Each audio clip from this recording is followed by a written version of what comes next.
Hi, I'm Brent Stafford, and this is RegWatch by regulatorwatch.com. If the tumultuous regulatory environment of 2018 taught industry stakeholders and consumers of risk-reduced tobacco products anything, it's that opponents to vaping are well-funded, well-coordinated, and relentless. But just how far down the conspiracy rabbit hole could one go when contemplating the machinations of public health agencies, anti-smoking advocacy groups, academia, and the media? Are they really working together in an orchestrated attempt to kill vaping? Joining us today is quite possibly the only person in the world who could answer that question, Michelle Minton, Senior Fellow at the Competitive Enterprise Institute in Washington, D.C. She is the author of the spanking brand new report, Fear Profiteers: How E-Cigarette Panic Benefits Health Activists. Michelle, thanks for joining us today on RegWatch. Thanks for having me on. I love your show. So first off, let me ask you this question. Is there a conspiracy against vaping? Well, I mean, a conspiracy is it's a plot among a bunch of people to do something harmful. So yes, I'd say there is. It's not as coordinated as, an assassination attempt or anything, but there are hundreds, thousands of people who are working and being paid to basically kill the e-cigarette industry, which will basically kill a lot of adult smokers. Now, the report, give us some background about it. How did it get started? Why was it done?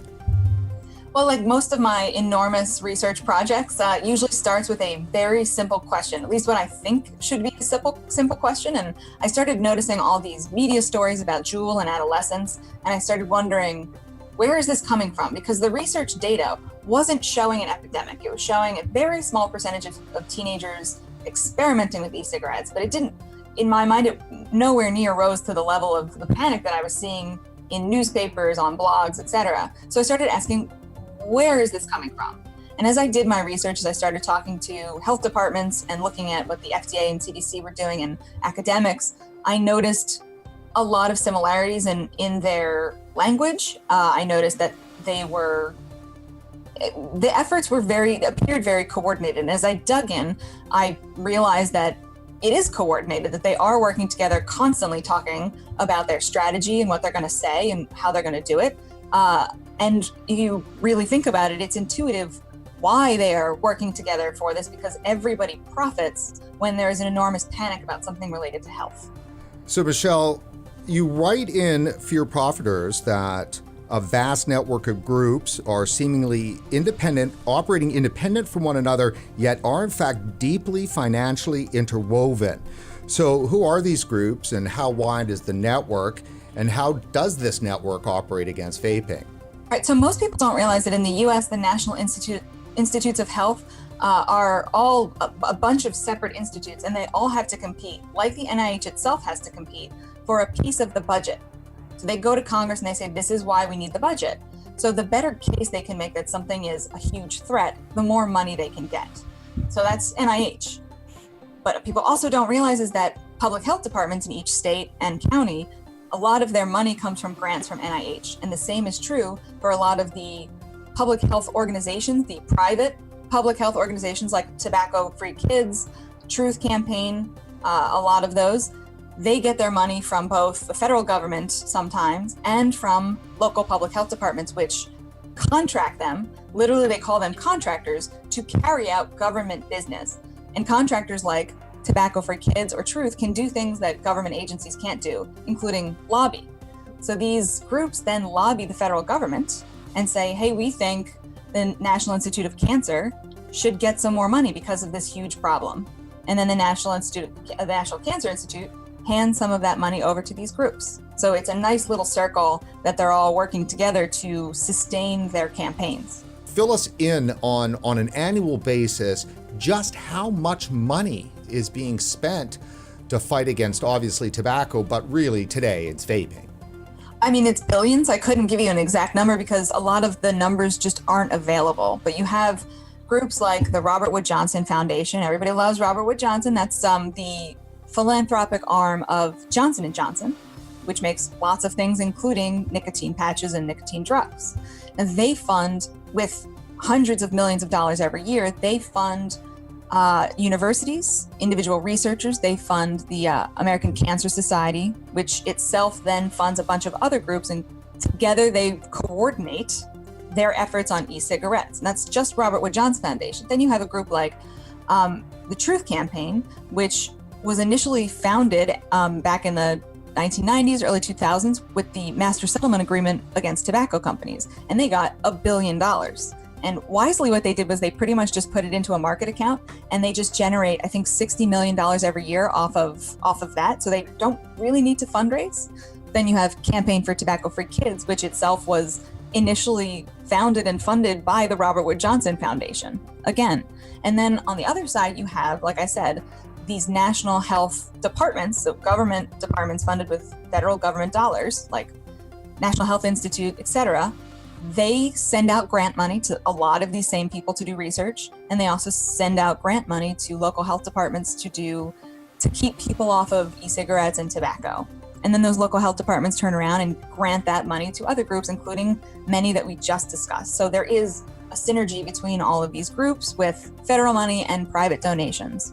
Our Campaign for Tobacco-Free Kids talking with people at Truth Initiative. So let's say the communications and marketing team at Campaign for Tobacco-Free Kids, communications and marketing team at Truth Initiative. Are they talking and coordinating calendars? Yes. 100%. People from Truth, Campaign for Tobacco-Free Kids, academics, health departments, federal government agencies, they are all in constant communication with each other on this issue, coordinating efforts, holding webinars, coming up with copy to send around. That part is coordinated, yes. I think the most disturbing aspect of the research that I did was the coordination aspect where you have the FDA citing Campaign for Tobacco-Free Kids, Truth, and researchers of the NIH citing these studies that they have funded, and then news media reports, there's a new study, CDC says this, and they are citing all of these people.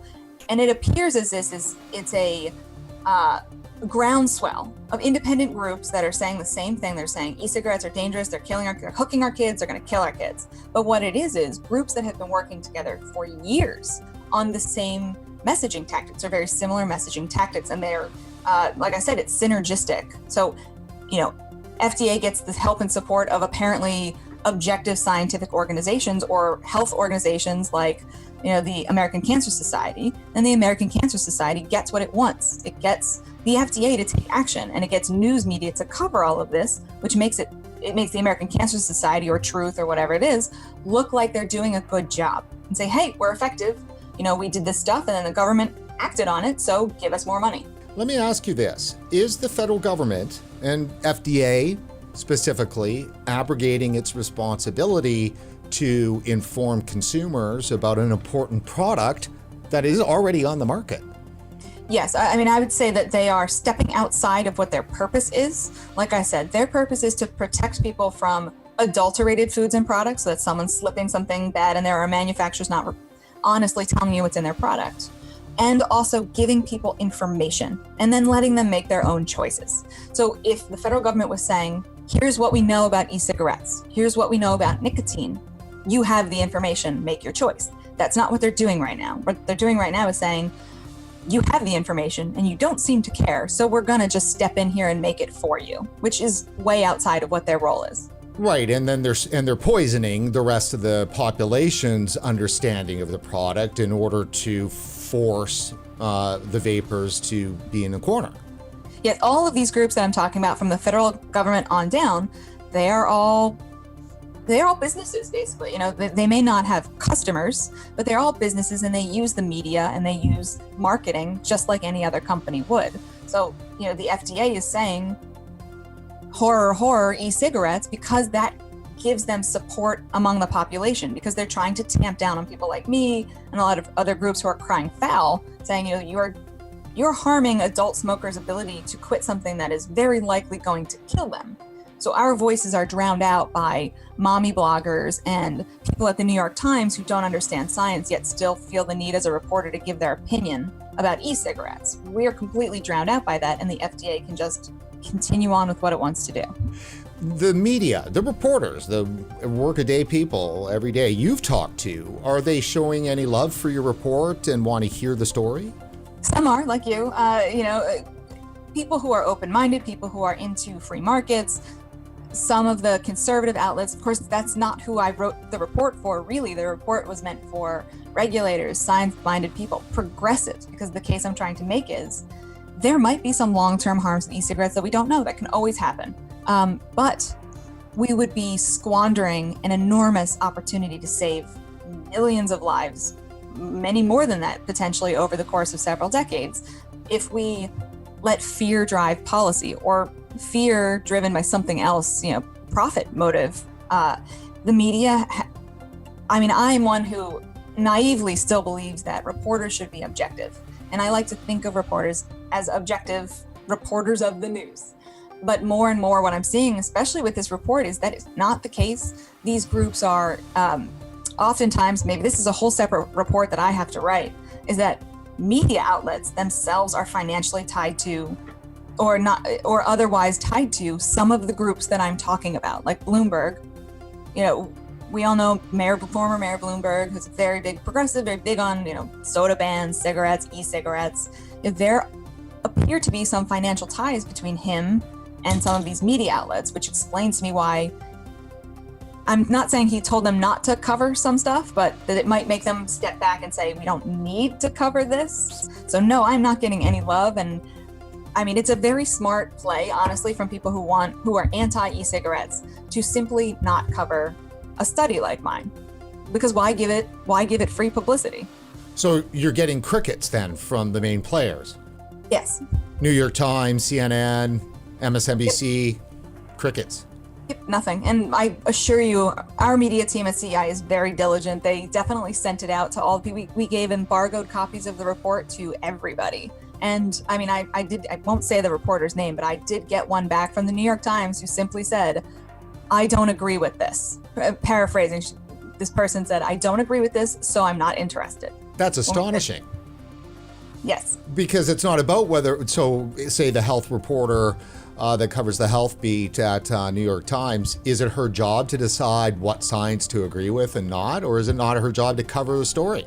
Yeah, this person said that they didn't believe that government organizations give out false information for profit motives, so they're not interested in the study. I want to ask you, Michelle, about Bloomberg. You mentioned Michael Bloomberg.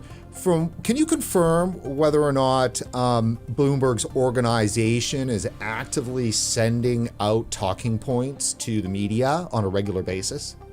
I can't confirm that yet, but that's something that I plan to spend a lot of 2019, not only Bloomberg, but it's something I plan to investigate in 2019, is how some of these health nonprofits are financially tied to media, or what ties there are between the media. Because when I wrote this report, my perspective was that the media has its own pressures. Reporters have their own pressures and their own biases, and they're not intentionally misleading the public. They're just pressed for time. They're using press releases or whatever it is, or they believe these groups.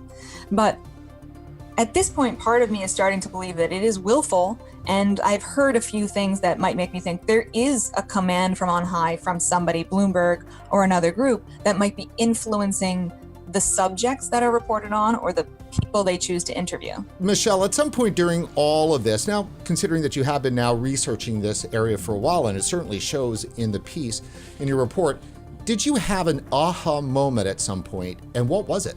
I think the aha moment was when I realized that it's larger than this, but when I read that the American Cancer Society, I think it was the Florida Public Health Department, had petitioned the federal government for a big grant for their operations, and listed the American Cancer Society as their contractor to carry it out. And the project would actually be housed at the American Cancer Society building in Florida. And members of ACS would be paid by the Department of Health as employees. That was the aha moment for me, when I realized just how connected and interwoven these groups that, pretty much right up until I wrote this paper, I also believed they were completely independent from one another. I thought maybe they submit a grant report or a grant proposal to the federal government, maybe they get some grant money. But otherwise, I thought they were completely disconnected. And as I did my research in that one moment in particular, I realized that they are, and it's not a conspiracy if you're not hiding it, they are they are the same in a lot of ways. They are working together and profiting from each other's activities. A lot of our viewers right now are high-fiving you while simultaneously banging their heads against the wall. Why is that? Because they've been saying it for years. Yeah, that's what I figured. Yeah, no, I mean, so I know that academic research institutions can appear to be independent. A study comes out from this person saying this, and people say, well, he's a professor, he's a physician, blah, blah, blah. And I say, well, he is highly connected. He is so, this person used to work for a federal government agency or whatever, they are connected. But for some reason in my mind, I just didn't think that the coordination, I figured they were friendly, these organizations with public health departments, federal government. But for example, I literally got one of my FOIA requests included a voicemail message from someone at a public health department, I'm not gonna say which one, calling someone at a different public health department, warning them that I was FOIA requesting, warning that there was a FOIA request in progress. And the person making the call had been told by the CDC to tell other people about this so that they could have phone calls instead of emailing, because the emails would be caught in records and I would be able to see them. And another thing I found out was that they have websites where they all talk to each other. None of those were included in my records requests. So you mean like the chat websites or something? Is it? Slack, for example, is a version. It's an inter-organization chat room, basically, where you can talk to each other and leave messages. None of those were included in my FOIA records requests. I got the notification messages, but they only gave me emails pretty much. So they are sophisticated and they know how to hide some of this stuff. So that's why I didn't get a great smoking gun quote, I think, but there clearly is evidence of coordination. So based on what you're saying, you would be crazy to not think they're coordinating. There's the evidence plus the incentive. So it would be, I'm happy to be proven wrong. Great. That means the world's a little bit better than I thought it was. But all the evidence seems to point towards coordination.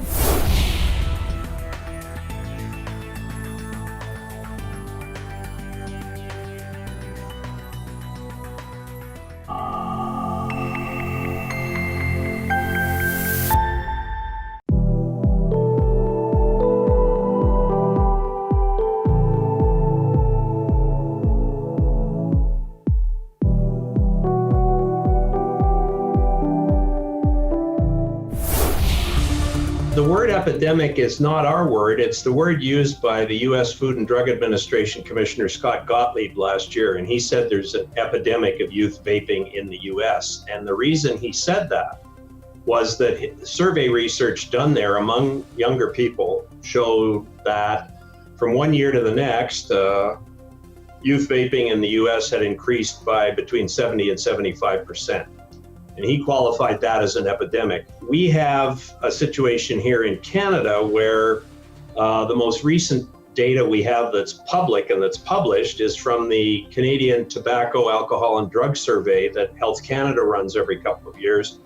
And it shows that from 2016 to 2017, youth vaping increased from 9% of that population, the young teenager population, to 15%. Which is huge. The medical consensus on nicotine addiction is that it's as addictive as heroin or cocaine. It obviously doesn't have the psychoactive effects that those drugs have, thank heavens. So there's a real problem with addiction, and especially when it's rooted early in life. When you get kids using nicotine early on through vaping or cigarette use, you get damage to the adolescent brain, cognition functions are impaired. It's subtle, but it's long lasting. So just in terms of the impact of nicotine itself on the developing adolescent brain, we have a concern. Where are the epidemiological studies for over the last 100 years of nicotine use by youth who started smoking cigarettes? They smoked right through their whole entire life. We put man on the moon, we invented the computer, we've done all of these things by people, arguably a whole 100 years of people that have been smoking when they were young. So where is the scientific evidence, not current evidence of a trial done last week or last year or 10 years ago? I'm talking about where are the long-term 40, 50, 60-year studies that prove that nicotine causes brain damage? Well, in adolescence, you don't have to have 100 years of studies to demonstrate that nicotine causes brain damage. We have a but big wait a society. minute though. Teenagers the initiation of smoking, as you said, used to be very, very young. Used to be around that 14 and 15-year-old. That's used to be the way it always was. So if you were 1940, 1950, 1960, likely if you were a smoker and there was huge percentages of the population that smoked, you would have been smoking at 15, 16, 17, 18, 19, 20, 21, and then you went off to go work at NASA. So if there was indeed brain damage happening to smokers who were starting when they were 15 years old, we're talking smoking, right? How come then we didn't have generations of adults that clearly were showing effects of their adolescent use of nicotine? Well, I think we weren't studying it 50 or 60 years ago, because that was the period only when we began to focus on, and the results started to come out about tobacco use and lung cancer.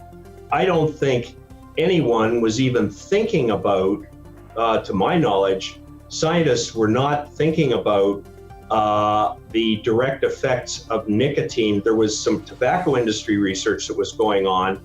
But let me just say, if it's brain damage, though, to the level in which that the media, FDA, is pushing this nicotine harms the developing brains, well, then if that is truly the case, then either we would have seen it, there is impossible that in 1970, we would not have been noticing amongst men in their 40s or 50s from their smoking they did, whatever. I mean, if it indeed... Well, we don't, I think the answer partly is this isn't, I'll call it catastrophic damage as far as we understand it. And I don't claim to be an expert on the adolescent brain and nicotine. I know that there is research there that indicates that it can have an effect on the developing brain when it's developing its patterns of cognition, memory, and that kind of thing. Now, does that mean that somebody who is, or any sizable group of smokers have been affected in a way that would be obvious to anyone else, like they're having trouble speaking or they're having trouble thinking? I don't think it's that. My understanding is it's not that kind of damage. It's that maybe their overall mentation or their cognitive process is 10%, 12%, 15% less effective and efficient than it could have been were they not smoking. It's more that kind of damage.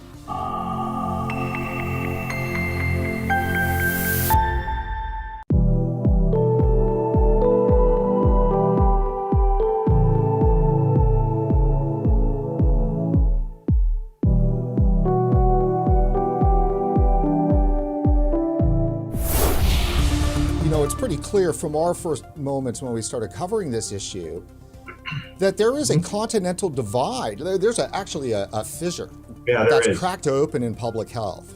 There's a rift, a big rift. Yeah. How did that happen? Because you've got colleagues that you've probably been working with for 20, 30 years that in the last 4 or 5 years, you guys find yourself on opposite ends of this issue.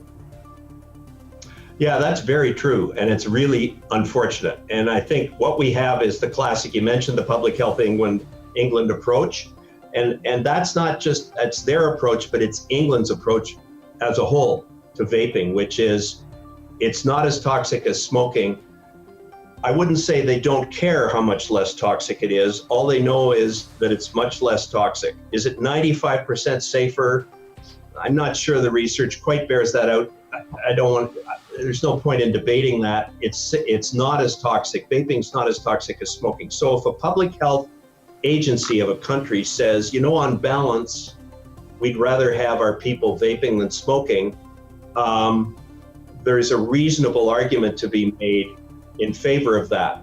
The question then becomes, are they still, while they're endorsing that approach, and they have, and there are many people who've quit in England, there's no doubt about it, are they looking as hard as they should, and in my view anyway, and other people's view, I think. But my view is certainly we need to keep studying this phenomenon very closely for an extended period of time, long after you and I probably stopped working, Brent, to see if there are long-term unanticipated, unidentified at present consequences of long-term vaping, because there will be people, I know several people personally who they vaped they tried other things, they tried nicotine replacement therapy, they tried the prescription drugs, none of them worked, they tried various other smoking cessation techniques, they didn't work, they went to vaping, it worked. And so they vaped for a few months, one or two have vaped for over a year, but they're looking at winding their vaping down because they don't want to continue to be addicted to nicotine. And they don't want to risk that addiction leading them back to smoking. So they're trying to get rid of vapes now that the vapes have done the job that these folks wanted them to do. So that I don't think there's an argument with. The argument is within the public health community, because the tobacco industry has jumped on this alternative way of delivering nicotine as a way of keeping its business going and maybe leading some younger vapors back to smoking. I think that's what I think's going on here.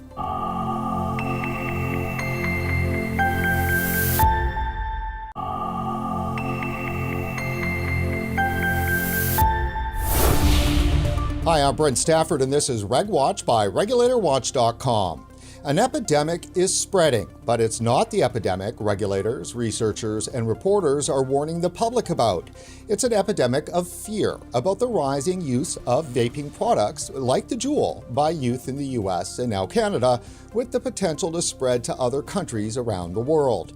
Joining us today is someone who most certainly has a differing view on the epidemic, Michael Perley. He's director of Ontario Campaign for Action on Tobacco and is arguably the nation's top tobacco control activist. Since 1993, Perley's led efforts to help pass landmark legislation to make tobacco sales illegal to minors, ban the sale of tobacco industry products in pharmacies and vending machines, and secure smoke-free workplaces and public spaces across the country. Michael, thanks for joining us today on RegWatch. Pleasure, Brent. Glad to be with you. Okay, let's just jump right into this. Is there an epidemic of youth vaping?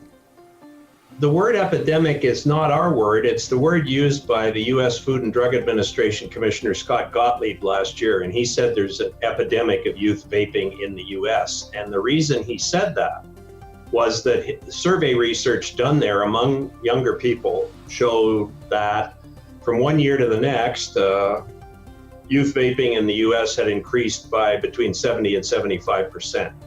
And he qualified that as an epidemic. We have a situation here in Canada where the most recent data we have that's public and that's published is from the Canadian Tobacco, Alcohol and Drug Survey that Health Canada runs every couple of years. And it shows that from 2016 to 2017, youth vaping increased from 9% of that population, the young teenager population, to 15%, which is huge. Vaping is one thing. It's less toxic than cigarettes. I think there's a consensus out there that's true. How much less toxic, we can debate that, but I don't think that's the key issue. I think the key issue is because products like Juul, which look like USB flash drives, which are small, which are easily concealed, which have nice flavors, which can be charged on the back of a laptop. The problem that I've seen described in the States as part of this epidemic issue is kids using it in class, kids using it in washrooms, kids using it at recess in the schools, kids blowing vapor into their sleeves so that it was easily hidden. And a lot of teachers who had no clue what they were dealing with, especially a year or two ago, and educators and parents were getting very concerned about this. My experience with tobacco products, let's leave aside vaping for a moment, tobacco products, when we used to talk to kids about cigarettes, the overwhelming impression I got from talking to kids and hearing them testify at committee hearings about legislation years ago was the ones who smoked all seemed to think that addiction was not a big deal. It did not apply to them. If they found themselves using cigarettes and were into it and wanted to keep doing it, if they had difficulty stopping, well, never mind, I can stop in a year or two was sort of or whenever I really want to, which was the feeling. And I think our experience with adult smokers who've been longtime smokers says anything but. It's a tough addiction to break. The medical consensus on nicotine addiction is that it's as addictive as heroin or cocaine. It obviously doesn't have the psychoactive effects that those drugs have, thank heavens. So there's a real problem with addiction, and especially when it's rooted early in life. When you get kids using nicotine early on through vaping or cigarette use, you get damage to the adolescent brain. Cognition functions are impaired. It's subtle, but it's long lasting. So just in terms of the impact of nicotine itself on the developing adolescent brain, we have a concern. Where are the epidemiological studies for over the last 100 years of nicotine use by youth who started smoking cigarettes? They smoked right through their whole entire life. I mean, we put man on the moon, we invented the computer, we've done all of these things by people, arguably a whole 100 years of people that have been smoking when they were young. So where is the scientific evidence, not current evidence of a trial done last week or last year or 10 years ago? I'm talking about where are the long-term 40, 50, 60-year studies that prove that nicotine causes brain damage? Well, in adolescence, you don't have to have 100 years of studies to demonstrate that nicotine causes brain damage. We have a but big wait a society. minute though. Teenagers the initiation of smoking, as you said, used to be very, very young. Used to be around that 14 and 15-year-old. That's used to be the way it always was. So if you were 1940, 1950, 1960, likely if you were a smoker and there was huge percentages of the population that smoked, you would have been smoking at 15, 16, 17, 18, 19, 20, 21, and then you went off to go work at NASA. So if there was indeed brain damage happening to smokers who were starting when they were 15 years old, we're talking smoking, right? How come then we didn't have generations of adults that clearly were showing effects of their adolescent use of nicotine? Well, I think we weren't studying it 50 or 60 years ago because that was the period only when we began to focus on, and the results started to come out about tobacco use and lung cancer. I don't think anyone was even thinking about, to my knowledge, scientists were not thinking about the direct effects of nicotine. There was some tobacco industry research that was going on. But let me just say, if it's brain damage, though, to the level in which that the media, FDA, is pushing this nicotine harms the developing brains, well, then if that is truly the case, then either we would have seen it, there is impossible that in 1970, we would not have been noticing amongst men in their 40s or 50s from their smoking they did, whatever. I mean, if it indeed... Well, we don't, I think the answer partly is this isn't, I'll call it catastrophic damage as far as we understand it. And I don't claim to be an expert on the adolescent brain and nicotine.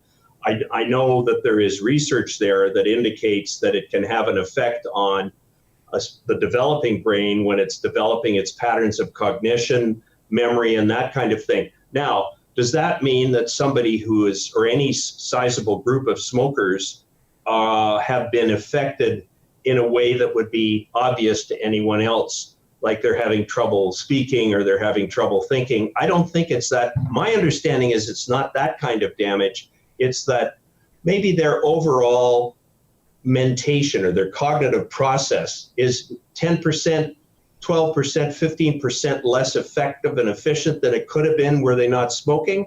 It's more that kind of damage.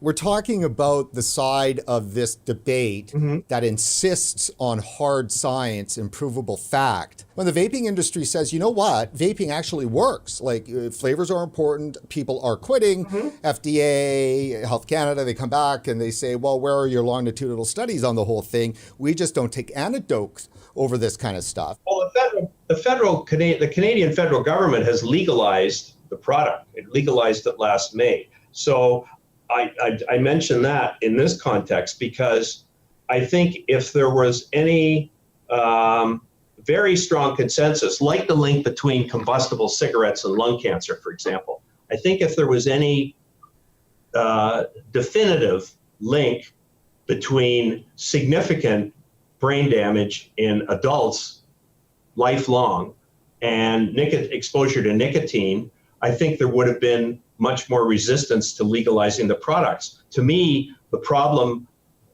is worth mentioning when we talk about why there is a concern about youth vaping. Is there's some evidence indicating it can nicotine exposure can affect the development of the adolescent brain. Is it catastrophic? Like, are kids going to get some kind of brain cancer or whatever? No, that's not what we're talking about. We're talking about subtler effects. Michael, let me ask you this. Why is it that it always seems to be about the kids? There's millions and millions of adults out there that are using vaping products across North America, and they don't enter into this conversation. It just seems to be always all about the kids. Well, I think there are a number of reasons for that. One is the standard research consensus until very recently was that if you didn't start smoking before the age of 20, you only about 19, let me put it another way, 19 out of 20 smokers started before the age of 20. So if we could stop them early from getting to nicotine and getting into addiction, from getting the tobacco habit, we could prevent a lifelong pattern of addiction for many of them, with the ultimate outcomes of heart disease and lung cancer and other kinds of cancer and so on. So I think the focus in the tobacco control movement, and this is a very interesting discussion to have, to compare the two areas, because they have this one common denominator, which is nicotine. And the trouble is, cigarettes are what amount to a dirty drug delivery system. They deliver a dose of nicotine, which is precisely calibrated. The cigarette is very carefully engineered to deliver the same dose of nicotine to a smoker over and over. The tobacco industry has always understood it's not selling cigarettes, it's selling nicotine. If you go back to statements from many of the industry executives in the US in the 60s, for example, there are endless numbers of quotes about them seeing their industry either as a specialized subset of the pharmaceutical industry. And there's one famous quote by a guy from Brown and Williamson, the big US tobacco company, in '63. We are then in the business of selling nicotine, an addictive drug effective in the release of stress mechanisms. So they've understood for years that what they're doing is selling nicotine. Most recently, I saw a fascinating presentation from the CEO of British American Tobacco, which is a huge international tobacco company, and their subsidiary in Canada is Imperial Tobacco. And he had one slide which said, worldwide, the nicotine consumer pool continues to grow. He didn't say the cigarette or the tobacco consumer pool, he said the nicotine consumer pool. And he said that for a very good reason, which is the industry has finally understood that if it wants to have any kind of future, at a minimum, it has to offer at least an alternative to combustible products to people who are addicted to nicotine, because they're the killers. The minute the tobacco industry got involved in the vaping industry, people who have been longtime tobacco control advocates, immediately their antennae just went ballistic. And they said, okay, this is now going to be, the industry has taken over what might have been a promising separate technology and looked at it and said, hey, we've got ourselves a brand new nicotine delivery platform that has less hazards than the combustible product, and we're going to maximize our interest in this. We've been trying to find a way to make smoking safer for years. Nothing has worked. So now they have a way of offering the addictive drug, which keeps people hooked into their business model without all the negative side effects, as far as we know. Let me point this out, though, Michael, because I think it's really important. The tobacco control conversation is not addressing vapors. And I mean, they're in the millions. And so right now they're caught between big tobacco, they're caught between youth use, they're caught between a media that's hostile and a regulator that in Canada seems to be changing their mind. Yeah, no, that's it. Listen, I understand that argument very well. And to me, we've got a product that has come on the market way in advance of the time it takes for a complete evaluation of the direct and indirect impacts of the technology on the user. So we have a number of studies that show that vaping can be helpful to people who are trying to quit smoking. We have others like the U.S. National Academy of Sciences, Medicine and Engineering report, which said the evidence for the effectiveness of vaping technology as a smoking cessation mechanism is unclear. I forget the exact word. It's either unclear or not substantial. That doesn't mean that there aren't smokers who benefit from it. And the question becomes, in part for me, should I, if I'm a smoker and I want to quit, and I've tried other mechanisms and none of them have worked. So somebody said, hey, try vapes. Should I try vapes? As far as I'm concerned, you sure should. There's nothing wrong with that at all. The problem is that we've got a product that has come on the market way in advance of the time it takes for a complete evaluation of the direct and indirect impacts of the technology on the users. And I don't want to forget that we have a significant community of expertise in the form of specialty vaping stores who, if a smoker goes into the store, that smoker is going to get asked a lot of questions about what they smoke and what kind of flavors they like and what kind of device they might be interested in, and then they might get a chance to test it, and or excuse me, they can evaluate what kind of device, with the help of the vaping store's specialty personnel, what kind of vape will likely work for them. And they might go and it might work for them for a while, and they might come back and say, you know what, I'm really getting cravings again. Well, they got to up the nicotine dose. And the specialty stores that I've gone to talk to always know exactly what amount of nicotine is in each product, how it's delivered. They know about the nicotine salt issue versus the standard delivery mixture or the e-juice mixture that's in mods and tanks, but they know about the Juul type products and other products that are similar to them. So they can, any smoker who wants to find out about how to use vapes, what vape might be best for them, what kind of cigarettes do they smoke, how much nicotine do they get from their cigarettes. Anytime I've gone in to ask personnel sort of what the latest devices are, and I start talking to them about the kind of cigarettes I used to smoke, I get a sort of a mini seminar on what I should be doing if I were still smoking and wanted to quit. So I'm a fan of selling these devices, having these devices sold rather by people who know what they're talking about, as opposed to convenience store clerks who don't know anything about them, who don't have time, even if they did know something about them, to counsel people who are coming in to buy them. And I see the tobacco industry is massively promoting the sale of these devices in locations like convenience stores and gas bars, where the average smoker coming in who wants to experiment with a vape is not going to get any kind of information about how to use the technology. And it's not like smoking a cigarette. You don't just take one out of a pack and fire it up. You have to know what you're doing. So, Michael, let me just bring up here that just earlier today, a couple hours ago, FDA Commissioner Scott Gottlieb released an announcement on some enforcement actions that they're taking against Walgreens, which they say in total, overall, not just including Walgreens, in total they've identified 15 national retail chains. So it's Marathon, Exxon, Sunco, BP, Citgo, Mobile, Chevron, Shell, Casey's, 7-Eleven, Family Dollar, Kroger, Walgreens, Circle K, and Walmart. Wow, that's quite a list. That's the list, right? Before we start cracking down even further on vaping, we pass a law that makes it, like with some teeth, that really enforces these retailers to stop selling tobacco products to youth, including e-cigarettes, which I don't agree is a tobacco product. Yeah, no, that's another interesting question, because we've had bans on sales to minors of cigarettes in place. Well, in Ontario, we got it in 94. So that's 25, nearly 25 years ago. So that's been a long-standing policy. It is in other provinces too. Less so in the States. It's been a tougher go there because they have First Amendment protections for advertising and so on.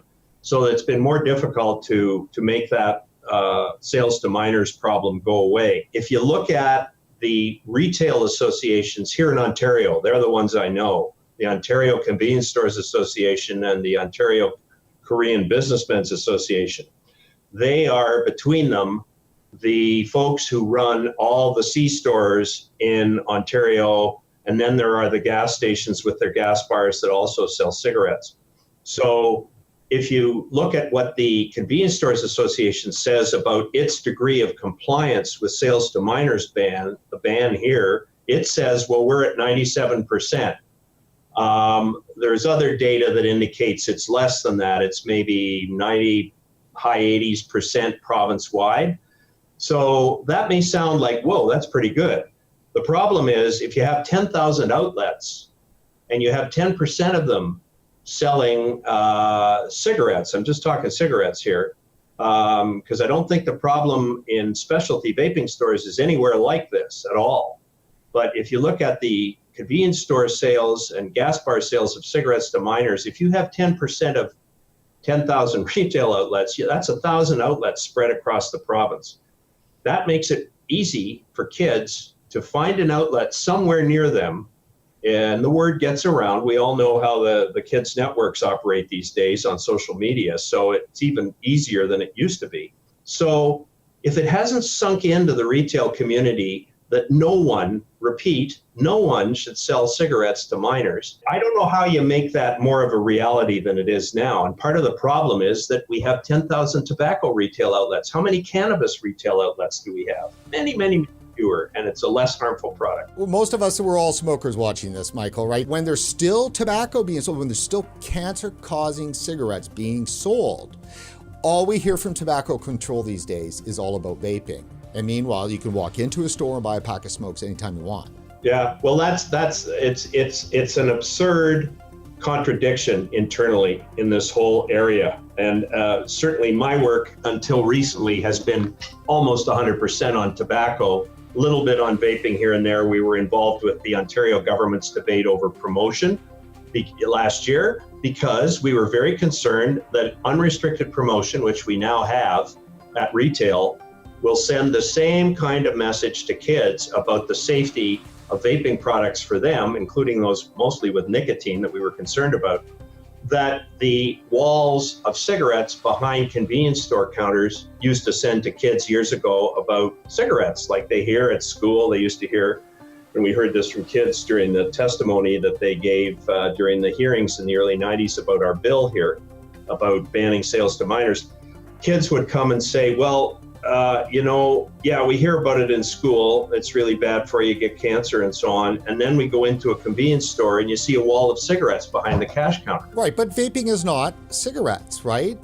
No, I'm just talking cigarettes here for a minute. I'm going to go to vaping in just a second because I think that the contradiction between the message that kids got in school and from their parents and what they got when they went to retail was very dramatic.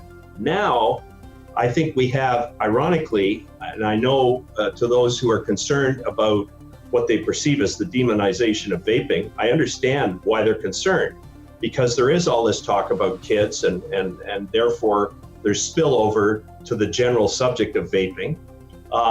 We have specialty stores.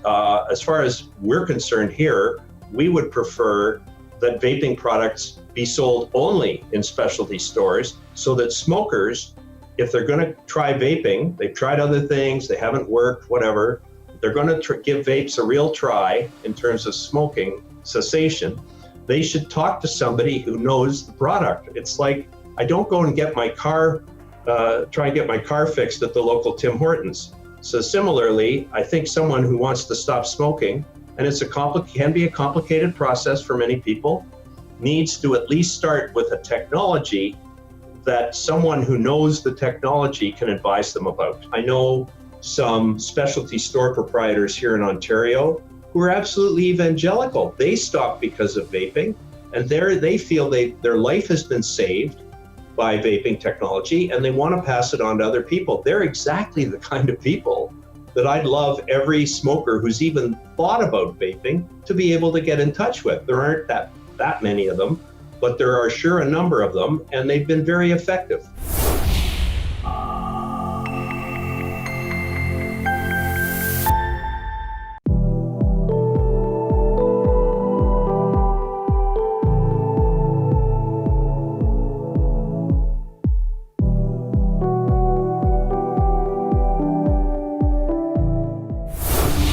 If I'm a smoker and I want to quit, and I've tried other mechanisms and none of them have worked. So somebody said, hey, try vapes.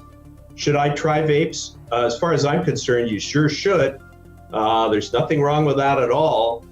The problem is that we've got a product that has come on the market way in advance of the time it takes for a complete evaluation of the direct and indirect impacts of the technology on the users. And I don't want to forget that we have a significant community of expertise in the form of specialty vaping stores who, if a smoker goes into the store, that smoker is going to get asked a lot of questions about what they smoke and what kind of flavors they like and what kind of device they might be interested in, and then they might get a chance to test it, and or excuse me, they can evaluate what kind of device, with the help of the vaping store's specialty personnel, what kind of vape will likely work for them. And they might go and it might work for them for a while, and they might come back and say, you know what, I'm really getting cravings again. Well, they got to up the nicotine dose.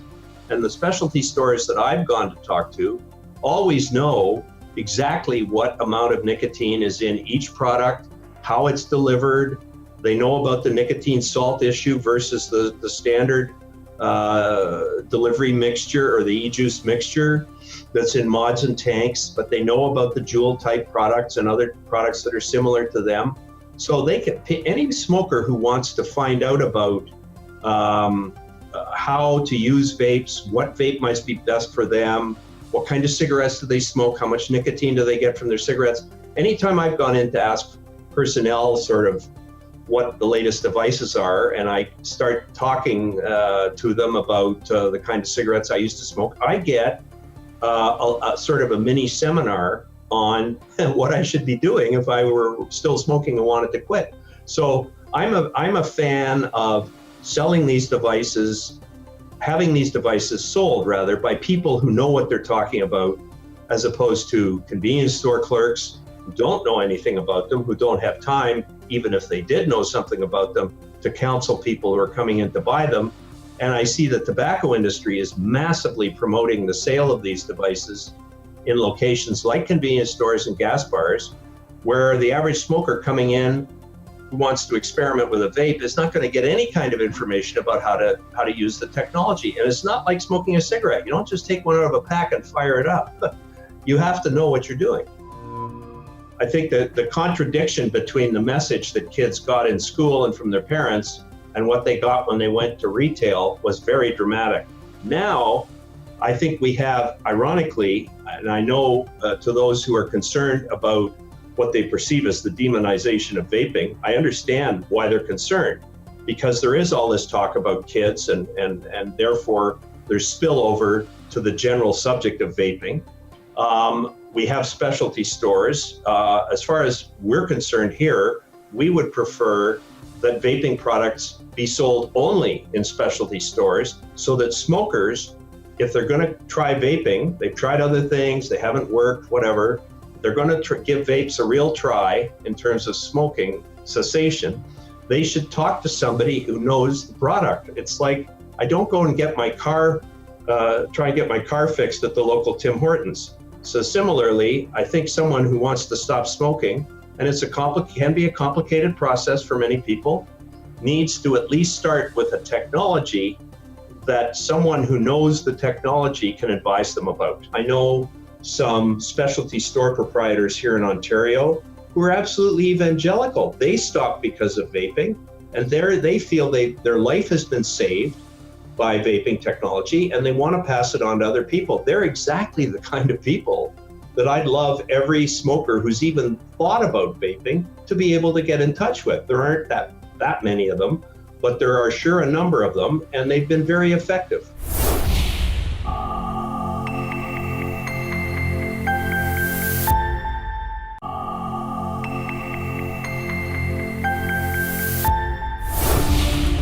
Hi, I'm Brent Stafford, and this is Reg Rant on RegWatch by regulatorwatch.com. I've been doing a great deal of thinking about distinctions. Within popular discourse, there is considerable confusion regarding the value of or motives behind the making of distinctions. Much derision is directed towards any person or institution who disposes its use as the act of distinguishing between someone or something as being not the same could lead to treating one differently than the other. This is promoted to be the root cause of cultural, political, religious, racial, and gender strife.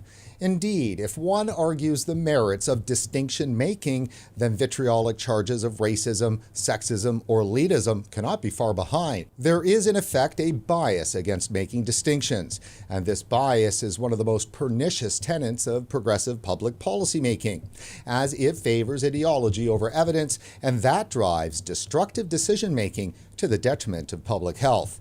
Plainly, the maniacal refusal of the U.S. Food and Drug Administration and Health Canada and all the other regulators that refuse to make the obvious distinction that vaping is not smoking, it's dissuading smokers from making the switch, and therefore putting lives in danger. Eschewing all evidence and defying all common sense, regulators continue to classify vapor products as tobacco products, even though tobacco is not found within. Defying this distinction leaves millions of Americans, Canadians, every smoker with the false impression that vaping is as harmful or even more harmful than smoking, fueling the ever-widening war against what many doctors, researchers, and public health activists say is the single greatest tool to eradicate smoking. There is some truth behind the charge that distinctions are made based on prejudgments. When one identifies a difference, it is usually based on previously held knowledge and experience.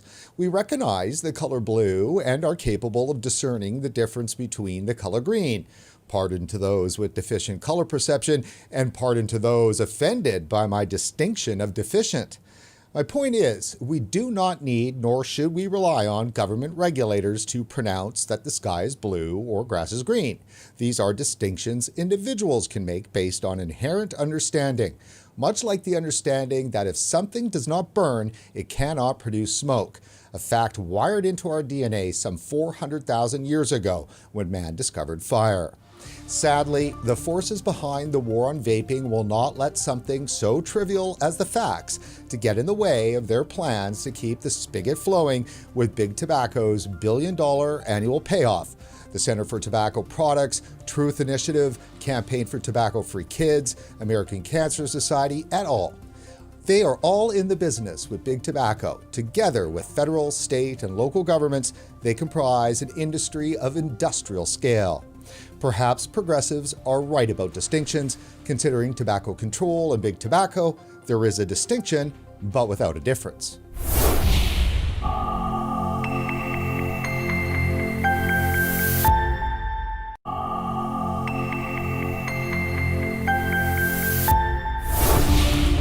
I think that there is an awful lot that is very, very depressing out there. But on the other hand, having spent the last few weeks in Australia and been incredibly encouraged by the enthusiasm and the commitment of consumers and others in that country to actually deal with a situation that is fundamentally much worse than it is in most parts of the developed world. There is a total ban on vaping in the country. Obviously, there's people find ways around it, and there's all sorts of methods by which people obtain their products and such. But it's fascinating that despite the onslaught that they face, these people are still battling away, again, just to have the right to do something that is harmless, relatively harmless to them, and almost absolutely harmless to anybody else. And it's very encouraging to see that. And I'm sorry if I sound a little despondent, but when I think about things like what is going on in places like Hong Kong, for example, where it was anticipated that there was going to be some regulatory framework introduced in the place itself, but for the chief executive to just take a unilateral decision that in a plan for the year that this was going to be banned, and within 3 months we've actually got legislation going through the legislative council there to start implementing the most draconian of regulations, including putting people in prison for using e-cigs. I mean, this is absolute madness. Sorry, I'm going to need you to just repeat that. Is this in Australia? Where is this? In Hong Kong. In Hong Kong. The Hong Kong Legislative Council is currently looking at measures which will make vaping in public places illegal. It will make the selling of vaping equipment illegal. And I think, as I understand it, it will make the possession of vaping equipment illegal. And there are potentially prison sentences threatened to people who are, again, as I say, doing something which is relatively harmless to themselves and certainly harmless to other people, and manifestly safer than the alternatives. Yeah. And I think that, we in the UK, I have to stress, I am not a vapor. I'm not a smoker. I'm an ex-smoker. I've never been a vapor. I've never used any other form of nicotine other than cigarettes and cigars. But I am astonished at how the evidence is piling up in the UK and how, it's not the best regulatory framework that we could wish for, but it's a damn sight better than anywhere else in the world. And we have a fairly mature and developing vaping industry here, which has got a very, very responsible attitude to the way it develops, produces, distributes and markets its products.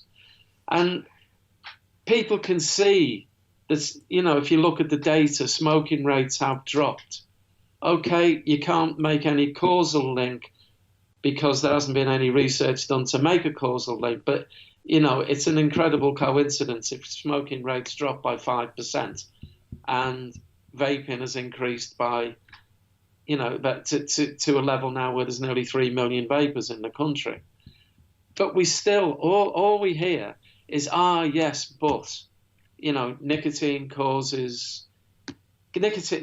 is a cancer-causing chemical. Nicotine contributes to coronary heart disease. Apparently, nicotine has a serious impact on pregnant women, according to the Daily Mail yesterday. It's all unscientific, based on junk science.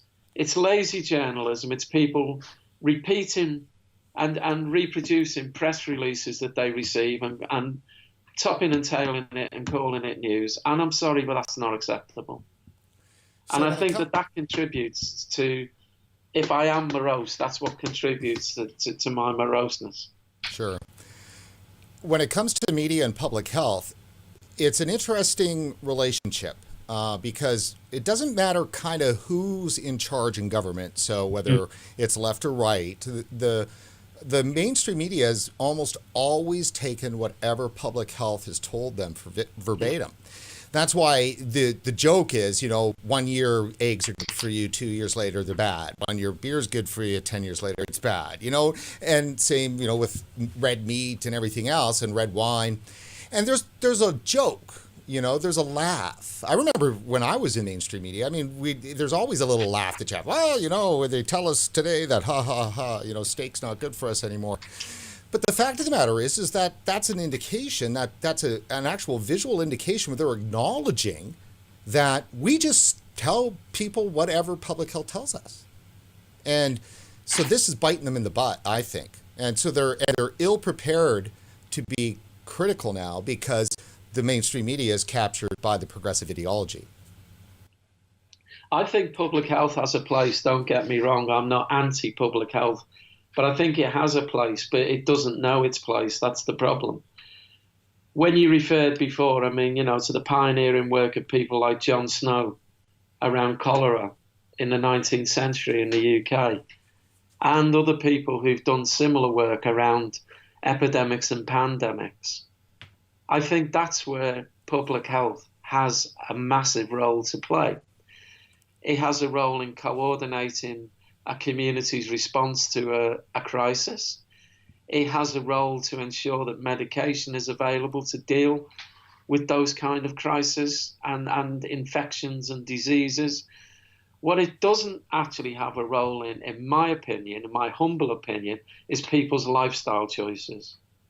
And I think that that's where they get it very, very wrong. And that's where the anger and frustration amongst consumers and consumer advocates comes in. And that's where the debate then becomes, it becomes trading blows from one side to the other, rather than a rational debate examining the science. I mean, I've been as guilty of it as anybody else, and I've resorted to personal attacks and ad hominem attacks on people when I probably should have known better. But when I see the disdain and contempt with which certain figures, and they know who they are in public health, hold the consumer, then I am absolutely appalled. These people are public servants, and they should be doing something that serves the public good, not poking the public with a stick to provoke them. Now, isn't there an understanding, I think, amongst commentators like myself, that public health, authoritarian natured people, aren't they attracted? I don't want to beat up on public health either, because of course they do so much, but in this particular case, they're not. And so we have to hold them to account, because it's getting worse, not better. And so I'd like to point out that people who like to tell other people how to live their lives, people who like to tell people what to do, may be attracted to this particular profession.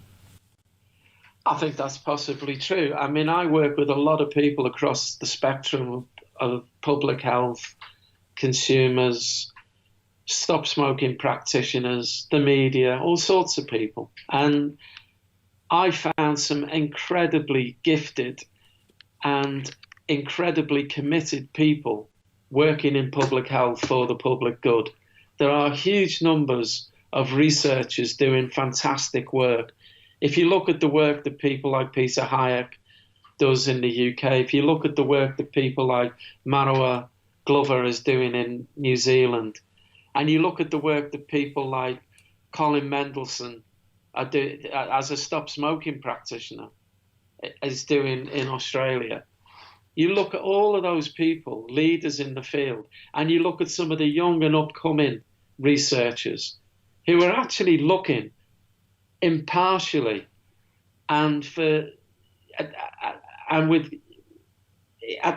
impartially at the whole issue, and trying to make a judgment as to whether certain things are good, bad, or indifferent. And then you look at other people whose whole construct of the world is challenged by this new kid on the block, and they are the ones, unfortunately, sitting in positions of power who have a vested interest in things not changing. They also have a significant and possibly disproportionate influence on the careers of people who are prepared to stick their neck out and say things that are controversial. And I think, there has to be a middle ground here. There has to be a way out for some of these people, perhaps to say, maybe we got it wrong. But there also has to be a willingness for them to actually confront the science and not confront the individuals. Or, I'm subject to all sorts. I'm not a scientist. I'm not very many things, actually. I'm just somebody with opinions.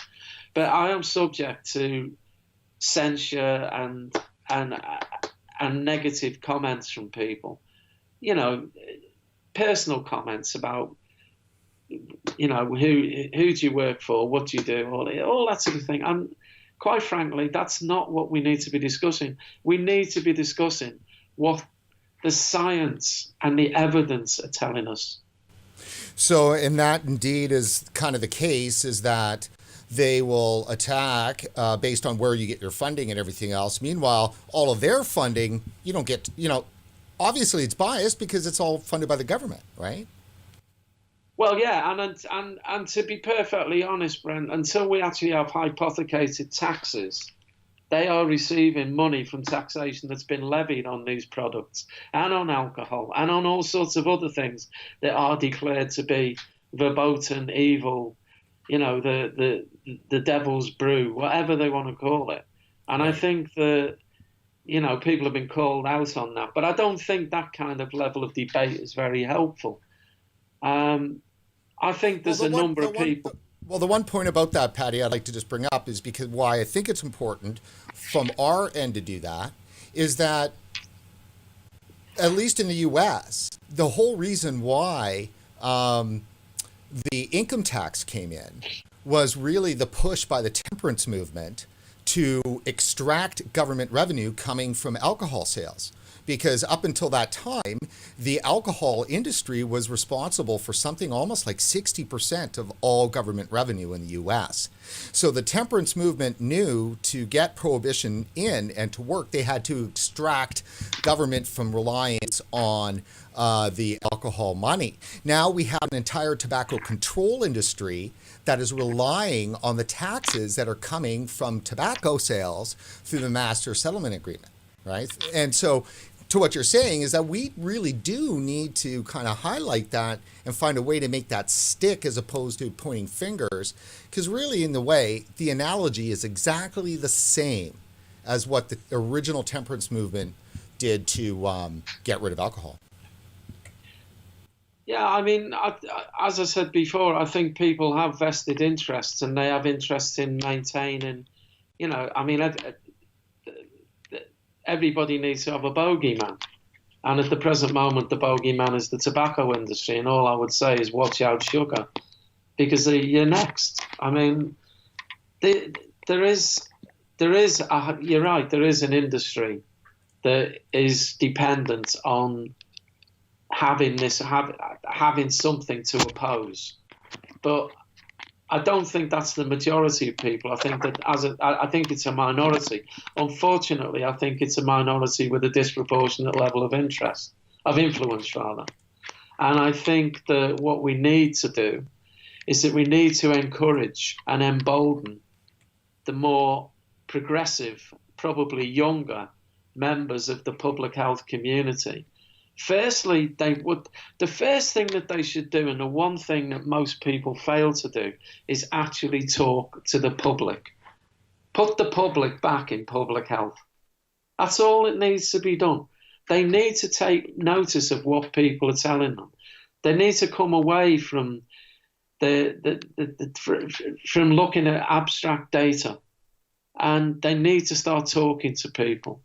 There are a number of people in the UK that I know who have done that, and they're people who have earned the trust and the respect of consumers. And if those people were to say something negative about the products, people would listen to them. And the reason they'd listen to them is because they've been listened to previously themselves. And it's a two-way street, this. You cannot... It's a bit like public health has to develop a much better bedside manner, shall we say. It's exactly the same as happened with doctors who are general practitioners and hospital doctors. One of the things that was focused on in the 60s, 70s and 80s in medical training was humanising doctors, was actually having doctors listen to their patients and not tell them what you need, my young lad, is this. And as somebody who experienced that from doctors at a young age, then I appreciate that now you go and have a conversation and it's a partnership arrangement. It's not, I know what's good for you. And I think that's one of the temptations I'm going to get into all sorts of trouble for saying these things, I'm sure, but one of the temptations of people in positions of power is to just say, do as I do, do as I say, not as I do. And they need to come down and talk to people and just get an impression of what it's like on the front line. We just had 2 incredible events in Australia as part of the global state of tobacco harm reduction roadshows, as we're calling them. And during those sessions, we had scientists, we had politicians, we had consumers talking about their experience and talking about the issues that were raised in the report. And it was interesting that the audience was most gripped by the consumer experience. And that's largely because they've never heard it before, because they're never given a listen. I mean, I think in the media now, particularly in the UK, I can speak from experience here, there is a good line into the media, particularly on TV and on the radio, for consumers and also for practitioners who are much more open-minded in terms, for example, stop smoking practitioners who are much more open-minded about having the full toolkit, including vaping products, snus, and all sorts of other things available to them to use in their day-to-day work. And, you know, that's been developed because we've cultivated that relationship by being reasonable, responsible, and rational human beings. Now, I think that's also true to an extent in Australia, because from what I see, the media is quite, it's a bit of a chameleon, but in a lot of cases, the consumer advocates and people who represent the Australian Tobacco Harm Reduction Association are now getting a fair shake on the media. They're now getting a fair shake in the written media and on TV and radio programs, and the message is getting across. They're still coming up against the intransigence of the public health hierarchy, but politicians are now beginning to take notice. There is definitely a radical shift in politics generally in Australia and in New Zealand. Sadly, New Zealand has got other things on its mind at the present moment, but there is an appetite for change, but there's also still a fear because some of the people, the leaders in public health, are still fomenting this whole, oh, nicotine's dangerous, you know, nicotine causes cancer. Nicotine, I don't know what nicotine's going to do next, but Jeez. It's kind of, there's a certain subtle change in the public mood, in the mood music, if you like, in the country. And I hope that we can build on that. I hope that we can help people locally to build on that. We have a role to play. In Australia, though, and correct me if I'm wrong, things are pretty bad, though. The government has done some censorship of actual websites, not just social media. Is that correct? I understand. I've not experienced that, and I have no first-hand knowledge of it, but I have been told of it. And if they are doing that, then that's despicable. I mean, the big problem that they have in Australia at the moment is the federal health minister, who's happily will not be there for much longer. But some of the states, I mean, we had a very, very good hearing from a number of politicians in Victoria, for example, in the state parliament in Victoria. And I visited there on a number of occasions, and we'll be going back again and discussing things further. But it's a long haul, and you've got to be resilient, and you've got to be robust in taking it on the chin from some of these people and giving as good as you get, really. Right. And we've armed ourselves with information and data through the Global State Report, which we intend to use. We will also be producing another 2 editions of that, one in 2020, one in 2022. Alongside that, we'll be producing a number of thematic reports, which will look at different aspects of nicotine. And these things and the website as well is actually a live website where there's real-time information, and the information is updated regularly. What we want to do is we want to provide information all the time that can challenge all of the nonsense that you see coming out of certain institutions. I mean, I think, you know, some of it is absolutely bizarre. I don't know if you saw Michael Siegel's commentary the other day, which he entitled 11 Million Lies the Tobacco Control Movement is Committing Public Health Malpractice by Misrepresenting the Health Effects of Vaping. And in there, he actually names and shames 10 organisations. I was surprised to see some of them, the more prominent ones, were not on there. But, you know, for example, you've got South Dakota Department of Health made a statement to say vape is not safer than cigarettes.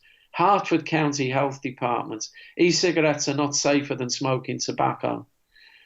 The Des Moines Children's Hospital, it's absolutely not safer than smoking. That is a fallacy that adolescents believe because it tastes good.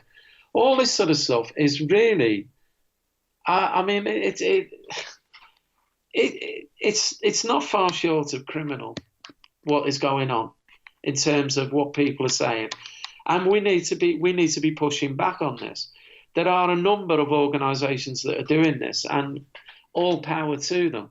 The consumer organisations are becoming much more powerful, and they're becoming much more clued up as well. They're very, very keen and eager to interrogate and comment on papers and on science that's actually put forward. And I mean, I have to say, most of it is beyond me, but I'd actually trust them to know what they're talking about. They're the people experiencing it, and they're the people we need to listen to. But that's the actual case, right? Is public health even wired, though, to get that kind of feedback? Aren't they kind of wired to exist above, like at the population level? They're not concerned at all much with individuals, right? That's not really how epidemiology works. So what connection they have to science isn't connected to the individual. What connection they have to policy making isn't connected to the individual. Their money is coming from a collective, from a poor source of government, and their power is attached to keeping tobacco in its place. I don't know, like, how do you puncture it?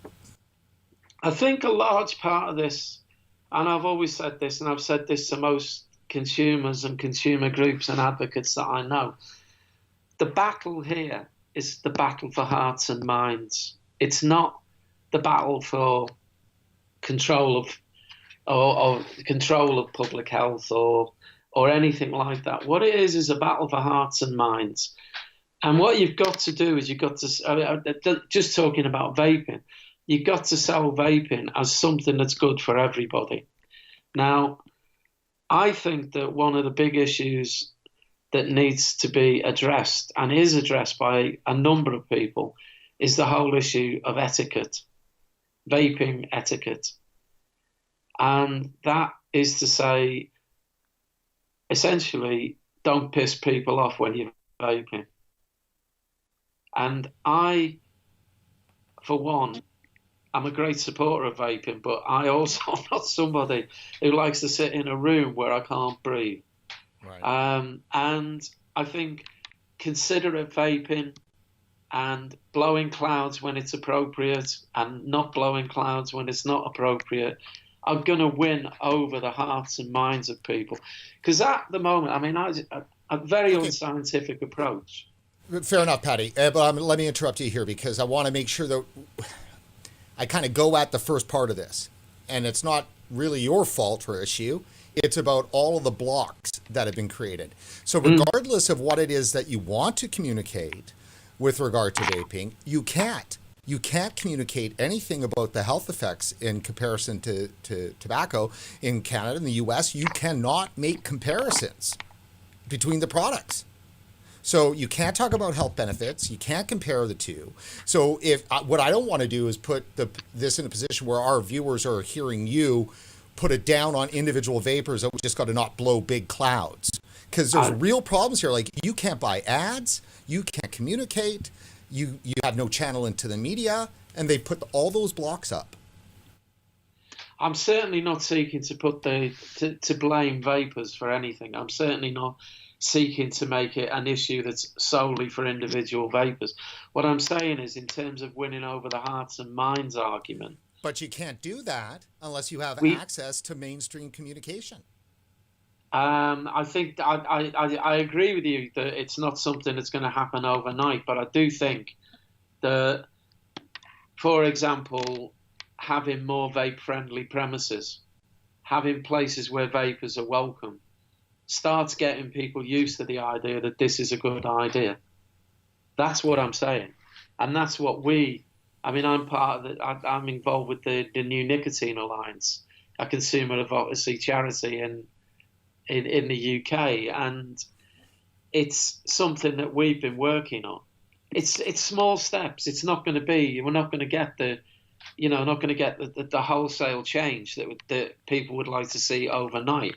Well, and maybe it's different in Europe, but here it is. Here in Canada, for sure.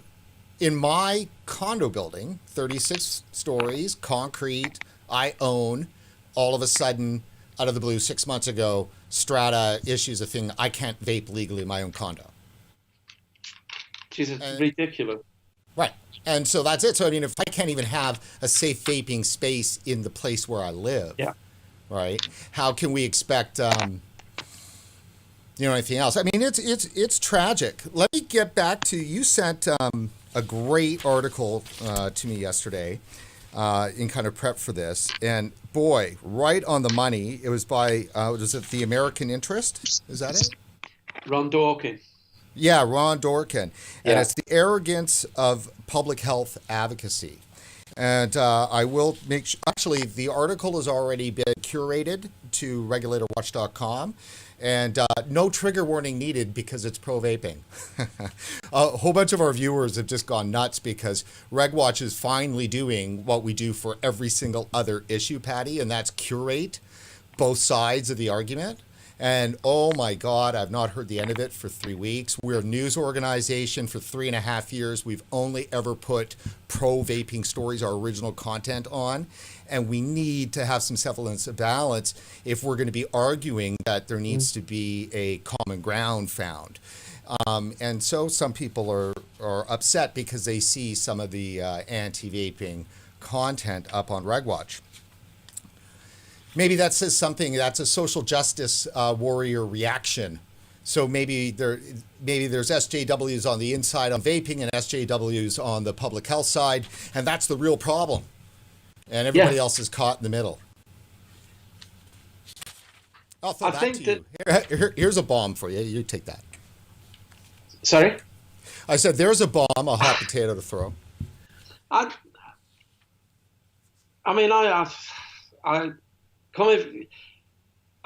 come at this from a position where, at the present moment, I think the first thing we need to do is to cease hostilities and actually take stock. And if nothing else, at least find out what we all disagree on. Because at the present moment, this is going round and round and round, and that doesn't work to anybody's advantage. As I say, I think that I read the stuff from Scott Gottlieb yesterday, and it's the kind of the death throes of his tenure as the director of the FDA, and this is what I'm going to leave this as a legacy, and this is what's going to happen. And I think that it's a bad situation. What we need to do is just stop the ride and let's all have a look and see what's going on. It's very frustrating because there's a lot of good evidence out there that needs to be examined. And okay, there are people who will dispute that evidence, but let's have the evidential dispute based on something that is scientific, rather than just a kind of crazy a crazy assault on the evidence. Let's have it assessed and evaluated by people who disagree, if necessary, or by people who disagree, definitely. And let's. I see the feed now. It's it's a kind of. I'm on a mission. Here's my mission. And it's really sad that somebody in his position does this, because he's ignored all of the evidence. For the longest time, I thought maybe this was actually his people, but it really does feel like him. Well, it's on a Sunday, so I doubt very much it was. I doubt very much it was the people at the FDA on a Sunday somehow, but it is just it's like a school project, but it's unfortunately got massive implications for people. And he's been doing these Twitter storms now for a while. I mean, it's the way people communicate, isn't it? And I also think that, there's consumer advocates who are equally as adept at using those kind of things. But what we need to have is face-to-face conversations so that people get to know each other as human beings rather than as imaginary beings. Because people have all kinds of fantasies about what people are like. And that is one of the reasons we established the Global Forum on Nicotine. The Global Forum is, if you like, we try to be the Switzerland of the vaping world, the nicotine world, where people can come together. Everybody has the right to speak. Everybody has the right to take part. There's no restrictions whatsoever. And we still find it very difficult to get people from academic and public health backgrounds, although, as I say, we have got a very, very solid group who come and take part. And it's growing. It's growing slowly, though. And I don't see this being a quick win. I don't see this being a very quick turnaround. I mean, I have to say, one of the things that was really encouraging was to see that Aaron Biebert, who directed and produced A Billion Lives, has now, I don't know if you saw his crowdfunding effort to raise money for a new project he's doing, which is called You Don't Know Nicotine, which is to make another movie and actually looking at nicotine and potentially looking at its good and its bad effects, and looking at it impartially and in a reasonable way. And he reached his crowdfunding target very, very easily. And it shows that there are people out there with an interest in supporting, looking at this stuff. And we've been supporting Aaron in that. And Aaron is actually working with us at the Global Forum and is actually curating our film festival there, which he did for the first time last year. And I think it's fantastic that he's managed to raise his initial target. And he's got serious investors in the film industry interested in this topic. It's a very sexy topic for the media in some ways.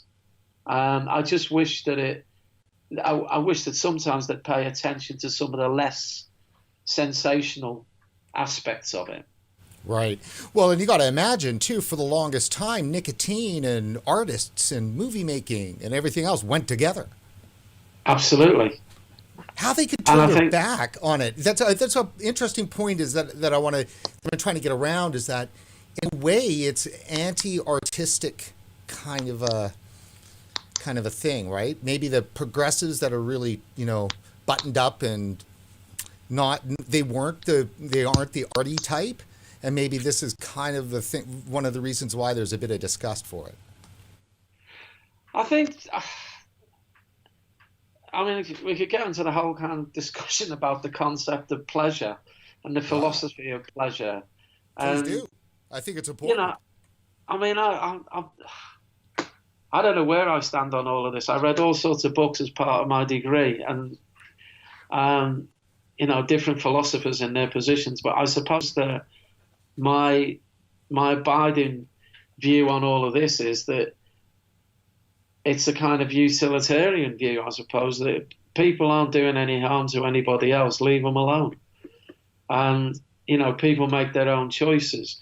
What I would say that I would be very, very worried about is if people were making those choices in splendid isolation without adequate information to do so. But I also think that people are not getting the adequate information. They're not getting both sides of the story, because most people are not going to get their information by subscribing to and reading erudite academic journals. What they're going to do is they're going to buy a tabloid, or they're going to buy some form of newspaper, or they're going to look on the internet. And what they need is they need to be getting honest and accurate information on which to base their decisions. And they're not getting that. They're getting sensational reporting on, you know, of National Enquirer proportions at times on what they, you know, on what is going to, what the journalist or the editor thinks is going to play well and get them a headline. And that's no way to conduct this. If people are going to be, you know, free and easy to do whatever they want, they really do need to have basic information about safety and about if they want to push the limits, then that's up to them. But so long as they've been given accurate and honest information, I have no problem with what people do, so long as it's not harming anybody else. Well, and isn't that actually kind of the point, is that we live in an era where people don't want to just let people do whatever they want to do? And it seems like almost in every corner, you're being told what you can and cannot do. And this is just one of them, albeit a very prominent one. Well, I mean, it's the whole thing now when there's any kind of issue or, you know, there's any kind of outrage, and it's the old something must be done. And people always reach for the panic button rather than taking a step back and having calm reflection on what is actually going to be successful and have an impact. I mean, politicians are classic for it. And I mean, it's a classic example in the UK, which is not related to this, but is related to medicinal cannabis. You know, cannabis of any description, according to our Home Secretary 12 months ago, will never, ever be, you know, it's not something I want to see legalised. It's not this, it's not that. We have two cases reported very close to one another in the media of two children suffering from horrendous epilepsy. And they were using cannabis oil. And the parents were going and purchasing this elsewhere in other countries. And it was having a very, very profound effect on these kids and enabling them to live ordinary and relatively ordinary and happy lives. And lo and behold, in a period of 24 hours, there's an order in council by the Home Secretary to say, yes, these things can be, you know, this can be legalised. Not a problem. It still isn't, because regulators haven't quite figured out how to regulate it yet. But the Home Secretary's had his moment in the sun and is seen to be the good guy. And there's still two families who can have this prescribed for them. And we've now got a service which is allowed to prescribe it. But it's a private health service, and people on public health, on not National Health Service, cannot get these things prescribed. And it's kind of, to me, that's a very, very bad way of doing things. What you need to do is you need to have a logical way of making policy. And that's an example where it wasn't logical, it was emotional. And it worked for two people, but didn't work for the rest of the country. Let me ask you this, Patty, as we're starting to wind up here. I want to make sure we get a couple of questions in about Canada. We've talked about it, but specifically, though, we had what was some pretty decent legislation that came in.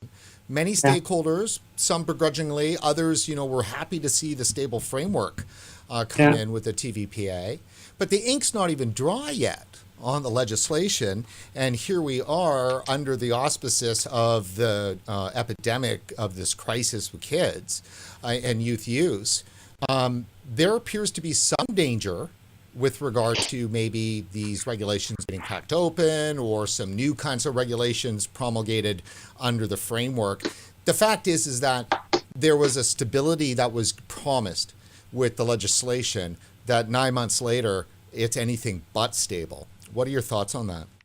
I think you're suffering to an extent from contagion from south of the 49th parallel. But I think this is an issue that's constantly going to be raised, and it's that they've created a narrative. There is absolutely no evidence of this being a gateway for youth smoking. They won't listen to that though, because their narrative is that the children must be protected at all costs, and that spills over into the discussions about the regulation of products generally, and it should not. It should not, absolutely should not. And I don't know how you can counter it other than to keep on putting forward the alternative view whenever and wherever it's possible to do so. I think it's interesting that in a reverse way, the gains that have been made in New Zealand appear to be being undermined at the present moment by certain individuals in Australia trying to intervene and have their say and tell the New Zealanders where they've got it absolutely wrong. And they're failing, but it's nonetheless an attempt to. It's a bit like destabilising a legitimate government. It's some people have an idea in mind that something is right, and they'll do anything to push that idea, and it's fundamentally very, very wrong. But the only way to you can't deal with it in its entirety. You've just got to deal with it in whatever form it's raised. You've got to oppose it. You've got to continue to put forward an alternative view, and that alternative view needs to be consistent and argued from an evidence base. I don't have an answer to it. Yeah. Well, it's a bit tough. When are you going to be back in North America? I don't know. I don't know if I'll be welcome. Let me put it this way. I have no plans at the present moment. My colleague, we had two teams sent out on missions recently. I went to Australia with the author of the Global State Report, and we did the road shows there. And my colleague Jerry and two of our other colleagues have been over the past week in Malawi and Kenya doing similar events. And we have plans to do events in other countries. We don't know exactly which those countries will be yet, but some will be in Asia. And we certainly do something in Central or South America. Whether we will be able to do anything in North America, I don't know at this moment. But again, we have plans to do another series of road shows over the next 3 or 4 years, where I think we've got to do another 12 or more. And obviously North America will come into that, and Canada certainly is a candidate. Yeah, last year in the springtime, there was a bit of an issue with the just a little together here in Vancouver. Yes, we'd love to come back. We didn't get an opportunity to go into real detail there, and I know we're wanted to be sensitive to around Dr. Tyndall's help and issues that he might have. In fact, actually, next week, I'll be doing an interview with Dr. Tyndall on all of this kind of stuff. Oh, and by the way, Patty, and just for our viewers that don't know this yet, but Health Canada has agreed to our request from RegWatch to go back to Ottawa and have a sit-down with now the new Director General of the Tobacco Control Directorate, James Van Loon. We'll be doing that interview, all goes well, on April 10th.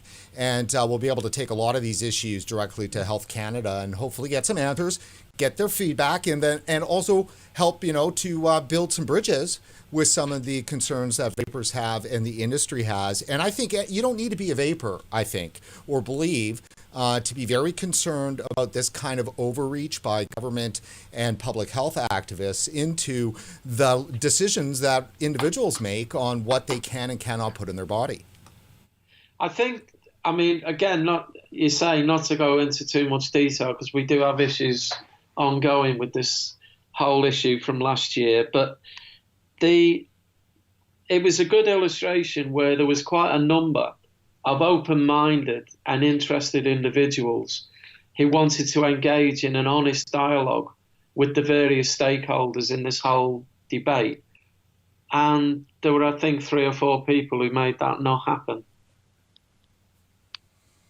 Right. And I talk about disproportionate levels of influence and, shall we say, economy of truth, it's unfortunate. I can tell you from covering what was the scaled down event, the more private event there, I can tell you that I could see why they wanted that to be stopped. Because, for instance, there was a Penny, can't remember her name. She was a public health worker that wasn't really tied directly to tobacco control or vaping or anything. And she was there, and great interview we did with her. Yeah. It was fantastic. Yeah. And she was so excited because 2 years ago, she knew only what mainstream media was telling her about vaping. A year, from that, she was working with the hospital, and they've got, the issue of all the, smokers having to get kicked out of the hospital while they're, having their stay just to go on the outside to have a vape or a smoke. And she couldn't understand it. And then she did a bunch of research on her own and came of the mind that, hey, wow, this vaping is a really important thing. And so that event was, a very strategic event for her. And we were able to talk to her and get that input. If that event wasn't happening, you wouldn't be bringing those kinds of people together within public health that are becoming of a like mind on the side that is pro-vaping. And so they want to shut down all those opportunities. But I think, we will continue to do what we can do to promote debate. I have to say, I don't have answers. I don't pretend to have answers, and neither do any of my colleagues. What we do is we put the information out there for people to look at and come to their own conclusions. It's not rocket science. It's just it's an open and honest, transparent approach. That's what we call for, and that's what we actually try to provide. That's cost us. That's cost us dear. And, we nearly lost that event last year. And I have to say, hats off to Mark, who was prepared to continue to work with us on that. And I think, at the end of the day, it was a success in that we got some of the messages across. And hopefully you got a few minutes of decent interviews from it. And I was grateful for that, because that was one way that we managed to get things out to a wider audience. Yeah. No, it was really good. It was some of the best content we've done in a while. So, well, Patty, look, I want to thank you very much for coming on RegWatch today and bearing with our technical problems at the start. Could you I just hope you can edit this to make it sound sensible. Yeah. Could you just tell everybody again where they can go to get more information on the Global Forum on nicotine? On the Global Forum, I shall have to get the website up. Let me see.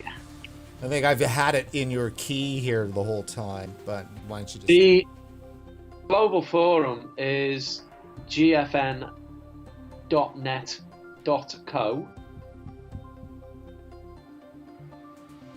and that'll take you to the site where there is information about this year's event, plus there's a huge amount of information on there from previous conferences. And that's in Poland, correct? It's in Poland, in Warsaw, and it takes place from the 13th to the 15th of June. And this is what year? This year. How many years? Sorry. Oh, this is the 6th year. 6th year. This Well, is it's the got a huge reputation, and people talk about it in North America. Some go. I think more should. One of these days, hopefully, I'll get there too. Patty, let me thank you again. Is there anything else? There's a welcome there anytime you want to come, Branson. You know that. Awesome, Patty. Well, look, thank you very much. For everybody, thank you for tuning in. And no big flash here. We're just going to fade to black. Once this is done, please share it around for us. And see you soon with more episodes in our series on the epidemic of fear. Thank you.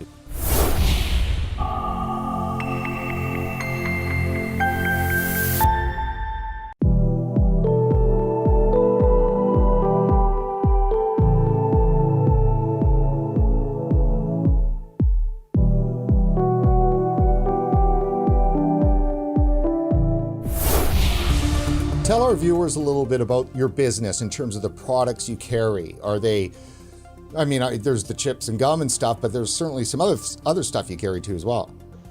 Sure, let me just give you a recap. There's about 8,900 convenience stores here in Ontario, about 2,500 other national chains, and they have their own way of managing their business, and many of them are just gas bars anyhow. But the 6,500 family-run stores probably sell more or do sell more age-restricted and contentious products. And I mean, one of the most contentious products in the world is tobacco, and we handle 99% of all legal tobacco. We also sell 76% of all the Ontario government's lottery to the tune of almost $3 billion. So keep in mind, we are trusted to sell 76% of all the government's lottery in Ontario.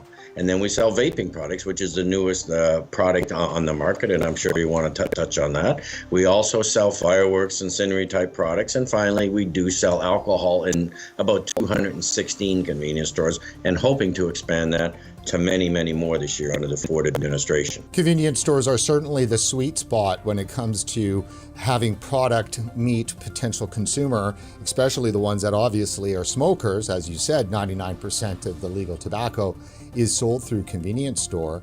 But the convenience store is also a sweet spot, pardon the pun, for youth looking for sweet flavors and other things to try.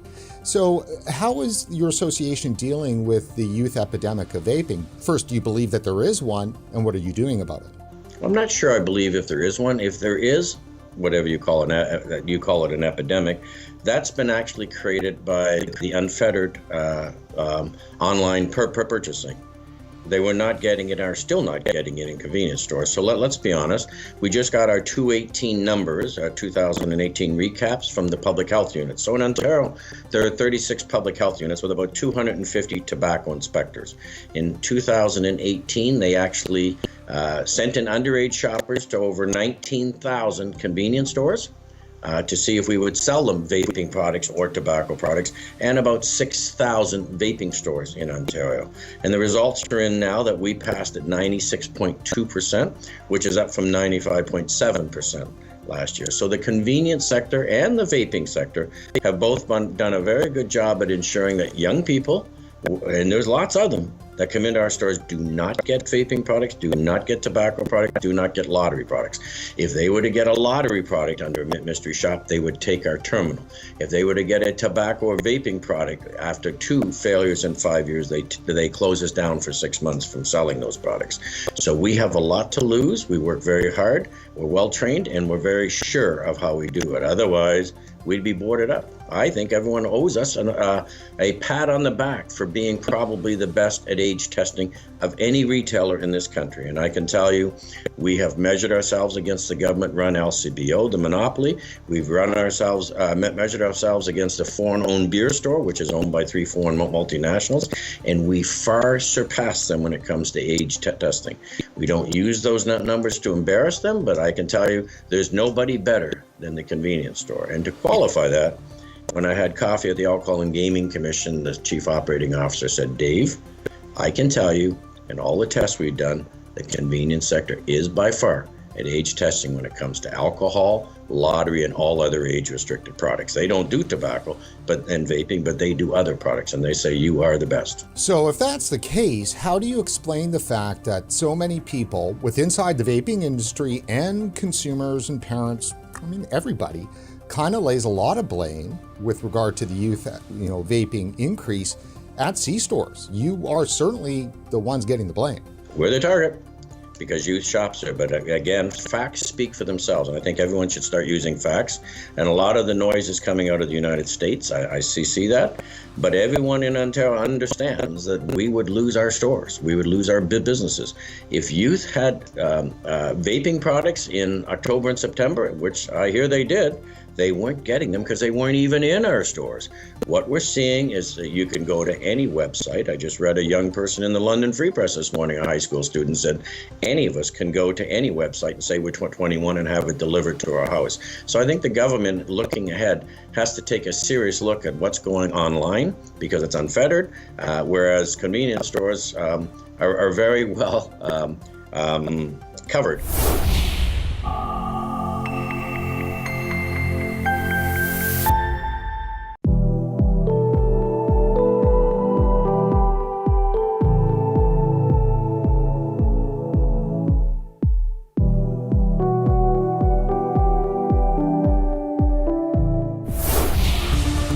For our viewers who are not familiar with who you are, give us the 30-second, synopsis of why your opinion on this matter should have weight.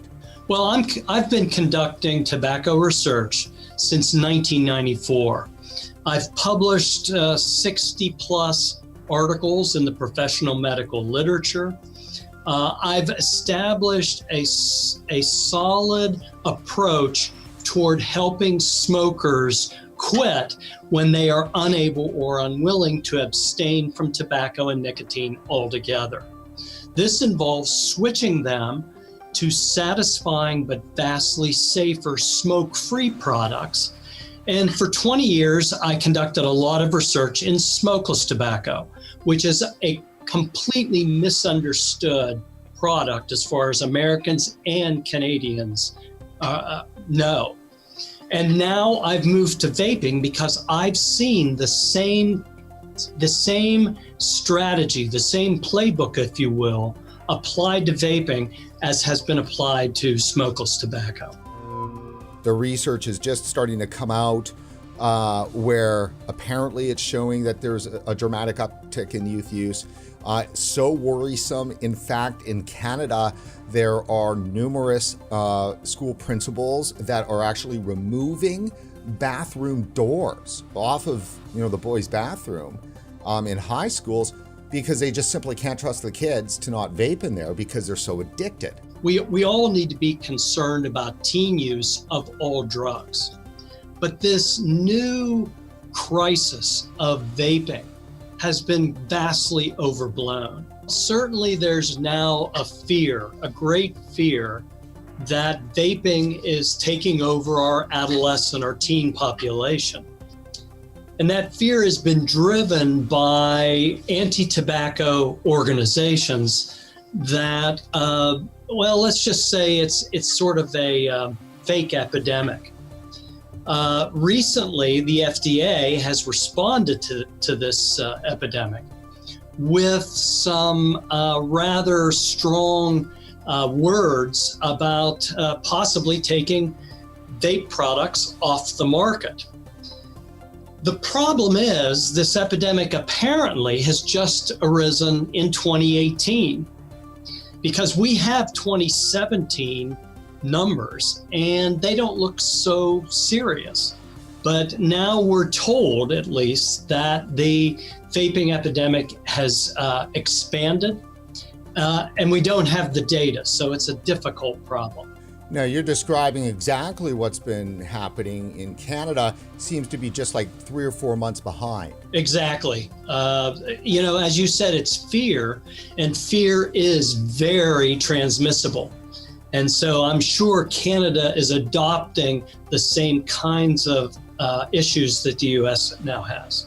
Well, and certainly when it comes to the research, there seems to be no public access to the research that's currently purportedly being used by Health Canada to help drive potentially some of the decision making that they're going to be doing with regards to vaping. Yes, I mean, that's been the problem all along, is that the numbers that US regulators are basing their claims on simply aren't available to the wider research community. Do you think there's something that potentially could be different with regard to what they are describing and what they're seeing with youth in the US? There wouldn't be any difference with what would be going on with youth in Canada, I would think. It would be the same, would it not? Well, let's face it, kids try things. And that means that vaping's new and kids are going to try it. I don't think Canadian teens are any different than American teens in their interest in new products and new ways to consume nicotine and tobacco. Do you think then that the hysteria and the alarm is being leveraged to get the government to possibly open up the Regulatory Act, or at least work within it to crack down on vaping? I don't think there's any question that the youth access and youth use crisis is being used to drive a lot of regulatory, legislative, and even legal actions against vaping.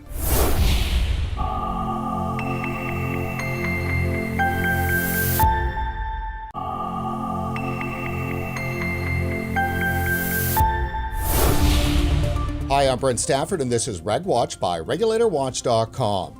An epidemic is spreading, but it's not the epidemic regulators, researchers, and reporters are telling the public about. It's an epidemic of fear, and the contagion comes from, well, of course, the United States. Joining us today is Dr. Brad Rodu, professor of medicine from the University of Louisville in Kentucky. Dr. Rodu, thanks for joining us today on RegWatch.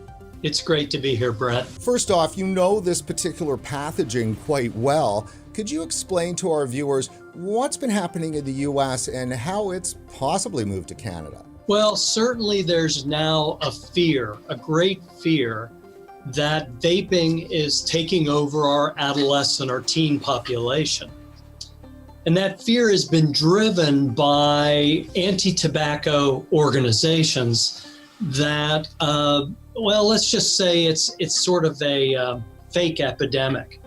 Recently, the FDA has responded to this epidemic with some rather strong words about possibly taking vape products off the market. The problem is this epidemic apparently has just arisen in 2018 because we have 2017 numbers and they don't look so serious. But now we're told, at least, that the vaping epidemic has expanded and we don't have the data, so it's a difficult problem. Now, you're describing exactly what's been happening in Canada. Seems to be just like 3 or 4 months behind. Exactly. As you said, it's fear, and fear is very transmissible. And so I'm sure Canada is adopting the same kinds of issues that the U.S. now has. Well, and certainly when it comes to the research, there seems to be no public access to the research that's currently purportedly being used by Health Canada to help drive potentially some of the decision making that they're going to be doing with regards to vaping. Yes, I mean, that's been the problem all along, is that the numbers that U.S. regulators are basing their claims on simply aren't available to the wider research community. The one thing we know for sure is that in 2017, vaping was increasing, but at a modest rate. And a lot of the current frenzy about the epidemic has been based on 2018 data. And unfortunately, only the FDA, the CDC, and other federal authorities have access to that data. Now, with respect to 2017 data, one thing we know is very clear. Most teen vapers were using the products 1 to 5 days a month. So vaping was very infrequent. there was only a small percentage of teen vapers who were using the products from 20 to 30 days, which is seen as more serious use. We don't know whether those numbers have increased with the 2018 data because the CDC and FDA have only released selected information. So they've cherry-picked their own science. Cherry picking would be a good word for it. For our viewers who are not familiar with who you are, give us the 30-second, synopsis of why your opinion on this matter should have weight. Well, I've been conducting tobacco research since 1994. I've published 60 plus articles in the professional medical literature. I've established a solid approach toward helping smokers quit when they are unable or unwilling to abstain from tobacco and nicotine altogether. This involves switching them to satisfying but vastly safer smoke-free products. And for 20 years, I conducted a lot of research in smokeless tobacco, which is a completely misunderstood product as far as Americans and Canadians know. And now I've moved to vaping because I've seen the same strategy, the same playbook, if you will, applied to vaping as has been applied to smokeless tobacco. Dr. Rodu, the nonprofit public health groups, the advocacy groups that seem to be so vehemently opposed to vaping, what's driving that ideology? Well, that ideology is being driven not only by all the major medical groups, but by federal, state, provincial governments, because they see as their vision a tobacco-free society. That's a euphemism for tobacco prohibition. And so they see that as their end game. So they are completely intolerant of any safer and still satisfying forms of tobacco that could substitute for cigarette smoking. Dr. Rodu, you just said satisfying. I want to zero in on that point for a second, because all too often it seems that opposition to vaping really is just opposition to nicotine, and opposition to nicotine is a disgust of somebody having pleasure. Is that? Well, anti-tobacco extremists see all forms of tobacco use as a disease. Yes, smoking has been risky, but other forms of tobacco use are very low, minimal to no risk. So tobacco control has largely been driven by a medical establishment that considers smoking a disease. And not just smoking, I would assume, then also use of, snus or any nicotine use would be considered a disease. That's correct. Any nicotine and tobacco use is seen as a disease for which medical interventions are the only option. And tobacco harm reduction, in contrast, treats all tobacco use as a behavior. And so we encourage smokers especially to consider vastly safer and still satisfying options. So when we're looking at what's going on then between Canada and the US and finding the similarities, we are in that similar situation where the research is just starting to come out where apparently it's showing that there's a dramatic uptick in youth use. So worrisome. In fact, in Canada, there are numerous school principals that are actually removing bathroom doors off of the boys' bathroom in high schools because they just simply can't trust the kids to not vape in there because they're so addicted. We all need to be concerned about teen use of all drugs. But this new crisis of vaping has been vastly overblown. Dr. Rodu, you mentioned that the research regarding the uptick in youth use is fake, or at least overblown, right? In Canada, we have the ink is barely dry on the regulations that legalized vaping and the devices. It was a good balance struck between regulators in the industry that provided legal access to vaping products to adults and, put in measures definitely to prevent kids. I mean, the youth use issue looms over every single aspect of the Tobacco and Vaping Products Act in Canada. So we have that situation going on. We have this research and this epidemic of fear and hysteria coming in from the United States. Do you think that this is possibly being done in order to affect regulators and to force them to force industry into making concessions, or even maybe something even more bleaker than that? Well, there's no question that vaping is increasing among American and Canadian teens. However, the increases are being used to drive major regulatory, legislative, and legal remedies to try to kill this teen use. Keep in mind, we have to put vaping by teens in perspective with respect to alcohol use, smoking, marijuana use, and a whole host of other teen activities that we're uncomfortable with.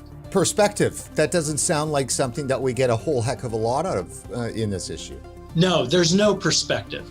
The issue's being driven by, in the American sense, it's being driven by numbers that we can't even see. The data has not been released by our federal agencies.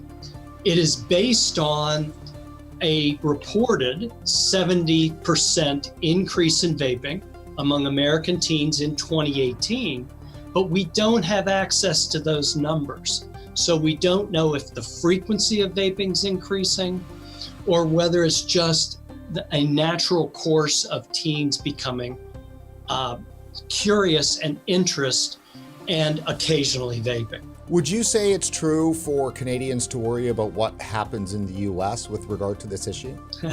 Well, it's hard probably for Canadians not to worry about what's going on in the US. But what I would ask Canadians to do is to take a look at the information in a rational and reasonable way, and Canadians certainly are willing to do that, and try to separate the crisis from the real facts. How much of this crisis is just a result of, overwhelming coverage by the media that is alarming? There's no other way to characterize it.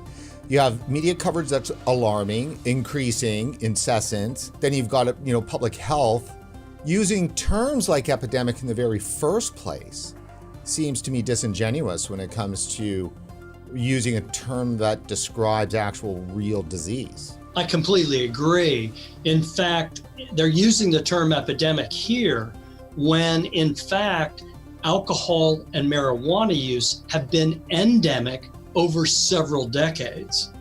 And one needs to ask whether vaping is more dangerous than use of alcohol and marijuana. So what's your advice to Health Canada and researchers in Canada, that your colleagues of yours, and what's your message to them? Well, number one, make all the data upon which you are making regulatory decisions, make that data public so we can do a full analysis of all aspects of the data.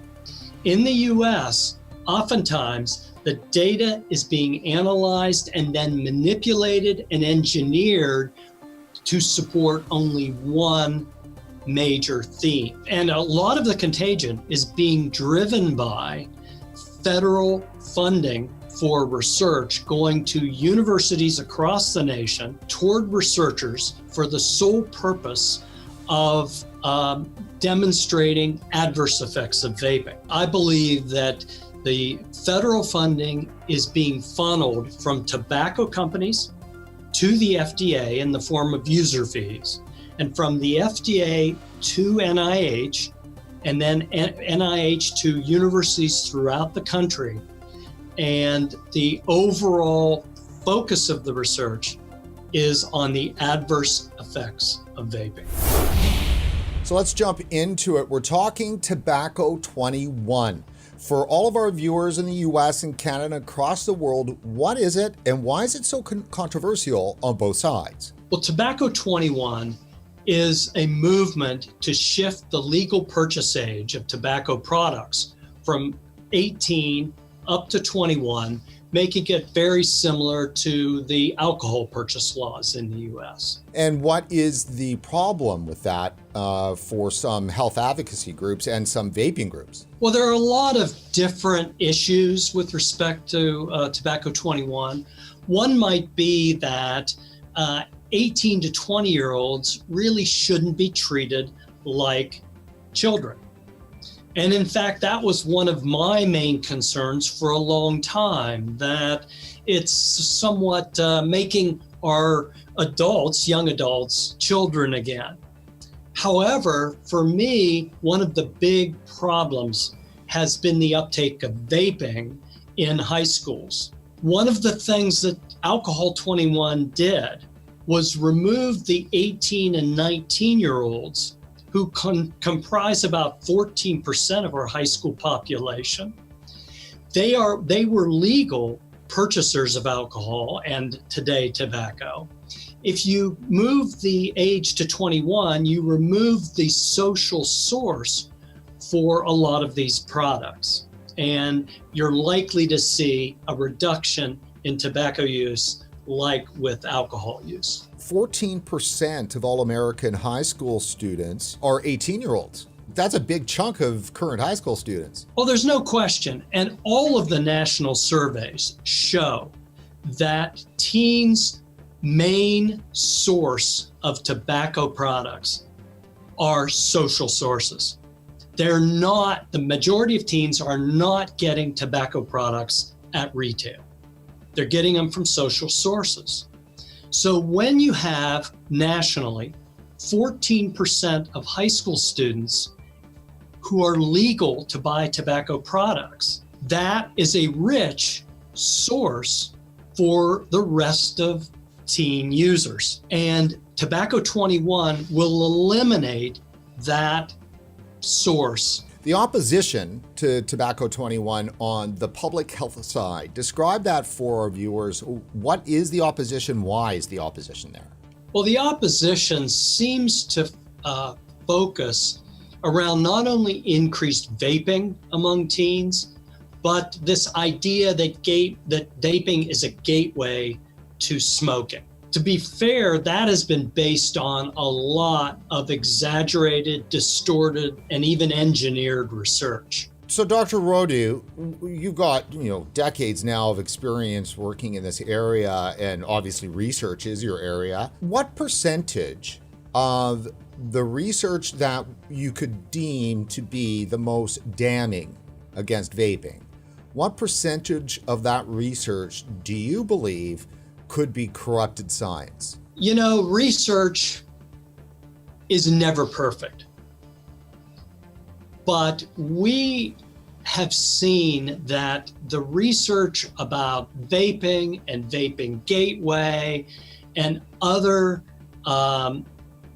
aspects of the teen epidemic and the teen crisis, we've seen that a lot of this research is biased, flawed, and in fact engineered to service a single concept that vaping is a public health disaster.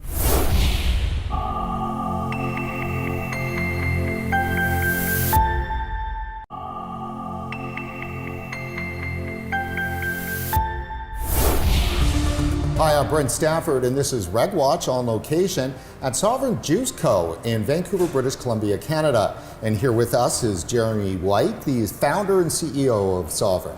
How are you doing, Jeremy? I'm doing good, thank you. So tell our viewers about Sovereign Juice Co. How long have you been around? How big are you? How successful? Well, we started in 2014. I wanted to quit smoking. I looked up the local vape shop, happened to be 2 blocks away. I went in there and paid a ridiculous amount for a vaporizer and a couple bottles of juice. And I thought after vaping for about a week, I was thinking, I can make this myself. Started looking online and found some ingredients, ordered them up, and started to make my own flavors. Friends started liking my flavors and started buying them, and soon enough we were in production. I started in the spare room at my house, which nowadays nobody does that. It's not a clean environment, I guess, to produce juice. That only lasted for about 2 months, and then we moved into our first manufacturing facility. Took a few months to set that up, and Off to the races. Exactly, yeah. So, I mean, obviously, e-juice is a real business, isn't it? It is. Families and loved ones and dependents and houses and real estate and jobs all connected to it. No, exactly. We employ 7 people currently, and I'm responsible for all of their incomes, which is pretty huge. When I was working for a company in Burnaby years ago, I didn't think much of it, but that company was the reason why I was able to survive and live. And they weren't necessarily overregulated. Overregulated is actually a real thing. Many people have a de facto position that they believe that regulations are good. And I would offer that not always are they good. And indeed, sometimes when they're forcing people what they can and cannot put in their own bodies, that has an extra special kind of responsibility for the regulator, certainly when it comes to something like harm reduction. Oh, for sure. Alcohol's regulated, tobacco's regulated, and they have sin taxes on them as well, and also taxes because they do harm the general public to a certain extent, and they cost the government money. Vaping isn't costing the government money right now, so there's no extra taxes on it. I don't think there should be. As for overregulation, I think they did a good job with the TVPA. It's very clear. When it comes to the upcoming regulations, I'm not sure which direction they're going to be going, but hopefully they don't regulate it to death. They've put a cap on the nicotine strengths. We as an industry, we've always kind of self-regulated since the beginning. With the clean rooms for mixing, the ingredient sourcing. We're always trying to use the best ingredients and the best supplies and everything to make a safe product for people to transition from cigarettes to vaping. Jeremy, what's the biggest threat do you see coming down the road in the next 12 months for your business? Fear mongering on social media.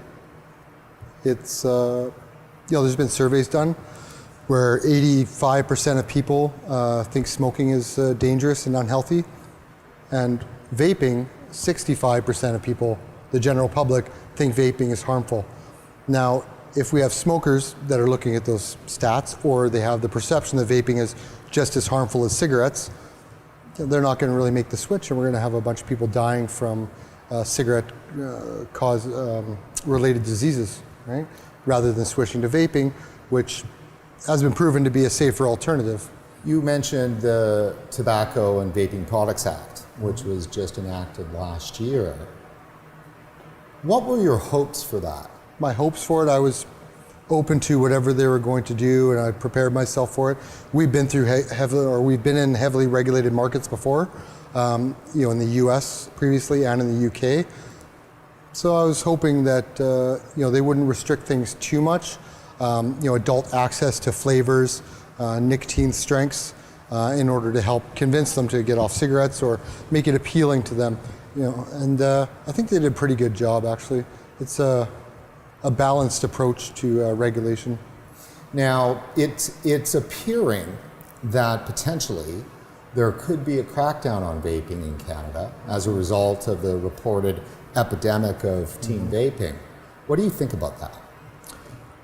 I think teens they'll do anything new that they're not allowed to do. I did it when I was a teen, drinking, smoking, etc. There's a lot of fear mongering around teen access, saying they're getting it from convenience stores or from vape shops, and those shops are selling to underage kids. When the surveys that have been done, say that half of all vapors or people that have tried vaping borrowed it from a friend, bought it from a friend, or their friend gave it to them. So, we got to look at education, I think would be a really important thing. Education and enforcement for underage sales. So Jeremy, you said fear-mongering. Mm-hmm. Do you think that there's some validity to it, or is this engineered? I don't think either would be correct. I think it's a lot of misunderstanding, misinformation. I'm sure there is some people out there that are making money off of the fear-mongering, starting organizations that are going against vaping and trying to spread misinformation about it. But I think not enough good information is being shared. Facebook and everything, that's huge nowadays. This is where people are getting all of their information from, and it's constantly in your feed. E-cigarette blows up in someone's face. Teens are addicted to vaping, and all these big companies are being blamed. They're the big giants, so they're getting blamed for it. When in fact, we're just trying to get people to make a switch to vaping, and we're not trying to entice youth. And I think it's just a bunch of misinformation being spread. So you make e-juice. That's your company. That's your business. Is it not more accurate to say that you make a nicotine delivery system? Yes, correct.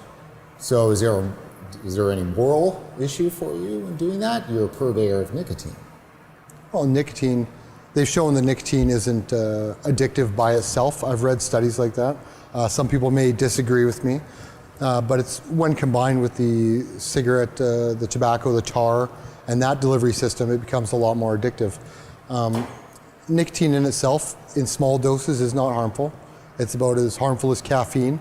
This is my opinion just from studies I've read, but there is a factor of safety that you have to bring into play. Do you feel like a drug pusher? No, not at all.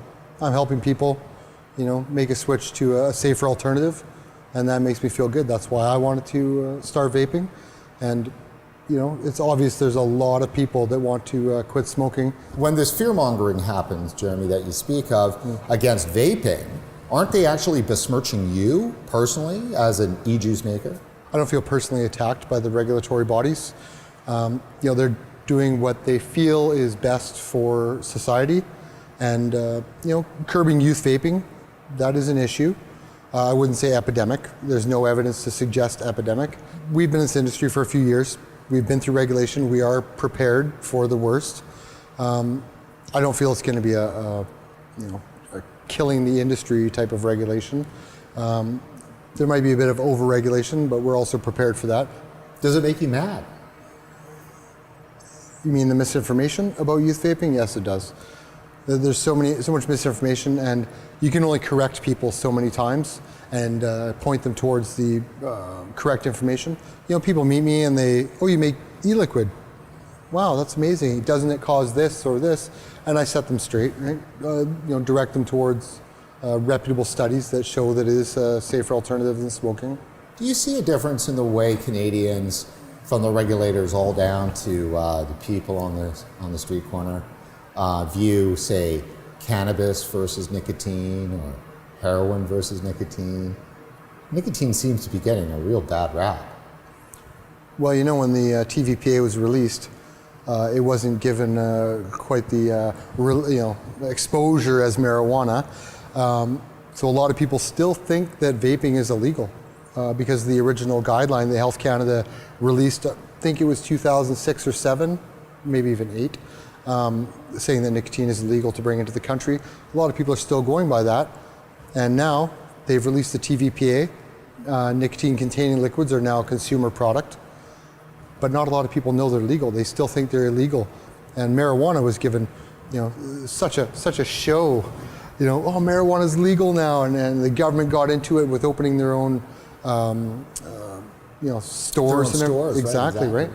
So everybody knows that it's legal, and the government says it's legal, so they interpret that as safe because they're listening to the authorities. And the government hasn't come out and done that with vaping. And to the contrary, if you look at the Health Canada website, there's fear-mongering on there. But let me ask you something. tobacco control truly believes that the entire vaping industry is corrupted by big tobacco. Wow, that's amazing. Big tobacco is just getting into vaping. They're relatively new. Been around for maybe 1 or 2 years that we've seen. They've obviously been researching and developing products for a few years now in order to compete in the space because they're losing money. Jeremy, big tobacco then for everybody, how much of your business do they own? Absolutely zero. How about the other e-juice companies you know? They've probably purchased 1 or 2 that I know of or purchased shares in them. Nobody local. Everybody local is completely independent. Almost family-owned businesses. I don't see Juul or Big Tobacco as the enemy in this. They're just healthy competition. And this is something I was thinking about the other day, actually. Juul has got more people off cigarettes than every vaping company in Canada combined. Just let that sink in for a second. So if that's the main objective for me being in business, obviously I run a business here. I'm not just in it for the money. I'm also in it to help people get off cigarettes. But if our goal is to get people off cigarettes, Juul is not the problem. Vape is not the problem. Over-regulating is the problem. And that's the danger then, isn't it? It is. What would you like Health Canada to know about that danger? I don't see a youth epidemic. I don't see kids walking down the road vaping everywhere and juuling, as they call it. In the smoke pit, you see about equal number of smokers and vapors. I know youth smoking is a problem. Youth vaping is a problem. But what we need is enforcement on the age restrictions. Well, the responsibility does fall on the parents. It falls also on the government. If the government's writing regulations, they need to enforce them. We've done a great job of regulating ourselves for years before any thought of regulation came about. It's been about 10 or 12 years now that vaping's been in Canada, and we didn't have this youth epidemic. We didn't have all of these issues that we have today. You've got a little bit of a present for us. Oh, I do? Yes. Yeah, all this... Go grab it, go grab it. All this regulation. All right, man, so what is this? You were telling me all about it. Well, vaping's getting dragged through the mud here, so we want to make vaping great again. Oh, look at that. Oh, that is awesome. Now, I'm wondering, am I going to get beat up for this? Oh, maybe. Maybe. Maybe. If I go to Chicago, maybe. If you don't, it didn't do its job. Yeah, that's great. Well, thank you very much, Jeremy. I appreciate it. You're welcome. Thank you.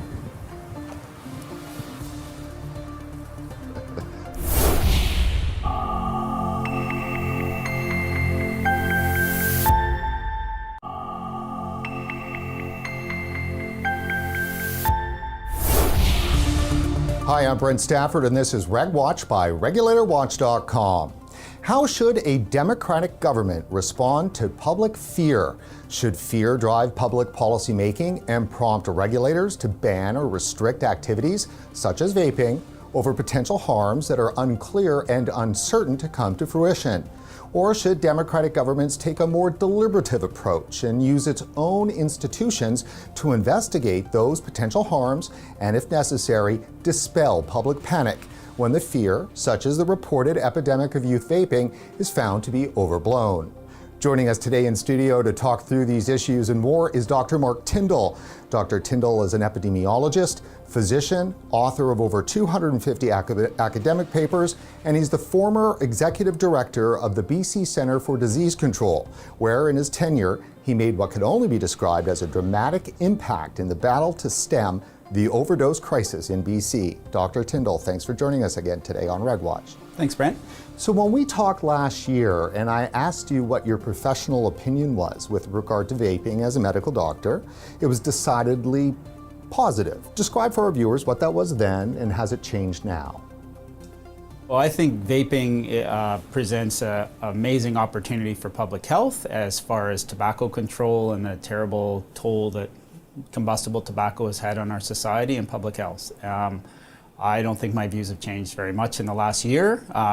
I think as an advocate for this technology, I think I've been more on the defensive the last year because of the way the media has played things out, especially around the youth issue. But as far as my view on the amazing opportunity we have with tobacco harm reduction, it hasn't changed. So few people are talking about it that way right now, are they? No, a lot of certainly the media is really focused on the unintended consequences of this technology as it relates to new entrants into nicotine, which is youth. And rarely does the conversation ever start with the great potential this has currently for people who are using combustible tobacco. Does the media even talk about it as a technology? Yeah, no, not really. There's still just so much misinformation out there, and I think as public health people we haven't done a very good job of getting any truth or real information out to people. I had on the way to your studio today, I stopped and when I see people smoking on the street, I just ask them about vaping, and I stop into vape shops and things. And this one woman I talked to today, just like a half an hour ago, she was probably in her 50s. Looks, she said she smoked for a long time. And why was she still smoking when she could be vaping? And she said that vaping has too many chemicals. And I said, well, the chemicals that we're interested in are when you light up your tobacco. That's when you get all these chemicals. She said, oh no. And she pulled out her package and it says no additives. And she said, I smoke 100% pure tobacco and there's no chemicals in it. But vaping products have chemicals, and I want to avoid that. That's her perception, and she said she made some comment that she knows the scientific research about this, and what she's saying is entirely scientifically true. I said, but that's opposite. That's literally opposite of the case. Exactly. So we've done it. If you present this as a way for people to reduce their risk of combustible tobacco, then we should be doing way better than getting with that public perception. And she was just one quick conversation I had. But this is quite common when I ask people about why they're still smoking, and most people will tell me that they think that it's why would I vape when it's just as bad as smoking. You mentioned the media, and what we've been hearing certainly since September 15th, when outgoing FDA Commissioner Scott Gottlieb got on the podium and said that there is an epidemic of youth vaping. Is there an epidemic? What did you think when you heard that? The data was not really presented. So it's one thing to say that the number of youth that have tried vaping in the last 30 days has gone up dramatically in the last 3 or 4 years. It's a new technology. What would you expect? Of course, it goes from 0 to 18 or 20%. Nobody's in favor of youth getting addicted to nicotine and going on to smoke cigarettes, but that's the kind of narrative that's evolved, and there's no evidence that's happening. Teen smoking rates, we know, are continuing to go down. So this idea that there's been a switch is quite likely. So kids who may have experimented with tobacco now are trying vape instead, and I think that's what we'd hope for. That's what you'd expect. So this idea of the gate, people jump to the conclusion that this is now a gateway, and we have really no information about this being a gateway to smoking. Maybe Members of the public might be jumping to that conclusion because that's what they're being told in the media. It's not like the media is trying to clear up that misconception with regard to gateway. They're pushing that narrative, aren't they? Oh yeah, I think it's really, when you look at the media attention, both in the US and in Canada around this, it's basically the same soundbite from US over and over again, and nobody's asking the question, well, what does it actually mean?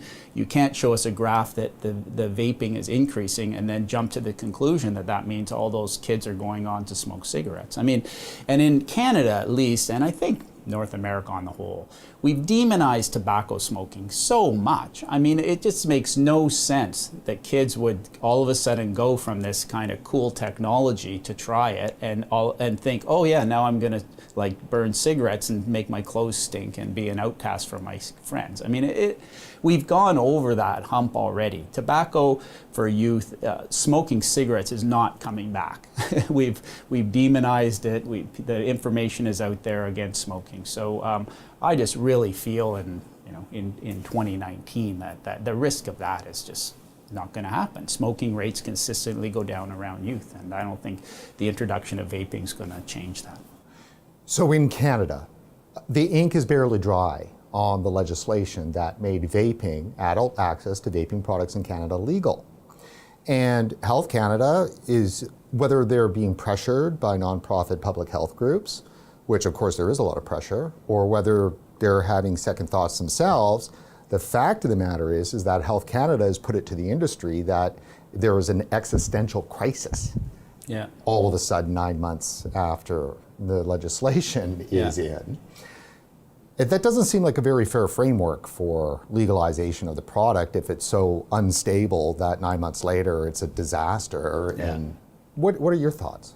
Well, the timing is sort of interesting. It's more based on the legislation, not the introduction of vaping, which has been around for a few years now and accessible to people. So I don't know what magically happened in the fall to make this a crisis. I mean, when you look at a lot of public health events, this idea of moral panic is not an uncommon response. So when something new's coming and kind of a demonized unknown product, then if the media gets a hold of it and can really create a whole narrative that has really nothing to do with what's going on in the ground, but has a life of its own. And I think the youth vaping epidemic is really falls into this moral panic category, but it can do a lot of damage. So often moral panic leads to fairly harsh legislative changes to try to prohibit these kind of things from happening. And I think that would be a serious missed opportunity for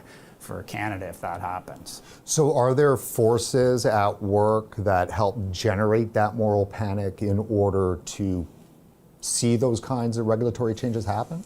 Yeah, I mean, it's certainly consistent with the narrative that public health in general has developed. And, I'll be the first to admit that my views on this are a little outside of the mainstream, and many of my public health colleagues, who I respect their opinions, I'm happy to have these discussions, but I do think there's an element of ideology there where people who have been involved in this for a long time believe that we should aim for a smoke-free society, that people should not be using cigarettes whatsoever and nicotine whatsoever. So people are, I think, on a sort of ideological move that we should just get rid of this, and abstinence is the way to do it. And people will tell me who have been involved in this in a long time that they think we're making progress. If you look at the statistics across Canada, every year it kind of trickles down a little bit. It's quite a lot of variance across Canada, and certainly a lot of variance around socioeconomic groups. So in Canada, basically, smoking, or certainly the initiation of smoking, has been much more problem in lower socioeconomic groups. So poor populations tend to smoke. My last 25 years of work has really been with people with severe addictions and people really living on the margins where tobacco use is just ubiquitous. So I've done so many prospective cohort studies over my years in this area with heroin use and cocaine and crystal meth. We didn't even ask about cigarettes because everybody smoked. And to me, it was almost like a harm reduction thing. If people didn't have nicotine, they'd probably be using something else. So we didn't really even put much emphasis on stopping people from some smoking. Now, but I had a kind of epiphany when I was in Ottawa a few years ago, when I was this is when I first really became interested in this, because I had a lot of work with community groups, and I had a team of 8 people that were people with lived experience in drug use, all tobacco users, which you would expect, and they were in my advisory group. And within 6-8 months, I lost 3 out of those 8 to tobacco-related illnesses. People in that group had HIV and hepatitis C and all the infectious disease problems that we focus on, and they were fine. I mean, they were on their antiviral medications, their CD4s were fine, most of them had their hep C treated, and we were looking at following this prospective cohort, and they were my advisory. And they all were chronic smokers, and 2 had end-stage COPD and died, and 1 had a massive heart attack, and all smoking related. And they were, sitting around the table. What was interesting, there was so much interruptions in their groups because everybody wanted to go for smoke breaks all the time. So so we decided that we'd hold all our meetings outside and people could just smoke as they wanted to, because you weren't allowed to smoke in our building. But that's the only way we could have a coherent hour-long meeting, that just smoke. I mean, unfortunately, I was the one sucking in the secondhand smoke, I guess. But I mean, it was the only way you do it. But I was just really, I woke up one day and thought, this is ridiculous. I'm not offering these people any real chance to improve their health. And the most specific thing I could do for them would be to get them all to vape and get them off smoking this tobacco. And so that's when I really became involved in it as far as an equity issue and not leaving that vulnerable population behind. So do you see vaping then as a social justice issue? I definitely do. I mean, people have the right for a safer product. I mean, if this goes for everything we do in society. If there was something safer for somebody, you wouldn't put legislation to deny them access to it. I mean, if somebody clearly wants to reduce the harms of cigarette smoking, which 80% of people who smoke do, we should give them the truth. We have a product now that's much safer for you to use. It's cheaper. And that you should really be put in a position where you have the information you need and the resources and support to try this. And I think denying people that is a social equity issue and a human rights issue. People should have access to these safer products. Do you think part of the misinformation that's out there and the public perception and the narrative comes from the fact that actually within the legislation that's now law, no Canadian is allowed to actually make comparisons between vaping and smoking? And so there's no incentive for the media to break a law and start, making comparisons. You actually can't do that. Yeah. And now they're talking about obviously going after a bunch of the product advertising, which is the last of the communication that could be out there that normalizes vaping. I think that there is certainly an issue with a bunch of the promotion that happens, say, in convenience stores and so forth. For sure. But that's the last of the place where vaping gets any shot at being seen as a normal product. Well, outside of that, it's... Yeah, no, I mean, the anecdote I gave you at the beginning, this is before there's any more strict regulations, and already the public is entirely confused about this. They have no idea really the truth about vaping. And when I bring up the guideline from Britain and things and the public health there with the 95% safer thing, people just look at me as though I'm crazy. And that, well, no, actually that was really rigorous scientific evidence. You take 7,000 known chemicals in a combustible cigarette, and 69 of them are carcinogens, and you take them out and you give somebody just nicotine, it's just illogical to think this isn't a safer product. I mean, I don't know. I've had so many late night conversations with people. I don't care if you think it's 95% safer or 50% safer, but it's safer. And so if you come to that conclusion, then how can you say that we can't allow people to have access to that? Or we have to do everything in our power to make sure it has to be done very secretly and clandestine. As a public health measure, we should be putting a lot of resources into heavy promotion of this. If you're a smoker, you should be using a safer product. It's better for you, it's better for society, it's better for our healthcare system. I mean, to me, it's just such a missed opportunity that we're now focusing all our attention onto potential new entrants into this, which clearly I'm not supportive. Clearly, we want to have limits around access to this, but I am not convinced that this is this major gateway epidemic, and that all these poor kids who have tried vaping once will go on to be lifetime tobacco consumers. That just doesn't make any sense to me. Should Canadian parents be concerned about nicotine when it comes to their teens? Well, this is a very difficult. I think that. There's no strong evidence that nicotine is bad for you. in the long term. I mean, bring up the data about developing brains and fetuses and things. I don't think there's any chemical we could give to mothers that would be safe for a developing fetus. So I'm not, totally discarding the fact that that nicotine is just a total benign substance. But if you look at the CDC or cancer literature, as far as carcinogens and things that cause health problems from tobacco, nicotine doesn't make that list, right? It's well established that nicotine is what addicts people and keeps people going. But of all the bad chemicals in combustible cigarettes, it's not nicotine. And so I think that for a parent, we don't really want our kids to do anything. So, don't play video games and don't have sex and don't, there's a whole list of things they're not supposed to be doing. So I think vaping can fall into that list of things that you would say, that you should make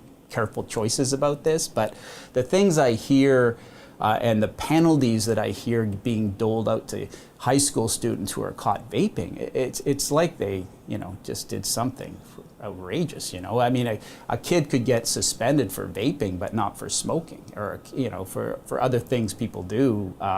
Somehow vaping's been labeled as probably the most deplorable act you could ever contemplate. So there's got to be something more going on here than just a health thing. There really truly is a moral panic. Yeah, the things that you've talked about, ripping doors off stalls of washrooms and stuff in high schools, really, this is really over the top response to this. And kids need education and the truth, they need everything. And we know this so much from creating panic around things that, are overblowing the arguments. Youth especially see right through that. Well, what are you talking about? I just tried vape. I feel fine, tasted okay. It's just what are you telling me? This is going to kill me or something? They can see right through that. So I think our approach in public health has to be way more upfront and transparent with people, saying, look, it wouldn't be a good idea for you to become addicted to nicotine. I think you need to be careful about this. But it's, you'll do all kinds of things in your life, and they all have a certain risk to them. But for God's sake, don't try cigarettes. I mean, that's what I'd really want to be strong about. That we know what happens when you are a regular cigarette smoker, and we know the health impact to you down the road is horrible. And so and I think we've done a relatively good job at getting that message out, and that's why smoking rates among youth are going down. So I think that message still has to be loud and clear. What do you think public health's response would be if technology was to make nicotine 99% safer? Would that change their opinion on vaping? No, I don't think it would. So I've thought through that with many of the discussions I've had with people that are not supportive of vaping, and I do not think they'd be satisfied with 99% safe, because they want 100%. Because abstinence is 100%. So why would we risk any? If they could come up with one, and I'm sure you could find somebody in Vancouver, some kid who said they used vape for 6 months and now have a packet of cigarettes. I'm sure that has happened, and it probably will happen. And I think from the people that are opponents of vaping, they would use that as a reason not to let anybody use vape. That would be that's one person too many. That we should not be allowing that, and the only practical response to this is just try and eliminate it all, even though it won't be eliminated. So adult smokers and current adult vapers who rely on the technology, their needs are completely not relevant. Yeah. So if I could show them one person who was smoking 2 packs a day and now only vapes, they would discard that. They would not consider that. I'd need to tell them that 5,000 people did that compared to the one new one, and even then they'd go, it's not worth the risk. This poor person, this poor youth who was just an innocent bystander, use this product and now look at what's happened to them.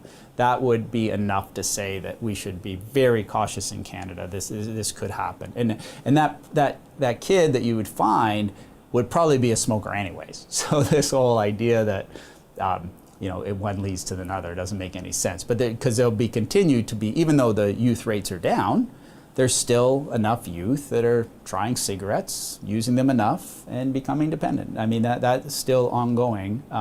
And from the way I look at it, even in that population, offer them vape. Like, at least they wouldn't be starting on combustible tobacco. What is the potential that vaping could have? I'm just always flabbergasted that how we've messed up the message very badly in public health. To me, this technology is what everybody should be searching for. And it fell on our laps, and we're just fumbling it along. Vaping saves lives?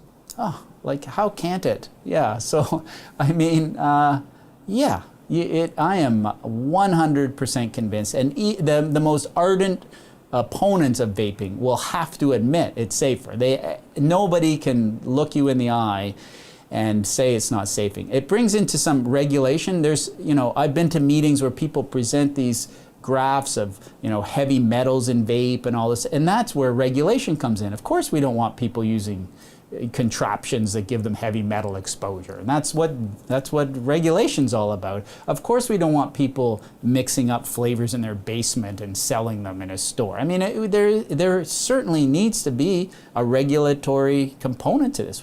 People deserve the best products and the safest products, and the most efficient products. I mean, and everybody wants that. So I'm all for regulating the industry, but we need to make sure that we offer people an opportunity to have a product that will make them healthier. If you could sit down with Health Canada next week with us, what would your message be to them?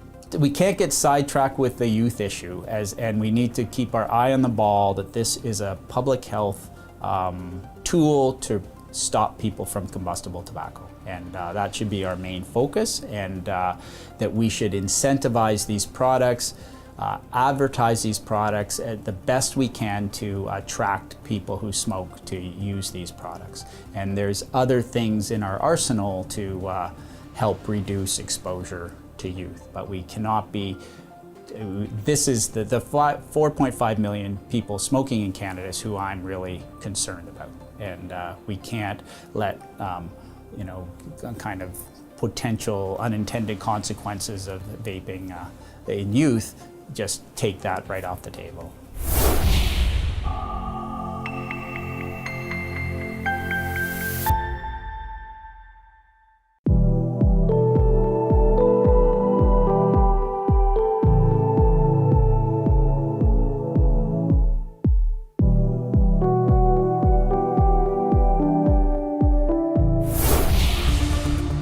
My concern is that these people who have this ideal that they're looking for are really the same kind of people that have these same ideals across a bunch of spectrums when it comes to how other people should live their lives. And they're really trying to make a better society. They're trying to make a better man, right? And isn't social engineering proved to be a disaster? And is this not social engineering? Maybe you're getting out of my level of expertise, but I think, in public health in general, we try to set up situations and policies that direct people to a healthier life. And often that includes trying to restrict them from not having a healthy life. So whether it's massive soft drinks at corner stores, I mean, that got a lot of publicity in New York. I mean, from a public health point of view, I think it's tragic seeing a 15-year-old buying a 24-ounce big gulp of Coke. I don't think that's good for them to do that. Now, how we actually put in those restrictions is complicated and often backfires. So I think it's much more likely to succeed if it's based on education rather than prohibition. So we really need to get the word out there, try to educate people, make buying a 24-ounce Big Gulp socially kind of unacceptable. So that's a kind of way, rather than saying we're going to ban the sale of these kind of things, because we know prohibition. So demonize, but don't restrict. Well, demonize, but just by giving people the clear goods. They can still make their decision, but at least give them the opportunity to make an informed decision. So am I hearing then that demonization is an actual recognized tool in the kit of public health? Oh, well, cigarette smoking is certainly a great example, right? Sure, and then by like Big Gulps and like, you know, it's an actual part of the toolkit, isn't it? Oh, yeah. I mean, and I don't do this on purpose to my 5-year-old, but he must have got the message that I think smoking in public's problematic, or eating at McDonald's is problematic from my public health point of view. And he'll make comments about people, and I'm always trying to put, well, like, they're not bad people, they're just doing things that probably aren't very healthy for them, because we tend to jump to this and like all substance use, all of a sudden you're a bad person, right? You're not just a smoker who's happens to be dependent on nicotine. Actually, you're quite a bad person. You've made bad decisions, and you need to get some sort of salvation.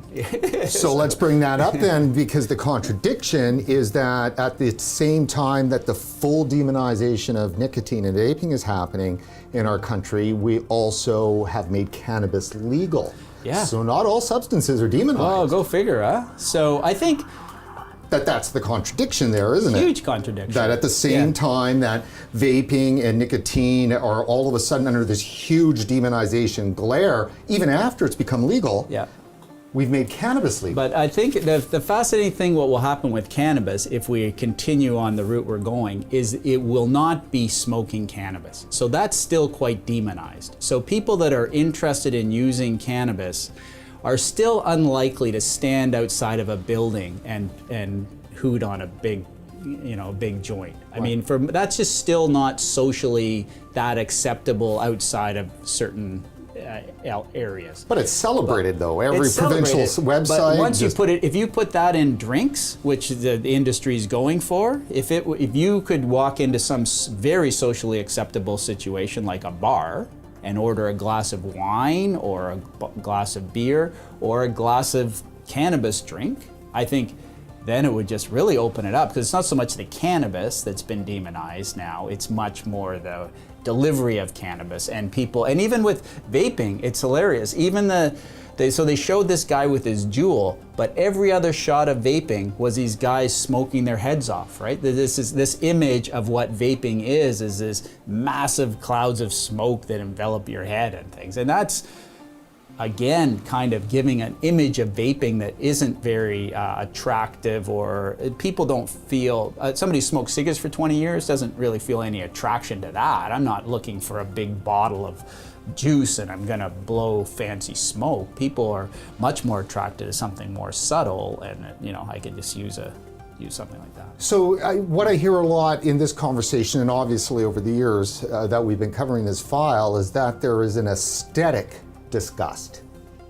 that public health people have towards this behavior, whereas sometimes it's described about the use of the drug, but that can't be the case in Canada because cannabis is a drug, right? And no matter how the government might want to call it an effect, it's a high, it's a high. You are altering your state. So how come that substance is A-okay and is being normalized? I mean, is normalized. Whereas the nicotine, it's going to harm your brain and make you brain damage, and it's disgusting. There's huge paradoxes about that. I really think that the people's arguments kind of fall apart when you bring up those kind of similarities. It is clearly an ideological driven thing that has really no basis on what we're doing with other substances. Looking back on, and I was really a proponent of cannabis legalization a long time ago, but it wasn't so that more people would use cannabis, or that we'd be promoting it as a normalized thing. It was because 20-year-olds were ending up with jail sentences for selling cannabis. I mean, that was a ridiculous kind of approach to how we do it. And I think slowly we're trying to educate people about cannabis. So now it's legalized, a lot of the public health effort is there's still a fear-based thing out there. So that, I think and I've been quite involved in some of these conversations. I'm helping to organize a Canadian meeting about this next month, actually. But there's still a lot of messaging out there from public health that cannabis is still bad. Like this is still, in some people are still putting the alarm bells on that we've way overshot. This is not a safe product. People youth should not be using it. All this discussion, should we make the age limit 21 or 25? I think this Canadian Medical Association was promoting 25. Well, when you're missing 60% of the users, it doesn't make that much sense. You haven't really legalized it then. So but there's still a lot out there that is trying to make the use of cannabis even still very dangerous and make it a public health crisis.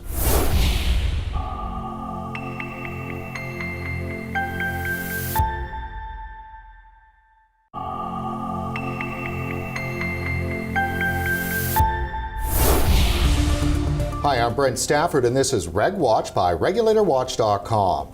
We're here today at Health Canada's national headquarters in Ottawa, Ontario, for an in-depth discussion, which is an exclusive discussion, with James Van Loon, the Director General of the Tobacco Control Directorate at Health Canada. Thank you for joining us today. It's a pleasure to meet you. Now, your name, the title, Director General, what exactly is that? Director General of a program in the federal government is sort of the captain of a program. In this particular spot, I'm the Director General of the Tobacco Control Program. We're also responsible, as you know, for regulating vaping products. I am the leader for a group of over 100 people, including scientists, regulatory experts, people who specialize in outreach and partnerships and international affairs, all of us working on trying to address the issues of tobacco and vaping control in Canada. Now, as the regulator, there must be a lot of power and authority there. Sure. Our job in the Tobacco Control Directorate is to implement the Tobacco and Vaping Products Act, among other things. And that act is the act that sets out all of the regulatory authorities that apply to tobacco and to vaping products. So the politicians make the law. Correct. You make the regulations. This is it. A law as a whole sets out these broad strokes and these broad prohibitions, and then typically includes what are called regulatory authorities, which are things that say the government may make rules that do this, that, or the other thing. And then we here at the Tobacco Control Directorate prepare those rules for consideration by my bosses and then the minister and then the government, and then they may be finalized and made into rules that apply. So these kinds of rules, there's a lot of discretion there, isn't there? There's quite a bit of discretion. There's the different regulatory authorities give different amounts of discretion. But basically, the idea is if you are being told you make regulations respecting the sale of something, then there's lots of space to make rules about how that should happen. Is there a difference in your mind between smoking cigarettes and vaping? Are they two different things? Absolutely. The law that the government passed last year, the new Tobacco and Vaping Products Act, clearly sets out two different types of products: vaping products, tobacco products, and then applies different sets of rules to them. In our view, so that was new. I've only been here for about a year and a half, and as I came in, I was taking charge of trying to get that act through, or support our minister in getting that act through Parliament. And it was very clear that what we're trying to do there is provide access to a lower risk alternative for adult smokers, while still trying to prevent any sort of corollary risks that might happen because young people started using the product in the form of vaping. So see them as quite different, and certainly for people who are able to switch completely to vaping from their current tobacco smoking habit, less harmful. Vaping is safer than smoking. I try to avoid the word safer because neither of them is safe, but less harmful. Clearly there is a big issue going on right now with youth vaping. I believe you've described it to the industry as an existential crisis. or threat? It's certainly a very, very big issue. I actually remember the conversation that you're referring to there. It was right after the FDA had called this an existential threat. What I was trying to convey to the industry in that conversation, what I think is still true, is that the level of concern here is just as high. We are aware of some evidence that suggests that there is a rapid increase in the rate of youth use of vaping products, and that's something that we find very alarming. So yes, that is a challenge that we're facing. Yeah, I mean, I have to ask you, what is the data that supports that level of alarm in Canada? Because even David Hammond told us that mostly the data that he's got mirrors the US, but it's not public yet. And so if the data isn't public how do we know that there is the alarm? Yeah, so I mean, David has, I'll take a step back on that. Actually, we have data going back many, many years on rates of vaping in Canada. We have a couple of national level surveys that suggest, or that canvass people for how much smoking is going on, how much vaping use. One is the Canadian Tobacco Alcohol Drug Survey. One is the Canadian Student Tobacco Alcohol Drug Survey. In the previous cycles of those, CTADs had showed a fairly consistent level of vaping, but the Canadian Student Tobacco Alcohol Drug Survey had shown a substantial increase over the previous 2 years leading up to 2017. And that was about 30% a year. So we knew there was an upward trend.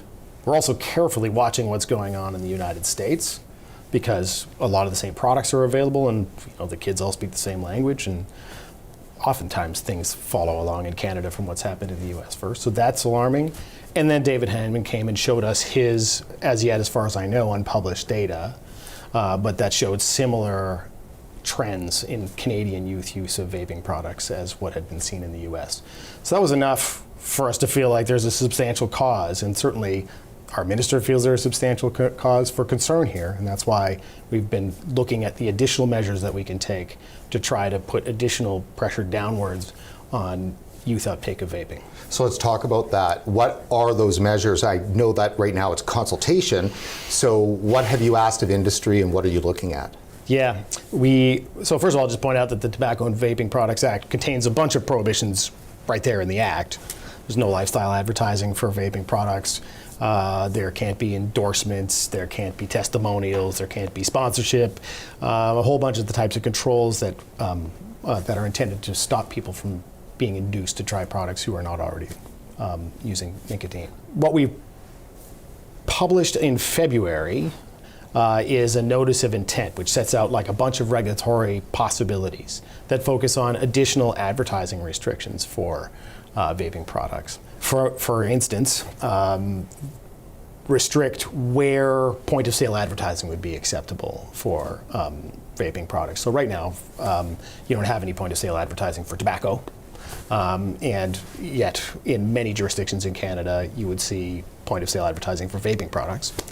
And so it would say, all right, well, the proposal in that notice of intent is if people under the age of 18 are allowed in the store, then you can't have point-of-sale advertising. So the idea here is that the kind of ubiquity of that kind of promotion and advertising is one that it would be hard to not be seen by youth. Exactly. The idea is to try to reduce youth exposure to vaping, or to vaping product advertising that might make the product seem appealing to them. And so there are these spaces where you frequently have youth in the candy aisle at a convenience store, and then at the end of the aisle there might be a poster or whatever it is. So point of sale advertising in places where you have people who are under the age of 18 would be restricted in this proposal. Right. So when you say appealing, these ads could be appealing. From RegWatch's point of view, we would use the word normalizing. Now, of course, to youth, you don't want to normalize vaping to youth, but you certainly want to normalize vaping to smokers and for all of their friends and family, and for the rest of the majority of people who believe vaping is as harmful as smoking. Don't you want to normalize it for them? I certainly want to make sure that we can be clear. If you go and look on Health Canada's webpage about vaping, we are very clear. We see vaping as less harmful than smoking. People who switch completely are substantially reducing their exposure to a large number of different toxicants. And that's a very good thing.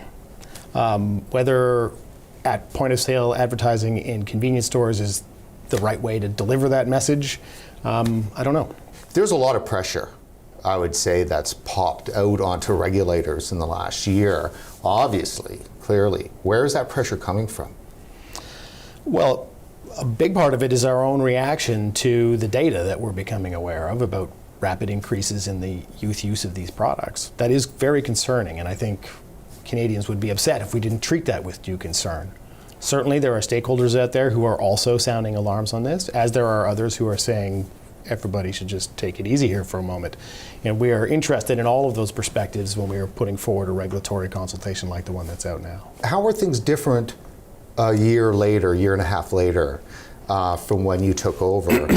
Certainly we're in the position where the industry was promised, I know because we've been covering it, Health Canada promised that the TVPA would provide a stable regulatory framework. And it's not even 12 months since it became law, and it seems that it's so stable that it's falling apart already in terms of pressure on the industry, right? So you're kind of saying, why wasn't there more protection there in terms of, well, we will resist this trend? But we're not responding to hysteria. We're responding to evidence that suggests that lots of young people are trying these products and wanting to make sure that we maintain this balance between offering access of a less harmful product to adult smokers and protecting young people from inducement to use vaping products, addiction to nicotine, other health risks that might be associated there. Right. So what we're doing right now is reacting to the changing environment that's happened over the last year, and that's what the government said it would do when putting the act through Parliament.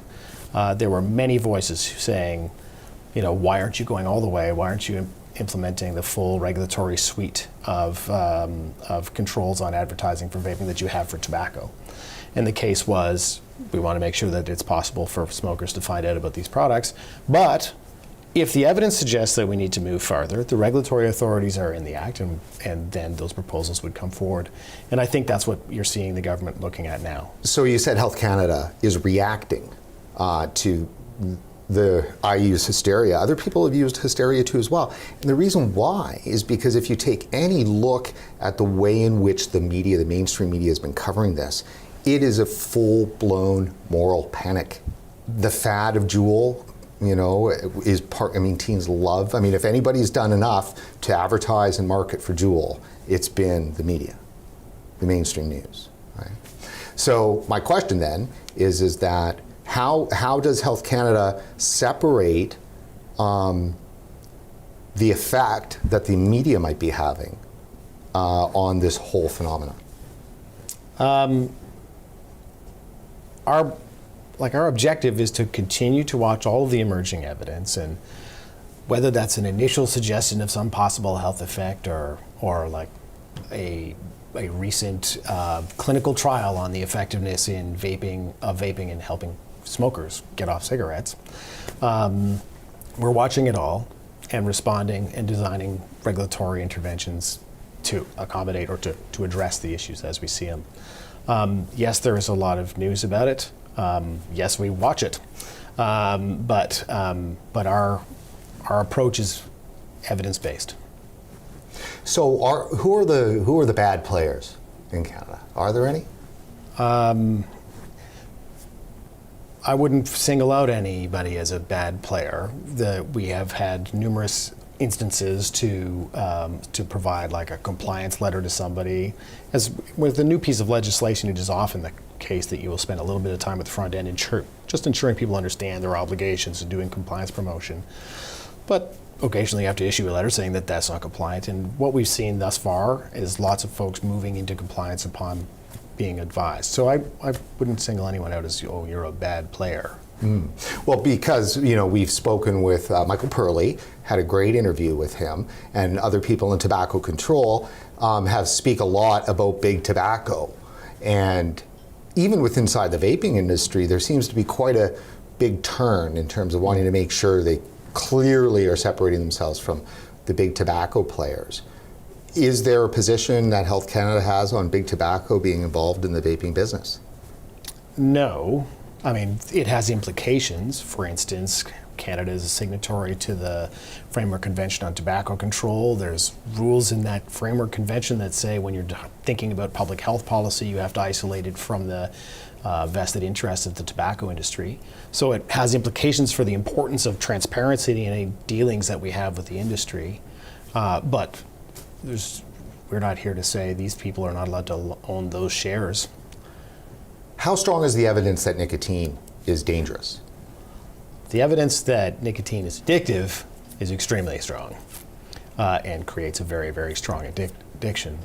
If you look at the purposes of the Tobacco and Vaping Products Act, it's really about, with respect to vaping, it's really about ensuring that young people and non-smokers are protected from inducements to use nicotine products, from being misled about the health effects of vaping products.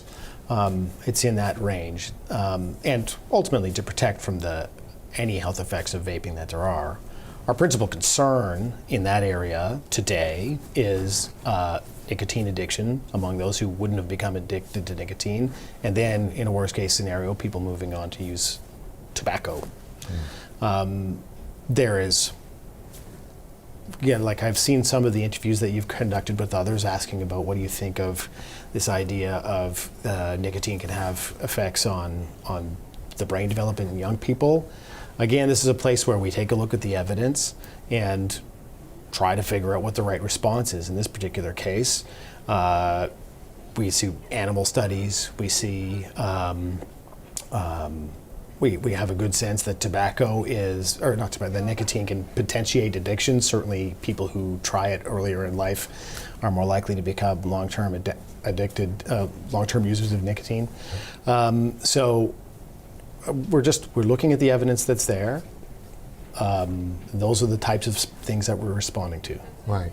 On your website now, because there has been some changes since even from October of last year to now, with regard to the teen stuff, there's a bunch more layers and some communications on youth vaping prevention. It does say on the main page that vaping causes lung damage. And I was wondering about that. Again, we're kind of looking at the available evidence there. We have evidence, and by the way, like when we're talking about sort of scientific evidence about health impacts of vaping, it's not, we have, as I said, a team of scientists whose job is to conduct some of their own research and largely to monitor the massive flows of research that are going on in these areas. But we also have a science advisory board that is consisting of people from all over, including the UK and the US, to help us to interpret this data. When we talk with them about these things, we see things like sort of cellular inflammation as a result of exposure to vaping, and it's an indicator of potential long-term health impacts. And so based on that sort of thing, we think it's important to provide clear messaging that says this can be harmful. Do you think the average Canadian is getting the information that vaping is a, what did we say, less harmful alternative, right? Not safer. Do you think that message is getting out to regular Canadians? I hope so, in that we are trying to clearly communicate smokers who switch completely to vaping are reducing their risk. It is that's a less harmful way of consuming nicotine. So we're saying it. Others can say it. You can't say it as part of a promotion of a product, but like a scientist can say that, media can say that.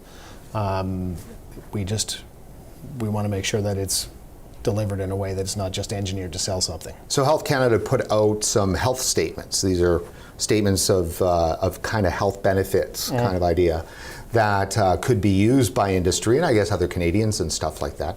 What are those for those that don't know, and what's the status of those? So the Act prohibits anybody making any comparative statements comparing the health effects or the emissions of vaping products to those of tobacco. But it allows regulations to be made that would authorize certain statements to be made. The idea there, once again, being to make sure that people are not being misled by cherry picking of certain statements or whatever, I don't know how you might spin something, versus getting clean information about the relative risks here. Right. Health Canada, I guess it was around August, sent a targeted consultation to stakeholders saying, here are a few things that we might authorize you saying. I wish I had actually brought them with me. Yeah, actually, I do have them here because they're kind of important to have out. A lot of people are excited by them. Let me just see. Here they go. Yes, so the first one there, if you are a smoker, switching completely to vaping is a much less harmful option. That was one. And we think the science substantiates that. These are largely, by the way, developed or derived from this massive study undertaken by the National Academy of Sciences, Engineering, and Medicine in the US last year, which is now a year old. And as I said, science is evolving extremely fast in this area, but remains a fairly definitive compendium of what we know about vaping. Sure. And so that's where we derived those from, and we sent those out as a consultation. As I said, we would need to make a regulation to authorize the use of these in the promotion for sale of a vaping product. So they're not yet then available then? They're not yet available. Over the last 6 months, our focus has turned to what can we do on the youth vaping side because of the alarming evidence that we had seen. But these remain something that we are working on. So we'll get there. Right. So that's, I guess, part of the issue is that so much oxygen gets drawn out of the room because of the youth issue that it completely stops, progress on other areas. How can anybody learn anything positive about vaping if it's literally against the law to say that vaping is better for you than smoking? And you have a media, which, God bless them, seem to really truly believe that vaping is the worst thing in the world. Doesn't matter for who you are. So if we're to rely on the media to tell the story about vaping being less harmful, no one's ever going to know. What I would do is encourage folks to go and look at Health Canada's information for smokers who are interested in vaping as an alternative. We're quite clear that we see vaping as less harmful than smoking. It's not against the law to say vaping is less harmful than smoking. We are doing it. It's against the law to promote a product using a relative risk statement. That's a paraphrase. It's in the Act. But people with a scientific opinion, people who are not promoting a product, certainly can be delivering that kind of message to smokers. Now that's a good point to make sure it's clear, because within the vaping community, they look at the no comparisons clause and it says no person shall. And when you look at the Act, it defines what an entity is, it defines what a manufacturer is, it defines what a retailer is, it makes all those distinctions, and then when it gets to the no comparison, it says person. Yeah, and that is in the promotions section of the Act, and there's a section at the front of the promotion section of the Act that explains that, like, academic papers and opinions and literary stuff are not subject to that prohibition. So regular Canadian, blasting out their opinion on Facebook or whatever, that's all fine. As long as they're not being paid. What if they work in the vaping industry? Then so I'm not going to get into interpreting and going, okay, well, what about this and what about that? Promotion of a product using those statements is not currently allowed. One of the big things that the industry is telling us, like we know, we've been covering this now over the last 5-6 weeks in this special coverage that we're doing. The special coverage only exists because this issue has popped up and there is some crisis that's happening. And as the industry is scrambling to try to respond, the Canadian Vaping Association has made a submission. They've talked about how promotion and advertising are something that they feel is detrimental to vaping and would like to work with Health Canada on that.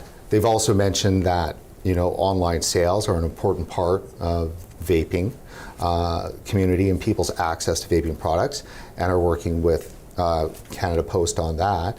We had the representative from C-Stores in Ontario on our show who could logically speak for most of the C-Stores in the country, and was very adamant that the point of sale marketing and everything else is very important to have in their stores, and that the ubiquity and access of C-Stores extremely important for converting smokers. And then we had Michael Purley on our show, famous tobacco controller and genuinely honest person who says that C-stores are a problem, the promotion and marketing are a problem, and believes that vaping is something that's good for smokers and recommends specialty vape stores. So there's a bit of a milieu, obviously, of differing opinions, which certainly are competitive in some extent and exclusionary in the others. And you have to review all that. I'm certain that you probably can't speak directly to any one of those yet, but I know that you've written a white paper so you've spent some time looking deeply at this stuff.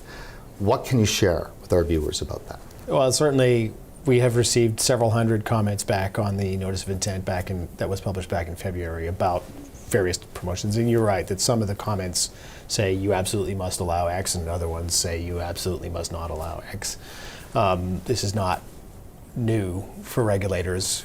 We consult regularly as part of the regular process of doing a regulation. And we have to reconcile and try to consider what the evidence says vis-a-vis those opinions. And determine what to do. But until we figure out what that proposal is going to be, I'm not exactly sure how we've decided to reconcile all those things. There's a lot of responsibility on the regulator to help sort this out. We haven't discussed yet is the parents, because there are parents for these youth. What role do they have? Absolutely, I think parents have a critical role to play in all of these things. One of the first, Health Canada has been engaging not only in regulatory activities, but also in outreach. There's various ads out there trying to inform people about the risks of vaping, especially at young people. One of the first things we did there is create sort of a web page for adults, for parents and educators, to provide them with the information that we have that they could then relay on to kids. I have to do it in my own house, talk to my 14-year-olds about what this all means and what it means for them when they're kind of saying, here's what we see and what do you think? And what I tell them is the same thing I tell you, which is that these products are less harmful alternatives for people who smoke cigarettes, but not a wise choice for a young person. So for vapors out there, can they be reassured for adult vapors? Can they be reassured that there's going to be a vaping industry for them in a year from now? Yeah, the policy objective remains that there should be a less harmful alternative for those unwilling or unable to quit nicotine. So that remains important. I think you can expect, though, that as long as we continue to see rapidly increasing youth uptake of these products, governments will be very focused on that. And I think most parents and most Canadians would expect that. If there's one thing that parents, educators, people in the vaping industry, and those special interests who are not particularly friendly to vaping, what would you like all of them to know about what Health Canada is doing over the next 12 months? I would like them to know that we take the emerging issue of lots of young people trying vaping very seriously and are moving with all due speed to find the right solutions to that issue. At the same time, I do think it's important to continue to remind, especially smokers, that switching completely to vaping is a less harmful alternative for them.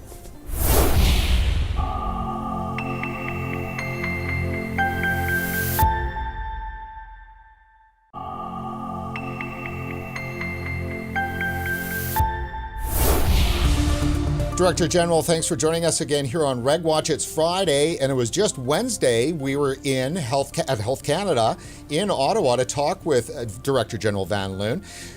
James, please tell us what happened on Thursday that has brought you back on our show. On Thursday morning, the Health Canada released a new consultation report about additional measures that might be taken to reduce the youth access and appeal of vaping products. This is in addition to the notice of intent, which was the principal topic of our conversation on Wednesday, notice of intent from February, which was about further restrictions on promotion of vaping products. This is more about what sorts of measures might be taken to control the youth access and youth appeal to the vaping products themselves, whether that be about flavors or nicotine concentration or the design of the product or the access of young people to stores or online shopping. These are all sort of part of the same continuum, part of the government's ongoing efforts to ensure that we are responding quickly to the alarming data that we have about rapid increases in young people using vaping products. On Wednesday, James, I got the sense that when we started the interview that there was kind of I'm skeptical of a youth vaping quote-unquote epidemic, and you're not skeptical about that. And I thought maybe that was part of the reason why our interview was unfolding the way it did. How do we bridge that gap? Well, I think the consultation report that we've just rolled out actually provides quite a lot of detail on the evidence that we have about youth use of vaping products. And that goes back, we talked on Wednesday about the substantial increase that we've seen in the U.S. in youth vaping of about 75% year over year between 2 Septembers ago and last September. And that we don't have any reason to question that a similar phenomenon is going on in Canada. We're hearing from parents and educators and people all across the country about what they're seeing as a rapid increase. On top of that, it's corroborated by previous years' data from our Canadian Student Tobacco, Alcohol and Drug Survey, which between sort of 2015 and 2017 had seen consistent year-over-year increases of about 30%. And then we have actually got access to some additional data coming from David Hammett at University of Waterloo, which I know is not yet publicly, or I don't think is yet publicly available, but that indicates that trend continuing and accelerating into 2018. So that's the data that we're looking at. That's why I think there is an issue with young people taking up vaping, not to mention that I hear about it from my kids at the dinner table. Right. That said, a big part of this is about making sure that we do what we need to do to protect young people from inducements on vaping, to ensure that there's still a product here for smokers who want to switch. This is a less harmful product for those who switch completely, and there's good evidence on that as well. Is vaping a part of the overall plan that Health Canada sees going forward to get you to the goal of reducing the amount of combustible tobacco smoking? Yeah, that's a great question. Thank you very much for that. And I think it is. The challenge that the government has embraced is to try to get the amount of tobacco use in Canada down under 5% by 2035. We're currently at sort of 15 to 17%, depending on which survey, a large amount of which is smoking, over 90%. And this vaping can provide, for those who switch completely, a less harmful alternative to smoking. And I do think it's part of the deal. In order to get to 5% by 2035, we're going to need all kinds of innovation and all kinds of effort across parents and educators and regulators at all levels. But we also need alternatives for smokers. A lot of people have to quit if we're going to get there. So on flavors, I'd like to start actually at the end, because I found this hopeful. And in the report, it says, a regulatory approach that would restrict the use of specific flavors, for example, those that are particularly appealing to youth in the manufacture of vaping products, could be considered. However, flavor additives can impart different properties at different concentrations, and there's a wide range of combinations of flavor additives that can create a particular flavor. And then you go on to explain that, and then it says there are a vast number of individual flavoring chemicals and chemical combinations present in e-liquids, and the industry is constantly innovating. And there's a message there, both to people who may agitate for restrictions on flavors in a very strong way, and those that rely on flavors because it's an integral part of vaping as a tool for harm reduction for them. Am I reading that correct, that flavors may not be so easy to regulate because they're complex and they're also a part of the innovation? Yeah, we already have some rules that apply to flavors, but they currently apply to what sorts of things you can promote a flavor as. because we were intending to ensure that people were not using names that were immediately and evidently appealing to young people. The issue of actually regulating flavors is fairly complex and challenging for exactly these reasons. And that's why we need to understand where people come down. And, you know, if people have pragmatic ideas about how to address this in a way that serves the balance that we're trying to strike, that provides the sort of protection that we're looking for young people who might be interested versus adults who tell us that flavors were a critical part of their switching, we're all ears. And I do hear both of those messages, by the way, when we get out and survey young people and ask them what is it about vaping that seemed appealing and made you want to try it. Flavors is definitely one of the things that came up. Flavors, aromas is definitely one of the things that comes up from those young people. But at the same time, I've had numerous pieces of correspondence from individual Canadians who say, like, please don't take this away. This was a critical part of my success, and I have finally quit smoking for the first time in 25 years. You know, I get these letters. There's an acknowledgement then from Health Canada that they're important. It's just you're not sure yet what to do with them. Yeah, they seem to be important in two ways, and it's actually that's sort of the theme throughout this document, is that each of these issues is a two-edged sword, and what we're trying to do is look at the rapidly evolving marketplace here and figure out what the correct stance today is. Is there the possibility that flavors could be fully restricted in Canada? Or could you say right now that you don't see a manner in which that adult access to flavors would be fully restricted? At this point, we have people calling for all manner of regulatory intervention on flavors. And I just wouldn't like to try to preclude or to prognosticate on what the minister is going to want to recommend to the government. So you can't completely rule out a flavor ban? I'm not ruling out anything. Let me ask you this. Is the consultation here, the part on flavors, an acknowledgement that what was done in the TVPA isn't enough? Well, what was done in the TVPA was that a new piece of legislation came in that created this pathway to market for these products and provided the government with a number of what are called regulatory authorities, the ability to make rules that was expressly intended to provide us the ability to respond to a rapidly evolving marketplace. So the TVPA put some core prohibitions directly in the legislation, and in other places left some discretion to the minister and the governor and council to make rules. And that is meant to be fairly nimble. That's why we're moving quickly now on this consultation. From a regulatory point of view, where your discretionary powers are, it is then within your ability to institute some manner of a full flavor ban. That is something that you can do. It doesn't need to go back to the politicians. Yes, the Act provides regulatory authority to establish standards for the products that would include what kind of chemistry can be in them, what kind of electronics can be in them. There is a schedule to the Act that can be amended by regulation that prohibits specific ingredients. Right now, that's prohibiting things that sort of make it seem like there's maybe a health benefit, like amino acids or caffeine or taurine or other things you find in energy drinks. But that can be used to preclude any particular substance. Let me ask you about nicotine concentration. What part of nicotine is of issue here? Just the total amount, or are we also talking about the type of?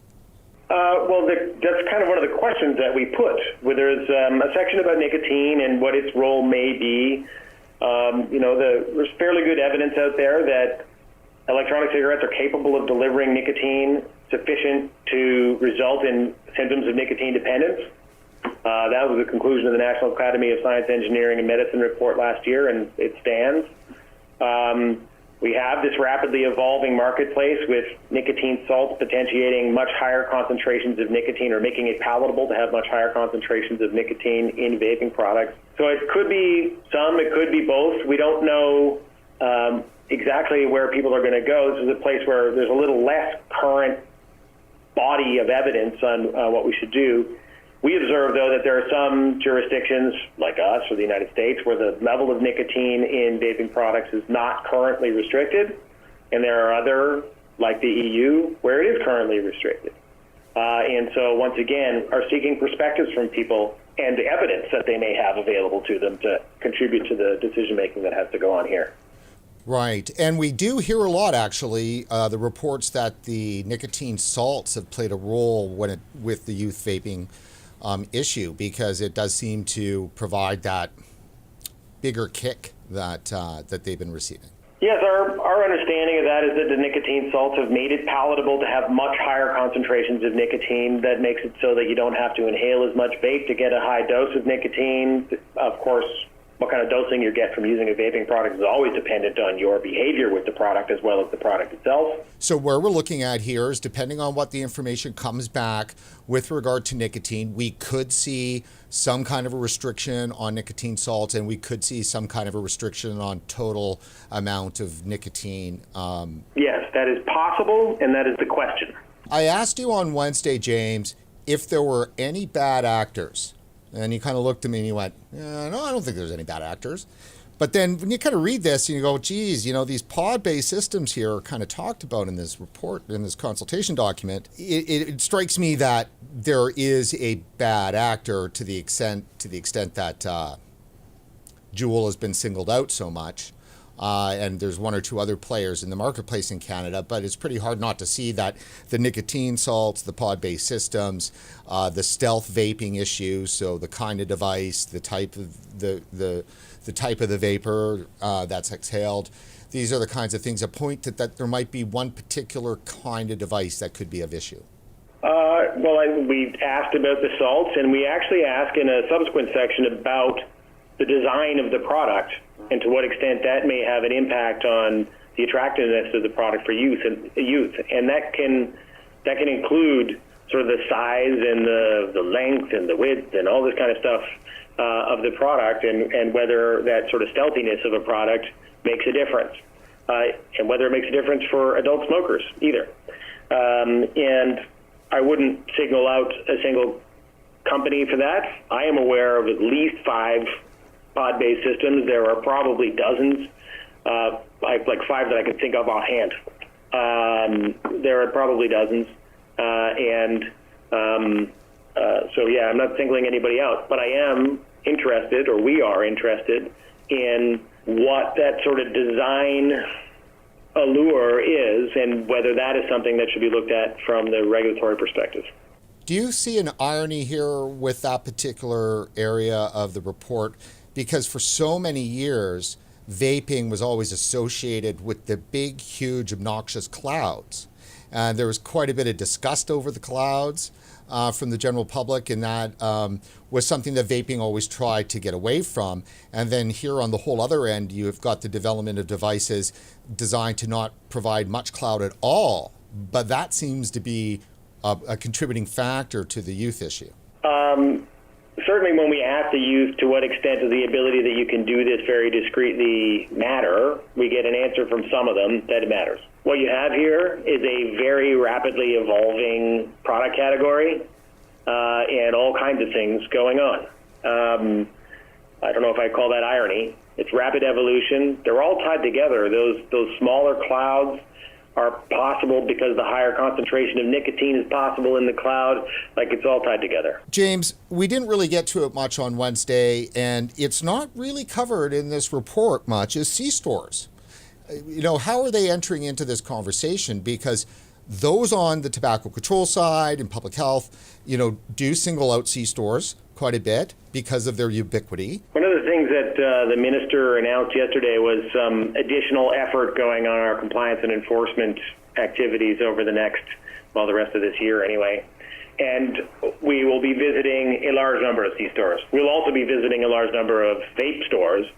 About 2,000, I think, C-stores and 1,000 vape stores is our target. The idea there being we do need to clearly have a presence in the C-store market and make sure, although C-stores are also well accustomed to being visited by tobacco inspectors to ensure that that they're not making sales to minors of tobacco. Vaping stores, many of them have not actually had any contact with health inspectors or tobacco inspectors in the past, and I think it's important to establish a presence with both of them. Our objective is to make sure that nobody is selling vaping products to young people. I think we need to be responsible with all of the retailers. And on specialty retailers, do you think they are playing a contributing factor to the problem of youth vaping, or are they actually playing a good role? It's unlikely wise to tar all of a group with one brush.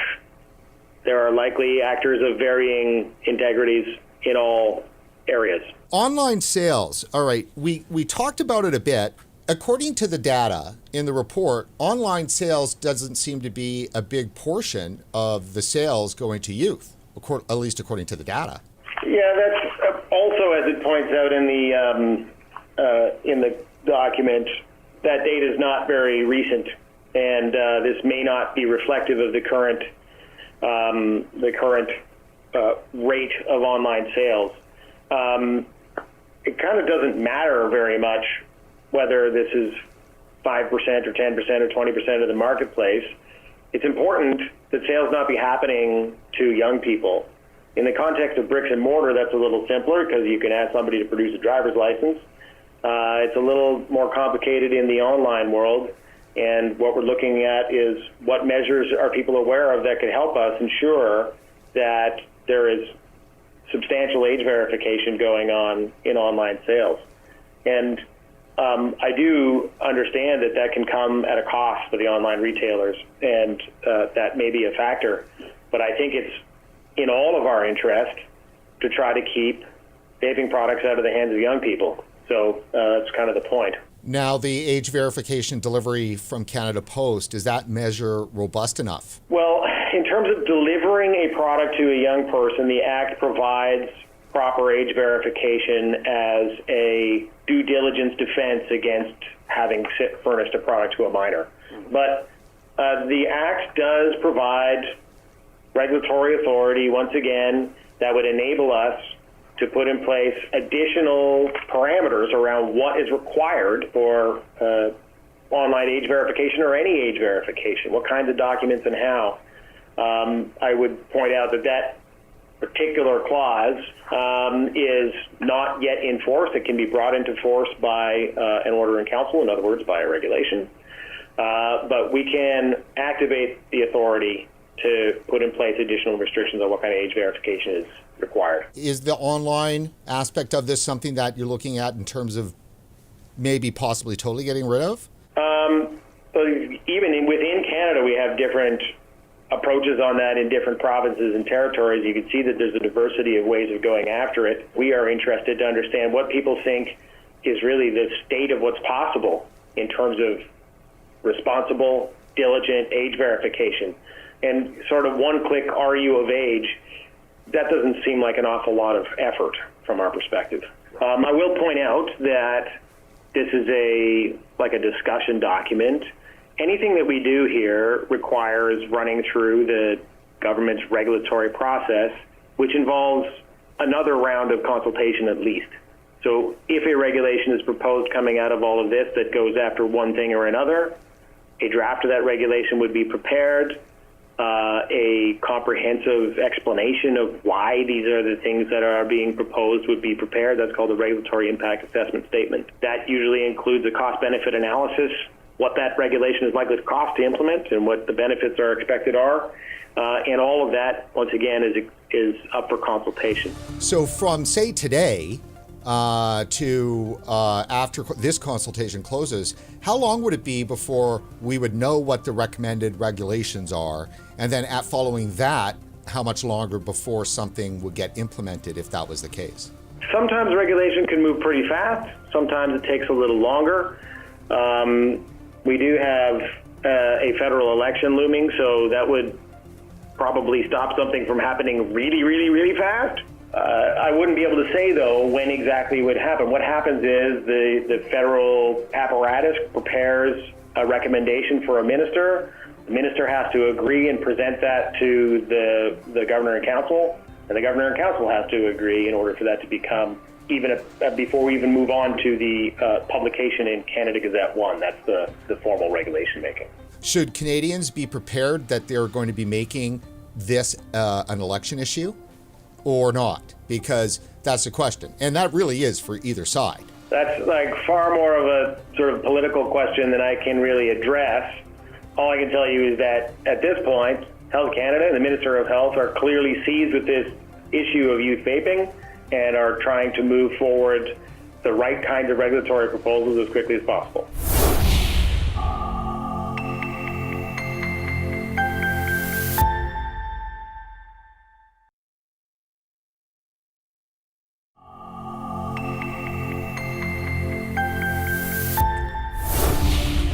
Hi, I'm Brent Stafford, and this is RegWatch by regulatorwatch.com. It's quite possibly the worst kept secret within the tight-knit ranks of tobacco control, the research study conducted by Dr. David Hammond of the University of Waterloo, which purports to show a substantial increase in youth vaping in both Canada and the United States. Numerous stakeholders, including regulators, academics, tobacco control activists, and even the media, have either seen the report or have been briefed on its findings. Everyone, that is, except those in the vaping industry, harm reduction advocates, and members of the public. RegWatch has obtained a copy of the study, and in this brief live stream, we're releasing it to the public, so you may see the same data, findings, and conclusions being considered by regulators as they deliberate over the future of vaping in Canada and the US. So here is the first look at the report. You can see right up here, article under review, do not cite or circulate without permission. The report is titled Changes in the Prevalence of Vaping and Smoking Among Youth in Canada, England, and the United States. You can download the report, of course, at regulatorwatch.com if you just go to the home page. See how fast the new gear is working here. And you'll find it right here, and if you just click through on it, see who was fast enough. Obviously, Mr. Van Loon was faster. So if you just go to the post, the video will be up here after we're done the stream, and you go here and then you can click that and you've got your own access to the report, which we're looking at right here.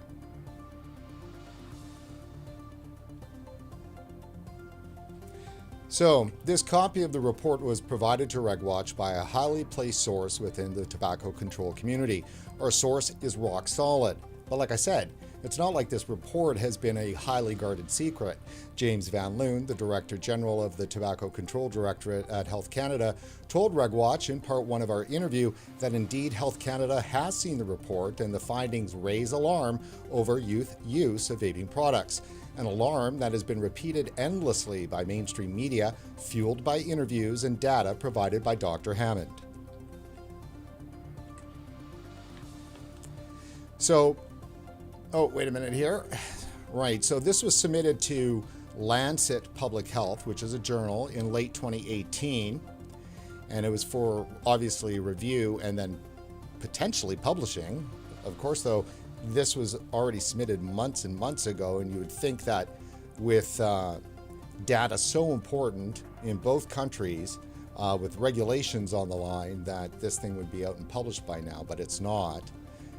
So now we're not going to go over the report in any great detail in this particular video, but as you can see here, the findings and interpretations are short but crisp, maybe? It's hard to actually say. And that's one of the things that we aren't going to do is pick this apart.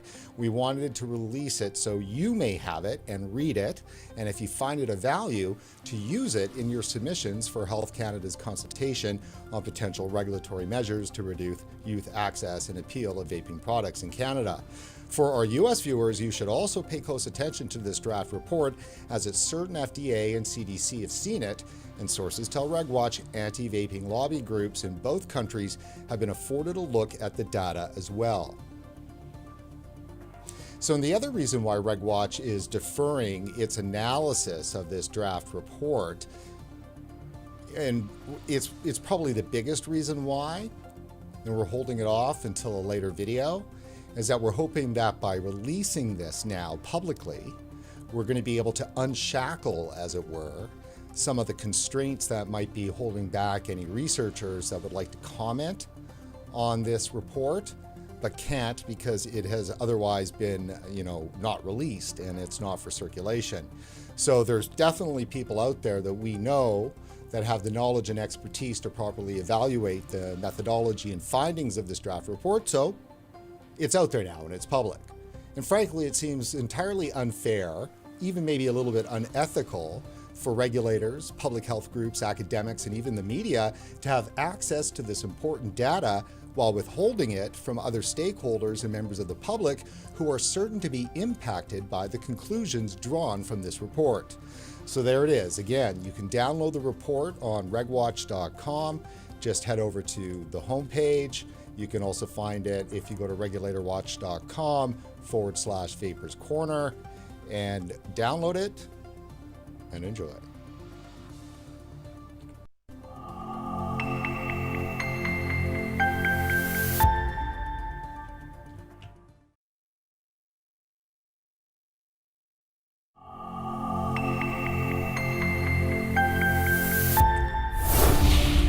Hi, I'm Brent Stafford, and this is RegWatch by regulatorwatch.com. It's quite possibly the worst kept secret within the tight-knit ranks of tobacco control, the research study conducted by Dr. David Hammond of the University of Waterloo, which purports to show a substantial increase in youth vaping in both Canada and the United States. Numerous stakeholders, including regulators, academics, tobacco control activists, and even the media, have either seen the report or have been briefed on its findings. Everyone, that is, except those in the vaping industry, harm reduction advocates, and members of the public. RegWatch has obtained a copy of the study, and in this brief live stream, we're releasing it to the public, so you may see the same data, findings, and conclusions being considered by regulators as they deliberate over the future of vaping in Canada and the US. So here is the first look at the report. You can see right up here, article under review, do not cite or circulate without permission.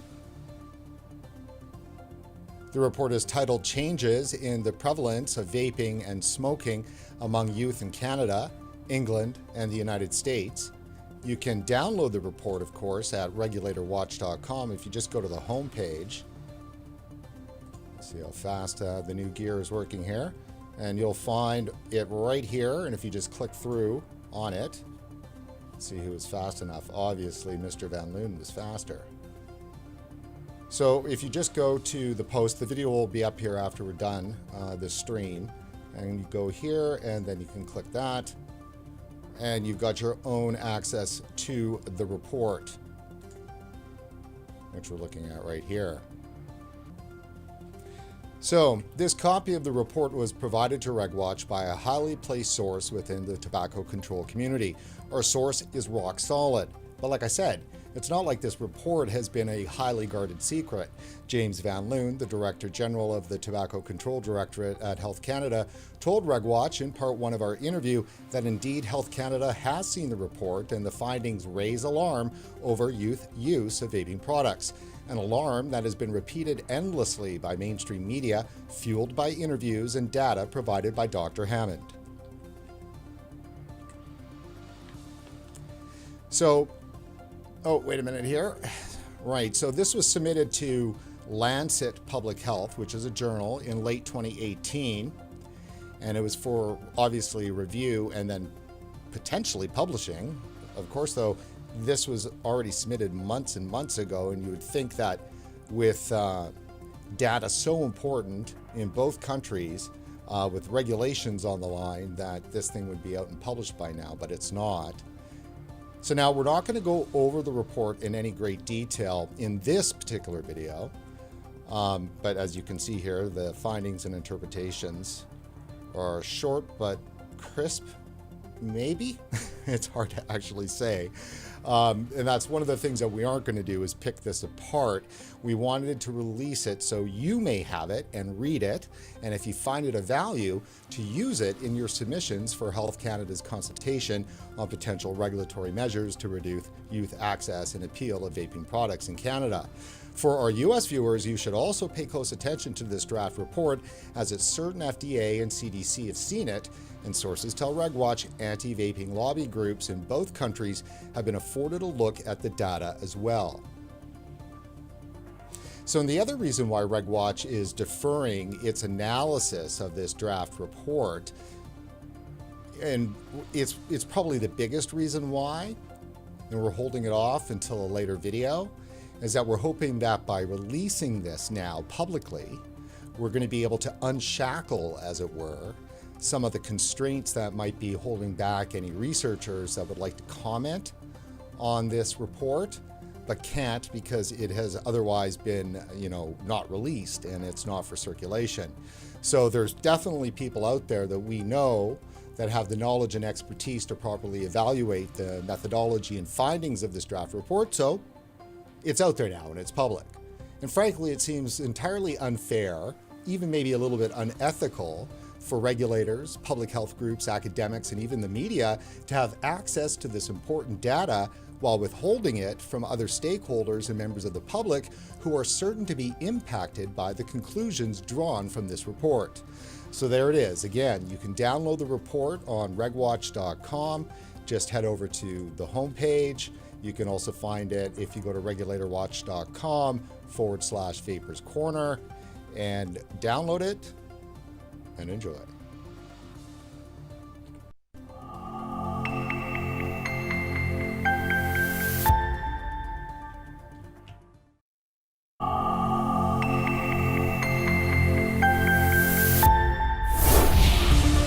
Hi, I'm Brent Stafford, and this is RegWatch by regulatorwatch.com. Last Thursday, on April 25th, 2019, RegWatch published a as-yet unpublished study by Professor David Hammond from the University of Waterloo. This study is all about vaping and youth and purportedly shows an increase in youth vaping.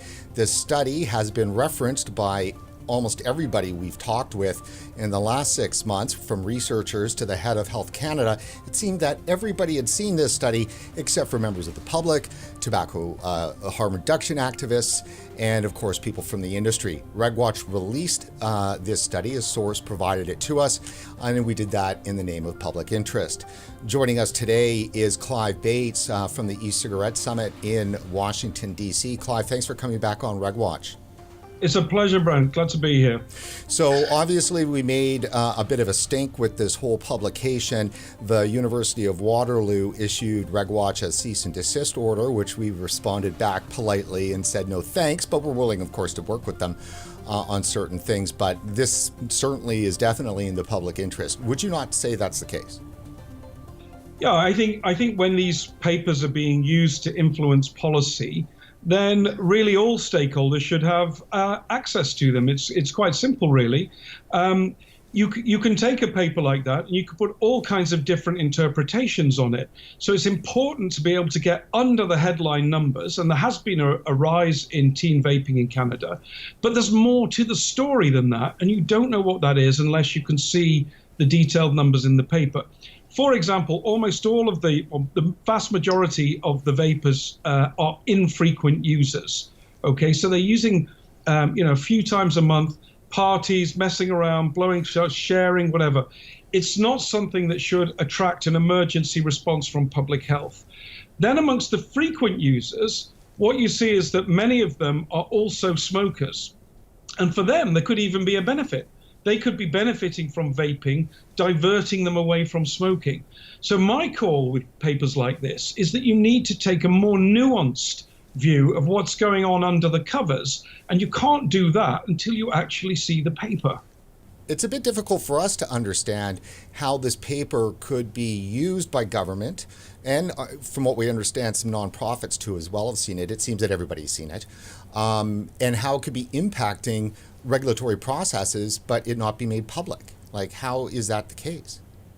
I don't think that should be the case. I think if they're going to use a paper for influencing, they have difficulties because there is a formal publication timetable. Academic journals move, at the speed of a glacier, so they can't always get data that they think is relevant to the policy process out prior to, if they have to wait for publication. And that's the tension that Professor Hammond has faced, and I have some sympathy with him here. He's got good data and he wants to share it. The problem is the interpretation that's put on that. People can pick and choose and cherry pick from a big data paper like that and say, oh, this is the big headline number, this is the thing you should focus on. Whereas I would focus perhaps on something different, which is how many of the users are frequent users and how many of those users are non-smokers, how many are smokers. Now, unless you know that, in my view, I don't think you can really make a proper assessment of the data. And therefore, it should be, if anyone sees it, everyone sees it. And that's the difficulty we're in. I don't want to get into condemning anybody or criticizing anybody. It is a basic problem. You want to use the data, but everybody should be able to see it and comment on it and interpret it in a way that helps Health Canada, frankly, form the best view of what the paper is actually telling us. So that is the case then, isn't it? It's not necessarily always the data, it's the interpretation of the data, which different people from different positions could see a different story come out of that same data. Exactly right. Exactly right. And you can tell a different story from. You can come in with the headline, oh, there's been a huge increase in vaping, or you can come in and say, look, there's this tiny group of people who we should be worried about, who are vaping intensively, who are not smokers. The smokers may be benefiting, who we should try and understand what's going on with them. They could be people who've already stopped smoking. They could be people who are using marijuana. You know, there are all kinds of interpretations that you could go further into that I don't believe you can get from that paper. But the point is, you have to narrow the focus down to identify what is the real public health problem. And a few kids blowing silly clouds at a party is not a major public health emergency, and it shouldn't prompt a gigantic overreaction from Health Canada, which would have the effect of harming adults. You have to have a pretext if you're going to start doing things that make it harder for adults to quit smoking. This is the question everybody in the public who's been watching the story for the last 9 months is going to want to know, is does this study, does it support the statement that there is an epidemic of youth vaping? No, it doesn't support that. Epidemic is an inappropriate and alarmist term for anyone in public health to be using. We reserve epidemics for things like cholera and the like. There has been a steep increase, okay? But before you start taking in emergency measures and you start changing your policy, you have to get under the skin of those numbers and find out what's really going on. And most of that increase is people who are using e-cigarettes very infrequently. They're just messing about, experimenting, being silly teenagers, basically. It's not a cause for an emergency response. And then amongst the frequent users, a lot of them are smokers, and for them it may be beneficial. So when you get into the numbers, you see a completely different view of the problem. It's a much smaller problem, and it's much less of a cause for panic than we've seen in both Canada and the United States. So describe then how then that problem might be a bit conflated, purposefully or not. Is it the fact that people who are already smoking when they're as youth are trying vaping? I mean, it feels like that they're trying to squish the issue into making it sound like vapors turn into smokers, or there's some kind of real cause and effect relationship there. There's that, and then there's also the cannabis issue that's creeping up with inside the vaping of cannabis, which has just taken off in popularity. Talk to us a little bit about that. Well, there's several things going on. The rise in vaping isn't connected to a rise in smoking.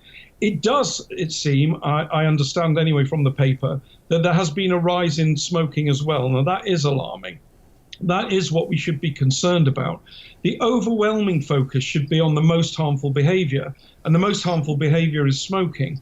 So if there's been an increase in that, the focus should be on that and not on the rise in vaping, in my opinion, because vaping is more or less benign. It's not a particularly harmful habit. Let me ask you this. Do you think that some of the demonization of vaping, of nicotine, has played some role in that? Because I wonder if there is a lack of trust that's happening amongst youth when it comes to public health and what they're being told, because they have common sense. And they can understand that this vaping of this thing is not like burning a cigarette, but you bang into their heads that this thing is just as bad as a cigarette. they kind of lose their perspective, and maybe they just go, what the hell, I might as well smoke. I think there is a danger for the public health groups and that are making this line, making the alarmist statements about vaping, is that they will lose credibility. In the end, people are using these products and they can feel the difference. They know the difference. They can read, they can look up, there's a share intelligence and so on. So they will know that there's a different story out there. And if the different story fits better with their own experience, they'll go with that story. And they will lose trust and respect for what should be trusted and respected bodies in Canada and elsewhere. So that is a danger. I think some of this stuff about trying to say that vaping is as dangerous as smoking, not only is it deeply unethical and scientifically ridiculous, it's deeply harmful. The people saying it will never be trusted again in future. And that behavior is a little bit like the tobacco companies used to do, trying to claim that there was very little risk with smoking.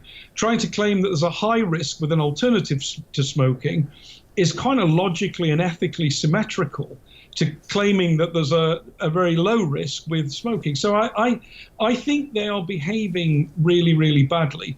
And the fact that people don't understand that the risks are so much lower, and the risk perception surveys, I think in Canada and the United States and the UK, show that people really don't get it.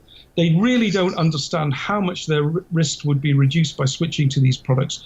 It's a real indictment of the way that the public health movement has conducted itself over this issue. One of the interviews that we did with you back 2.5 years ago, you had mentioned something that has always sat very strongly with us, was the discussion of nicotine. And you described how one of the disadvantages of vaping, and this is pre-nicotine salts, was the fact that nicotine does take some time to absorb into the bloodstream and reach the brain, and really that getting it to the brain as fast as possible to mimic the effects of what cigarette smoking was a highly desirable thing. And that seems to be exactly what Juul did with the engineering of their entire technology, was really to deliver that for smokers. And yet it's that exact thing that tobacco control says that they've done just purposefully to hook kids. Instead, it was actually done for smokers.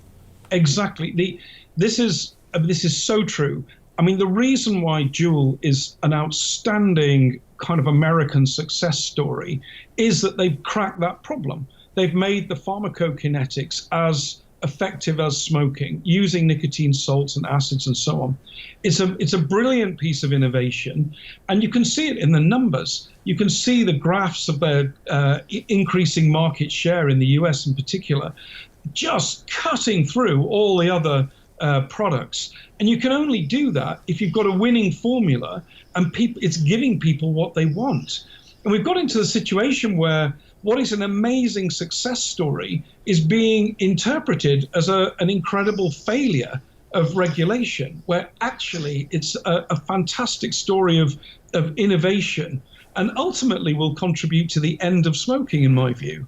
So yeah, again, keep your heads about you. There's a massive prize here to be had, and don't put yourself on the side of the enemies of innovation.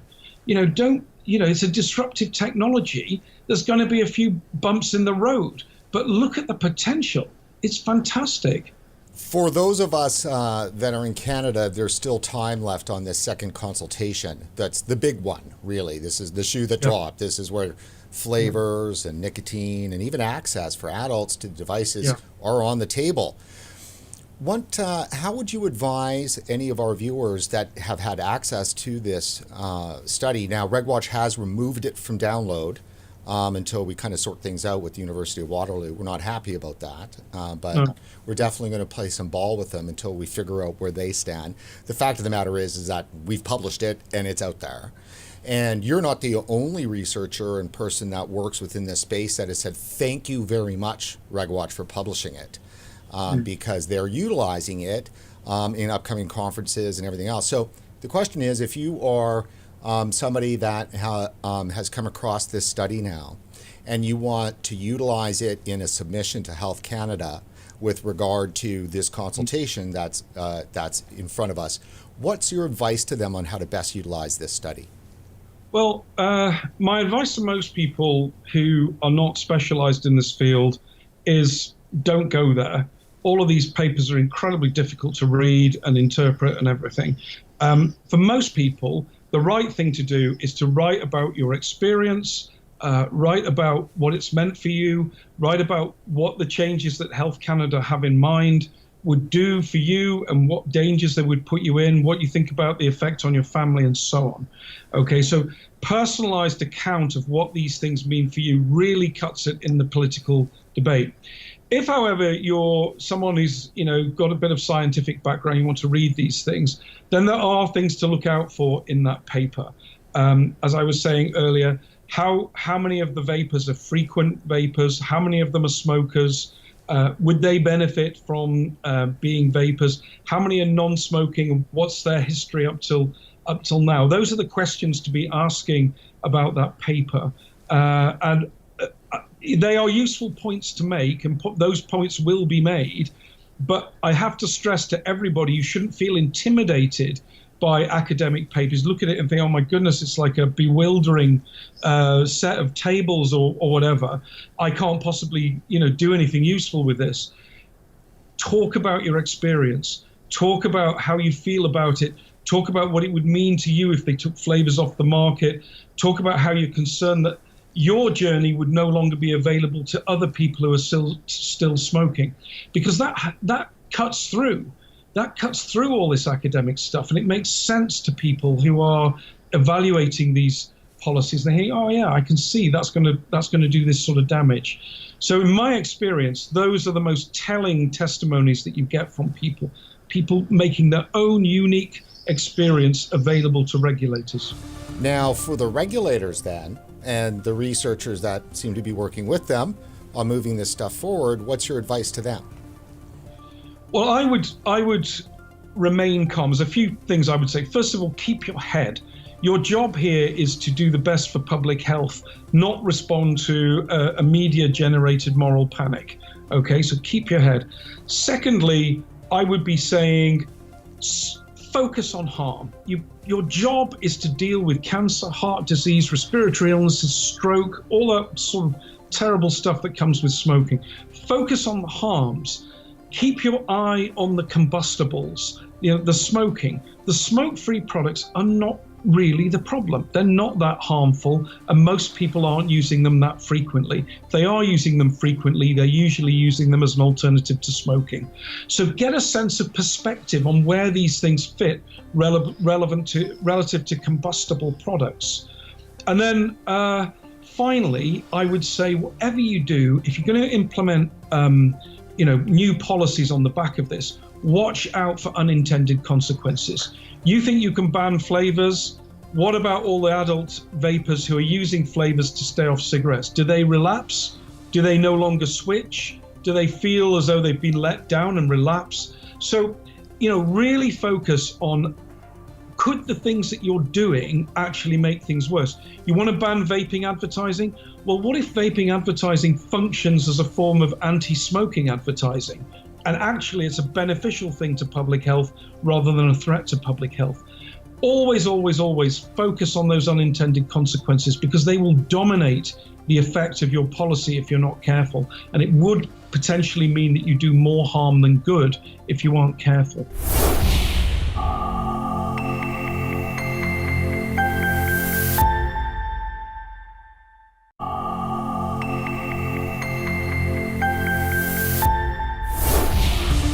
Hi, I'm Brent Stafford, and this is RegWatch by regulatorwatch.com.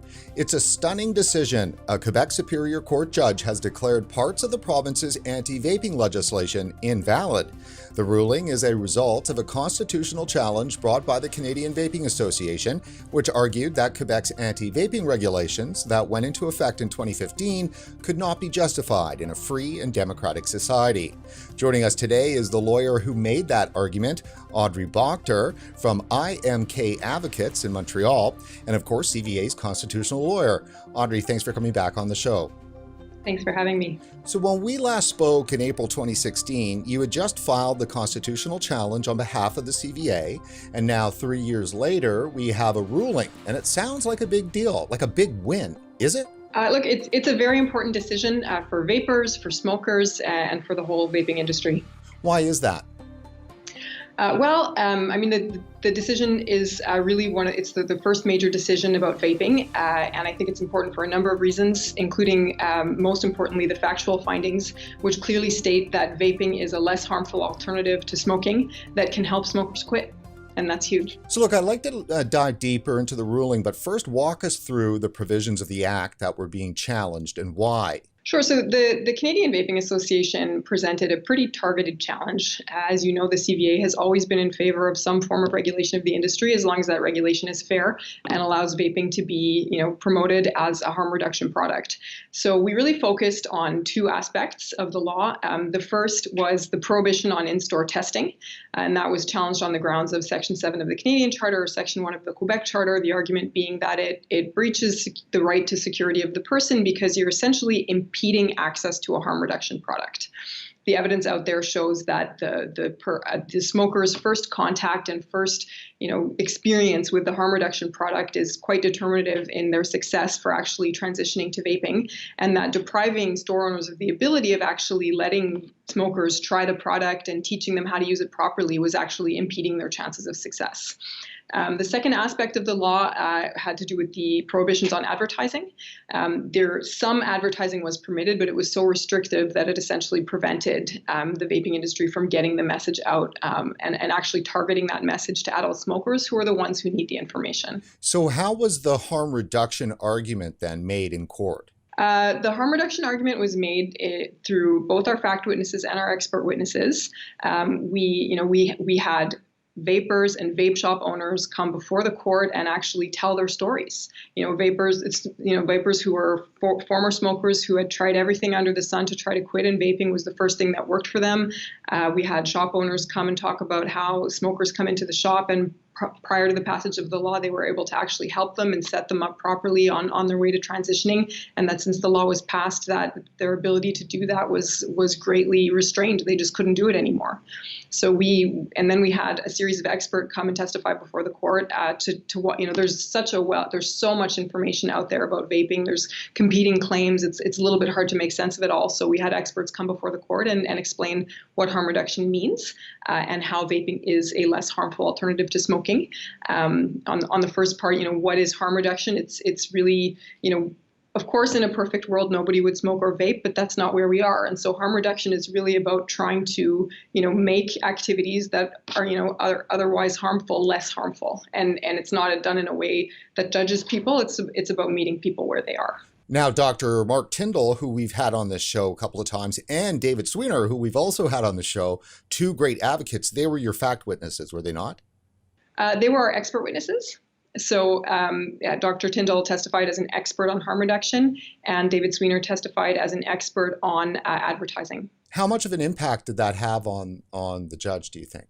Well, I mean, I think the judge, we were in court for 3 weeks. We had a week of fact witnesses, a week of experts, and then a week of argument. And the judge, really listened carefully, asked a lot of really smart and insightful questions, which really showed that he was engaging with the arguments and could really grasp the full extent of the issue. It was incredibly important to get that evidence properly before the court. So this has been a 3-year-long process. To wind its way through the courts, as they say. Is that an unusual amount of time, or was this about the right amount of time? I'd like to say that this is incredibly long, but it's actually not. I think actually to get from filing to a judgment in 3 years is pretty good. So exactly when were you in court then? So the trial happened in Quebec City in December of 2018. So it was the first 3 weeks of December. We wrapped up just before Christmas. And then we just had the judgment out a couple of weeks ago. Yeah, which is also quite efficient. The judge had said at the end of the hearing that he expected it to take roughly 4 months, and he was right on schedule. In the ruling, obviously being in French, and I did take your advice on Google Translate and give it a little bit of a perusal, but if you could help our audiences understand a bit more on the harm reduction side, because I know that's like the key thing. Did the judge actually reference harm reduction in his ruling? Well, what the judge says is that, the judge really starts from the beginning, which is to acknowledge that smoking is still our number one public health enemy. And everyone agrees about that, right? And so that we can't, even though there have been gains on that front, we cannot forget that there are still millions of people out there who smoke and who will die from smoking-related illnesses, and that smokers need alternatives. And what the judge found was that vaping is such an alternative and that it is less harmful than smoking. He said that, we don't need to decide exactly how much less harmful. Is it 95%, 85%, 35%? That's not the point. The point is that it is less harmful. The evidence is there's a general consensus on that. Even the experts brought by the government of Quebec acknowledged that smoking is less harmful than vaping is less harmful than smoking. And he listened to all of our evidence, which showed that vaping can help smokers quit smoking. So when you start from that premise that you have millions of people out there who are desperately in need of a solution, and you have evidence that this actually can be part of the solution, then it really changes the optics. That baseline was just really fundamentally important for the case. Now, this sounds very hopeful. Well, listen, I mean, as the judge said, it's not his job to decide from a policy perspective what's the right thing, the wrong thing, what's going to work, what's not going to work. His job is to decide on the basis of the law and to apply the Constitution, to apply the freedom of expression and the right to integrity and security of the person. In Quebec, I should just mention that the laws are subject to two charters. There's the Canadian Charter, there's also a Quebec Charter. And on the harm reduction side, the judge really focused on Section 1 of the Quebec Charter, which includes a right which is called the right to integrity of the person, which is a bit broader than security, life, or liberty under the Canadian Charter. So it's really it's one of the few decisions that really engages with the Quebec Charter and renders a decision on that basis. And then on the other aspect, was that leaning more on the Canadian Charter? Well, I mean, the freedom of expression provisions under the Canadian and Quebec Charter are basically the same. The jurisprudence is common to both of them. So he decided it on both of them, but you can apply the same case law. So before we get into the next steps, because that does have some impact here, what can you say in terms of what people may be allowed to do as a result of this ruling if it stands? So, I mean, what the judge decided is that the advertising prohibitions were unconstitutional insofar as they prevented advertising to adult smokers of vaping as a smoking cessation aid. And what does that mean necessarily? Well, I mean, what the evidence showed in the court case actually was that advertising serves an information purpose, A, and B, that advertising can be quite targeted, right? That's why we can have prohibitions against lifestyle advertising. We can have prohibitions against targeting ads to youth. So on the flip side, if we know we can target youth, we also know we can target adults and we can target adult smokers, and we can, present the product so that it's being marketed and informing people as an alternative to smoking. So if all of the targeting is possible for nefarious purposes, all of that targeting is possible for positive purposes. And I think that's what the judgment really gets at, is that you can, insofar as the law actually prohibits marketing to adult smokers where the message is really about providing an alternative to smoking, that's where the judge found that the law went too far. So I think there's going to be a little bit of, there is going to be perhaps a little bit of gray around that, which is, I think, why the judgment came with a 6-month suspended declaration of invalidity to give the government time to, draft regulations and put a regime in place. With regard to in-store, there's been a lot of restrictions that were in place with the legislation. How could the in-store experience change based on what you're able to say right now? Right. So how the in-store experience would change would be, well, first of all, in-store testing and demonstration of the products would be permitted. Again, it's for the purpose of, the in-store product wasn't a freedom of expression challenge. That was really the challenge on integrity and security of the person. So in-store testing would be allowed to allow smokers to try the product and to learn how to use the product. Or to experience new flavors, so things like that. Another thing that will change if the ruling is maintained is that the stores will no longer have to dim their windows or frost their windows in order to be allowed to display their products. And the provision which said that you could not have any signs visible from outside the shop was also struck down. So So I think the in-store experience will go back to relatively what it was before the law was passed. I mean, you still won't be able to sell any other products besides vaping products if you want to be classified as a specialized boutique. But, I think some of the provisions which really rendered the experience a lot less, attractive for smokers have been struck down. So for Canadians that don't live in Quebec and they're going, why should I care about this? Why should they care about this? Well, they really should care because it really sets an important precedent that could have impact across the country. So to the extent that constitutional challenges are being considered in other provinces, this ruling is definitely, it's the first one to come out, and it's going to have a huge impact.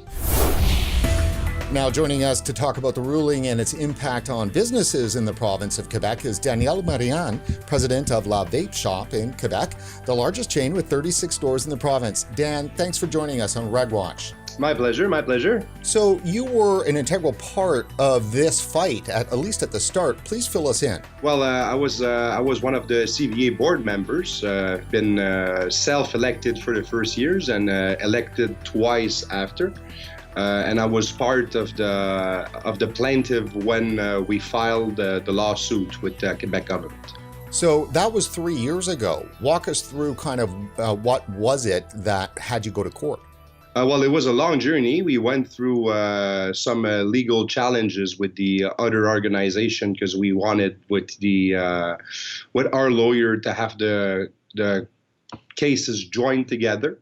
So they opposed, but at the final, we got joined and we got heard in court at the same time, and we had the gain of cause for what we asked for at the end, and we're very pleased about it. This was a huge win. Why is it so big? Well, it's very big because I think that on a constitutional level, it's the first time that it's seen, and what we were asking for has got granted by the judge and is now has to be the law has to be changed with the Quebec government, and they have 6 months to redo the law and follow the judgment from the courts. Please tell our viewers, what exactly was it about Quebec's tobacco control law that was so heinous? Well, there's a lot of things, but what we were fighting for the most was the indoor testing for dedicated vape shops.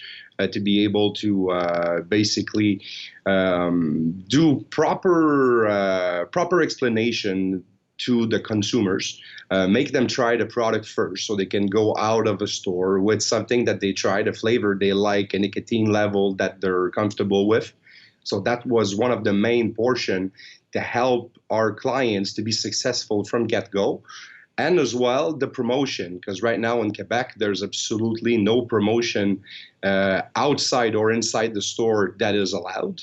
And we even have to frost all our windows that you can't see the inside of the store from the outside. Now, when RegWatch first started covering this story 3 years ago, as you were gearing up to take this to court, it became clear that it wasn't just the testing and stuff, that there was some real draconian measures that were clamping down on free speech. Like you have to watch what you say or you can get fined. Or if a postcard is sitting on top of a counter, you might get fined. Please describe that. Oh, it's very, very tight for laws over here. Let's say any products that is for sale in the store.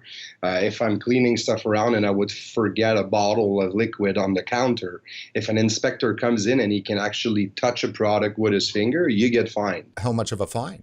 It goes in the $4,000. About everything you get for fines is around $4,000. To give you an example, I know somebody, one of my wholesale customers, behind his service counter, so behind him, he has drawers and so on with his products and for him to open and give it to the customer. And he has P-touch strips with what's in every drawer so he doesn't look around for his stuff and his staff as well. The inspector passed by and he said that the P-touch characters were a little too big. And since that from the other side of the counter, he could read the names of the liquids, it was publicity, and he got fined $4,000 for that. I mean, that's astonishing.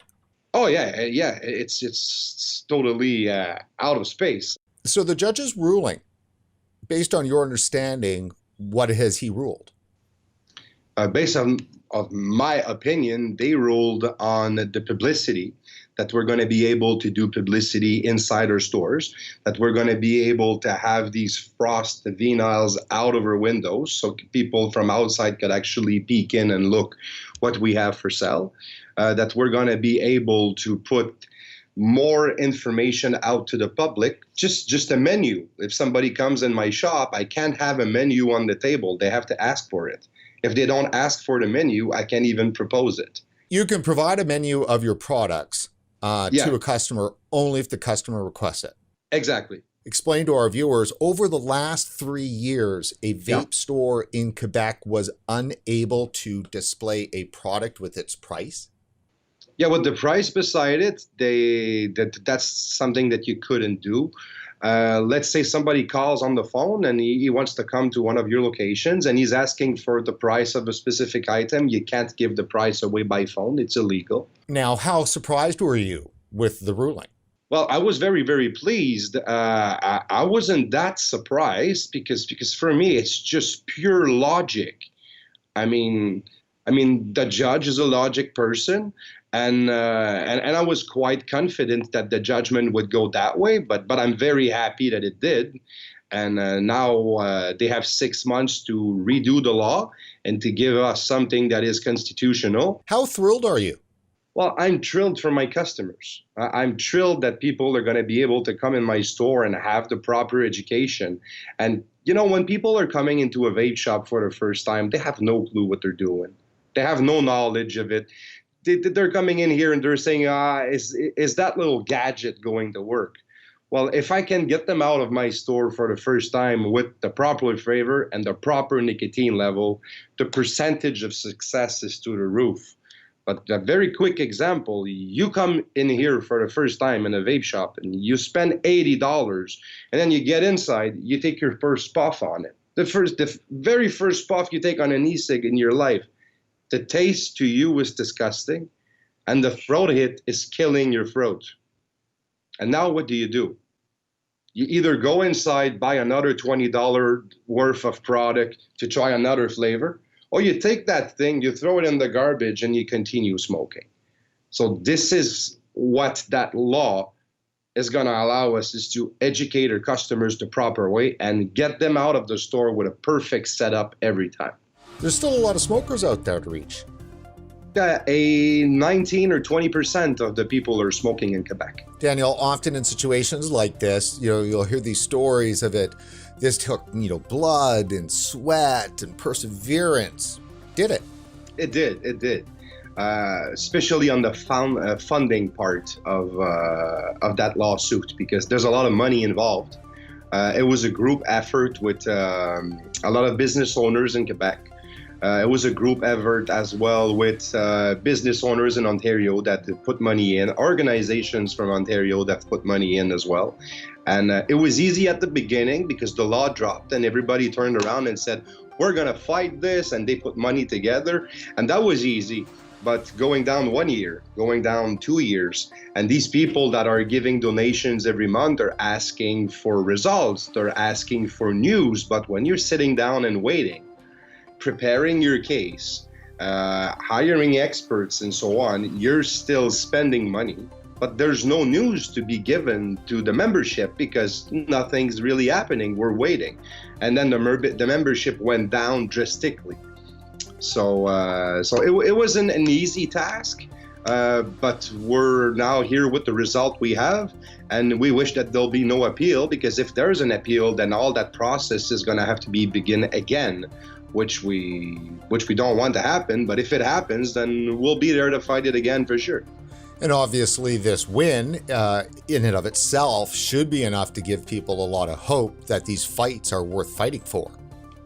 Well, yeah, after the result and the ruling that we just got, it proves that when you stick to your point and you know that you're right from the get-go, well, stick to your convictions.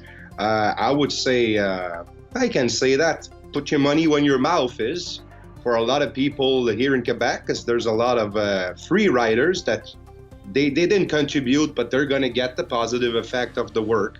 So if ever that goes to appeal, and these guys are how can I say, hearing this, well, we'll need you as well going forward. And I guess for the rest of the vapors out there in the world that live in countries as fortunate as we are in Canada and like the US, who have constitutions and so forth, there should be a message here in terms of like, go out and fight this stuff. Yeah, well, I guess we're setting up an example for everybody to stand up for the convictions and say, hey, we have the right for a safer alternative, and we have the right to push and to say that our product is good, and that people deserve to be able to have a safer alternative in life.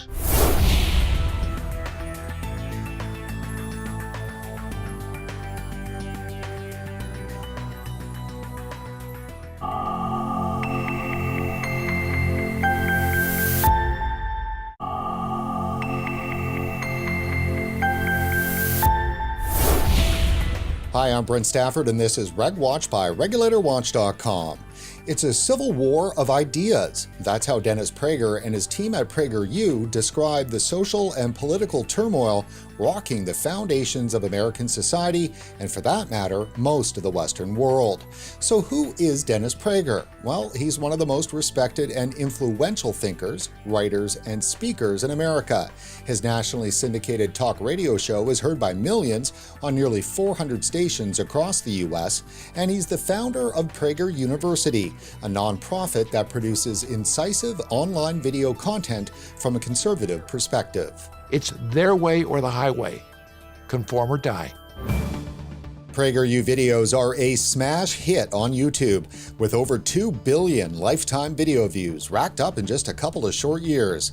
Hosted by top-tier presenters ranging from eminent scientists and researchers to acclaimed authors and media personalities, PragerU's 5-minute videos tackle controversial issues, historical topics, and tell the stories of American greatness.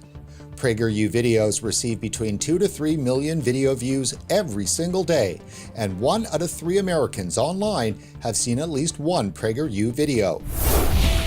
The civil war of ideas is a battle for the hearts and minds of young people who are relentlessly exposed to left-wing indoctrination through education and the media. But PragerU is having an impact, as well over half of the 2 billion video views on YouTube are from people under the age of 35. So it's no surprise then PragerU is drawing fire from left-wing ideologues and big tech companies like Google, YouTube.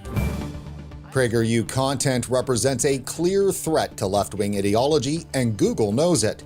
Despite enormous success on its YouTube platform, Google has restricted or blocked over 100 PragerU videos. The censored videos cross a wide spectrum of topics, ranging from climate change to the Korean War and the death penalty to e-cigarettes. The only commonality is a conservative viewpoint fashioned to provide clarity on key issues of the day. Today, the biggest threat to your freedom of expression is not the federal government. It is powerful corporations, particularly tech corporations. They can fire you for speaking their mind. They do that. They can censor you online without you even knowing it. Dennis Prager is a radio show host. He knows a lot about this. He founded PragerU. Last fall, he sued Google, saying that YouTube is restricting his videos for being conservative. We have 4 Pulitzer Prize winners, and we have professors from Stanford, Harvard, Yale, giving courses, these 5-minute courses. They're very effective. They present a side of life that is never heard or almost never heard on our campuses. If they don't allow a free flow of information, it would be as if, I don't know, to make an odd analogy, your airport said only people on the left can fly airplanes, can be passengers on airplanes. That would be an equivalent. Are you convinced, after going through this long process and digging into the suit, that Google's motives are ideological? There is no other possibility. As you just heard, PragerU is fighting back. In 2017, the nonprofit filed claims against Google in federal court, and in early 2019 in California Superior Court. In the most recent lawsuit, it is alleged that Google and YouTube are continuing to unlawfully restrict and restrain speech and expression, that they are discriminating against PragerU based on political, religious, or other discriminatory animus, and that Google and YouTube are engaging in unlawful, misleading, and unfair business practices. In the first week of May, I attended the PragerU Summit in Santa Barbara, California, where I got the opportunity to hear speak and meet Dennis Prager, Candace Owens, and the great Jordan Peterson. If you have 3,500 people in an auditorium and they all fall dead silent, what that means is that you touched on something that's of universal importance in that moment anyways, because it supersedes, the topic supersedes anything else that's being considered. Right? It supersedes the desire to shift your position in your chair, supersedes the desire to whisper to your neighbor. It grips your attention completely and forces the silence. So it's always troubled me. I mean, what do they stand for? And it occurred to me only in the last year or two, believe it or not. They don't stand for anything. They stand for chaos. They are a force of chaos. I was born with a blocked tear duct, so for the first month of my life, I couldn't actually cry, and that was the very earliest indication that I wasn't going to be a liberal. It was an inspirational weekend, which I largely took off from work, but I did pull the camera out for a few interviews to talk about PragerU, the lawsuit, the war on conservative speech, and the ideology driving it. One thing to note, though, I really was off work. Inconceivably, I shot these quick interviews unaware that they were all out of focus. Astonishing, I know, after 30 years in the business. But I did deploy an old production trick and stomped on the footage. So it's all good, but still apologies to those interviewed and to you, the viewer. My job is to make sure millions of people see our videos, and so we make a lot of very important videos, and our goal is to reach as many people as possible and present them with ideas that they've never heard before and to ultimately change minds. So my job is to make sure every American, millions of people, watch our content. We just surpassed 2 billion views lifetime, and most of those have occurred in the last 2 to 3 years. That's an astonishing number. It is. It's something we're very proud of, but at the same time, if you look at how many people the left reaches and the digital media outlets and the mainstream media outlets of the left, they reach far greater. You know, you have a lot of left-leaning digital outlets that reach billions of views every month. So while we certainly are the leader in the conservative movement, we have a long way to go to catch up to the left. And one of the things we always say in our team, and we're very competitive, is we say the left is still winning because they are. So we don't want to be complacent. So we know that 2 billion is a great accomplishment, but we have a long way to go to really influence culture. Why so much controversy around PragerU videos? That's the mystery of our time, but what is not controversial or what is not a mystery is the fact that YouTube and big tech companies clearly don't like conservatives, and they want to shut down ideas that they don't agree with, and they see our numbers. They know we reach millions of people every day. They know that 60% of our audience is under the age of 35 because that's their analytics. They're the ones who tell us that, and so what do? They turn and restrict a lot of our videos. In the past, Facebook has removed some of our videos. We are banned from advertising on Twitter and Spotify, so it's no mystery why they're doing this. The pattern just keeps getting more and more clear that they do not like conservative ideas. They're all run by left-wingers, and they're trying to squash conservatives because we're starting to make an impact on social media, and they're trying to silence our voices, which is really disturbing. The lawsuit, how's it going? It's going well. So we have 2 active lawsuits. One's in federal court. It's currently on appeal in the 9th Circuit, and then we have a lawsuit we filed earlier this year in California State Court. So both our lawsuits take a long time. We're learning. So we're being patient, but we do hope we end up in the Supreme Court because this ruling could be very important. How much of a realization is there amongst you folks that are fighting this fight that rules in the EU, are they at all impacting what the big tech companies are doing here? Typically, with a lot of policies, what happens in Europe eventually comes to America, and most of the time that's not a great thing. So when it comes to tech censorship, yeah, you've seen a lot of this in Europe first, and now you're starting to see it here in America. So I think there is a pattern of what happens there comes here. And they don't have a real good record on free speech over there, and it's one of the beautiful things about America is we've always been able to voice our ideas. And it doesn't matter if you and I agree, but we both have the right to say what we think, especially online. These are public platforms, and their mission statements say we're a platform for all ideas. We want everyone to have a voice, and now they're contradicting themselves because they're saying, well, we don't want conservatives like PragerU to have a voice. PragerU did a video on vaping about a year and a half ago, maybe 2 years ago. What do you guys know about that topic and that issue? It's an interesting one, and Dennis is a huge cigar fan, and he always talks about the difference between cigars and cigarettes, and it's an interesting topic for us to cover, but we did do a video on e-cigarettes with Caroline Kitchens, and what's very interesting is how it really is essentially water vapor, and the government's really cracking down on it, but the same people who are cracking down on it are, pro-weed, but they're anti-vaping. You can't vape in the street, but you can smoke weed in the street, so it's really, we're in this weird place of, does anyone know what they're talking about? I don't know. So the issue is, it's not like a core focus of PragerU's, but what is a focus is the pattern of the government. When the government gets involved, when the government regulates, bad things happen. And so in the vaping situation, it's one of those examples. Vaping is an example of big government taking away liberties from people.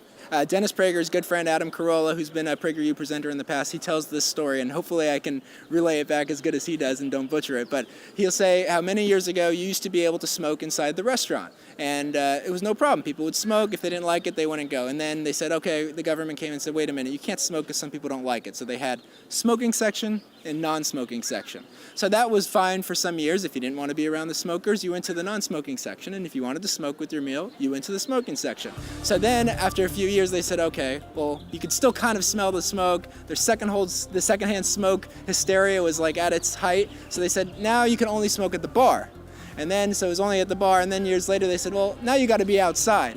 And now in states like California, it's like, well, now you got to be 20 feet away from the building. So pretty much you could smoke in your house and that's it. Like, so the point is, government gets involved and it takes away liberties one at a time. And I'm not even a smoker, but that's not the point. The point is when the government gets involved, your liberties go away. For our audience in Canada that does not know who you are you? My name is Katie Pavlich. I'm a contributor at Fox News and the editor of townhall.com. And you cover at the White House too, right? I do, yes. You spoke today about socialism. Yeah. What's the crossover, do you think, between socialism and regulation? I mean, do they go hand in hand? I think too much regulation certainly leads to socialism. I understand there has to be some kind of regulation in some aspects, but when you get to the point where government is controlling the movement of markets, how much you're allowed to produce, what you're allowed to produce, how much you're allowed to charge for something, that certainly gets into that category. And then when you have the government now wanting to take over entire industries like healthcare in America right now, that becomes certainly socialist. You had mentioned at the end of your speech that a particular ideology is the most dangerous thing facing America. What is that ideology and why? I didn't say it was the most dangerous thing facing America, but I did say that it was an existential threat to American principles and the U.S. Constitution, and that is socialism and communism, because it's opposite of what America is all about. America is all about the individual person being able to pursue their future and their goals and their dreams as an individual. Everyone in America has a different story for a reason. And if you advocate for an ideology that requires everybody fit into one-size-fits-all policies and behave the exact same way, you're essentially taking away American individualism, which is a cornerstone of what this country is all about. Is climate change kind of the thin edge of the wedge when it comes to socialism getting not just its foot in the door, but actually control of the economy? Absolutely, because they make it a disaster proclamation. The world is going to end in 12 years. We have to do something at all costs or humanity will end. When the reality is that humans, if you look at, they say the science is settled on this. The science is not settled. There are plenty of scientists who don't get as much attention or nearly any attention for having a different point of view. And there's a lot of corruption when it comes to federal grants that are given out to universities. And they're given out based on political ideology, not based on science when it comes to the environment and climate change and where the world has been before. I mean, just basic things. I grew up in Arizona. It used to be under an ocean. You can go to the top of the Grand Canyon and find seashells there. The world changes and there are questions about man's impact on the climate, of course. But whether we are going to destroy entire economies for the sake of not changing anything and giving government all of the control of how we operate is certainly goes right into communism and socialism. It is the most fantastic blessing working at PragerU. I get to interact with people every single day, talk to them when I'm out on the street doing videos. The staff at PragerU is always so helpful and we're such a good community there. And just the fact that we're able to spread these videos to so many people with these great values, we really are making a difference. We really are changing America. What kind of a challenge is it out there being a young person? And we hear the data all the time that it's pretty bleak when it comes to the values. They really truly believe socialism is a viable option. Yeah. Well, it's horrible for young people right now.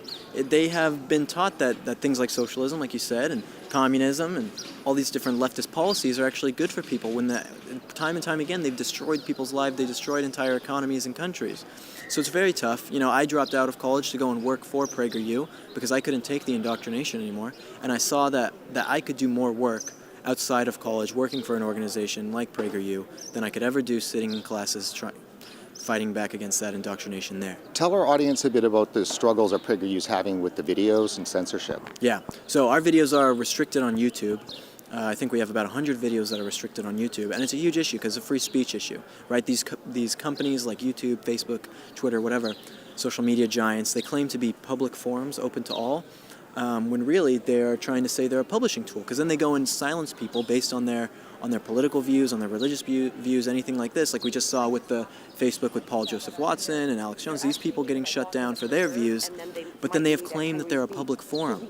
So technically, I think that our case is going to do incredibly well and we're going to win, and we're going to have to basically make new laws, or the U.S., they're going to have to put something out there for public forums on the internet, because there's never been something like that, Something like Google is a utility. Like you said, 90% of people have used Google as a search engine in America. It's incredible. A company like Microsoft with billions of dollars, they made Bing. Do you use Bing? Nobody uses Bing, right? And now billions of dollars, cutting-edge company at the top of technology. So if Microsoft can't do it, no one else can really make a competitor to this. They are a utility at this point, and we are fighting against that and fighting against the restriction of free speech.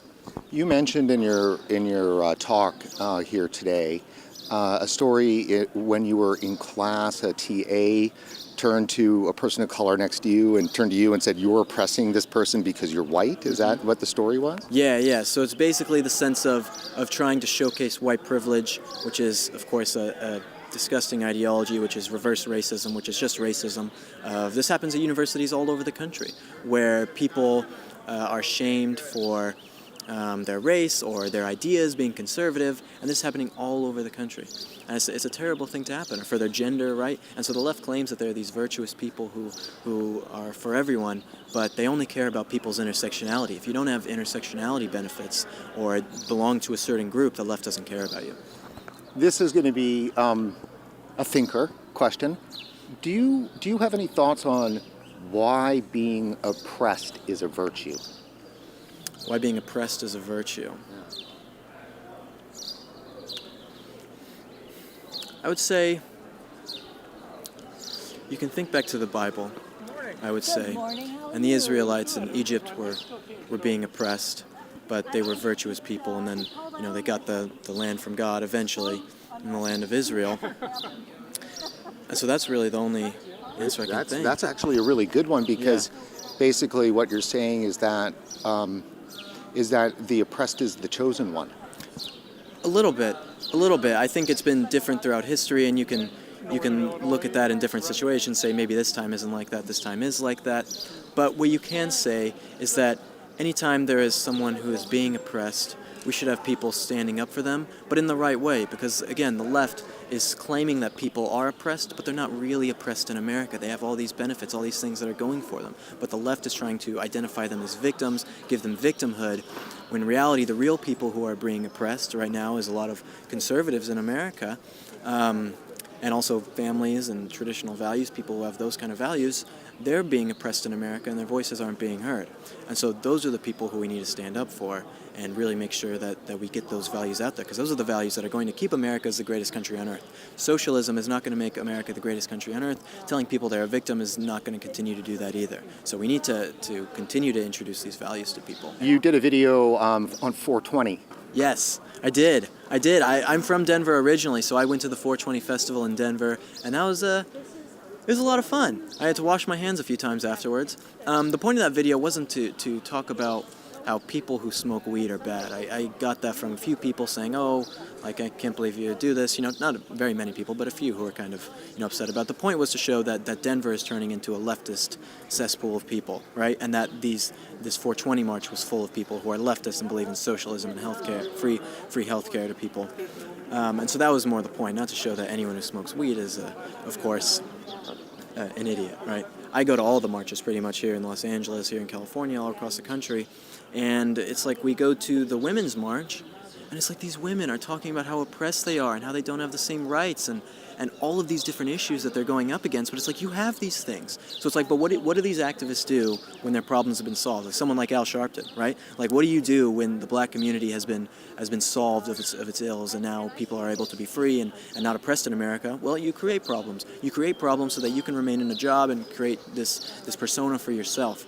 And so that's what's really happened in America. And so because of that, we have people who want to continue to be victims and continue to be oppressed. But it's not that all these people at the 420 festival are in this sort of outrage culture exactly. They're just doing what they've been told. They're just doing what they've been told. They've been indoctrinated and brainwashed. So we have to break these people out of this and let them know that the left does not care about you. These issues are solved, and if they would just live their lives normally without going on social media and reading leftist blogs all the time, they would realize that their lives are exactly the same and better off than anywhere else in the world.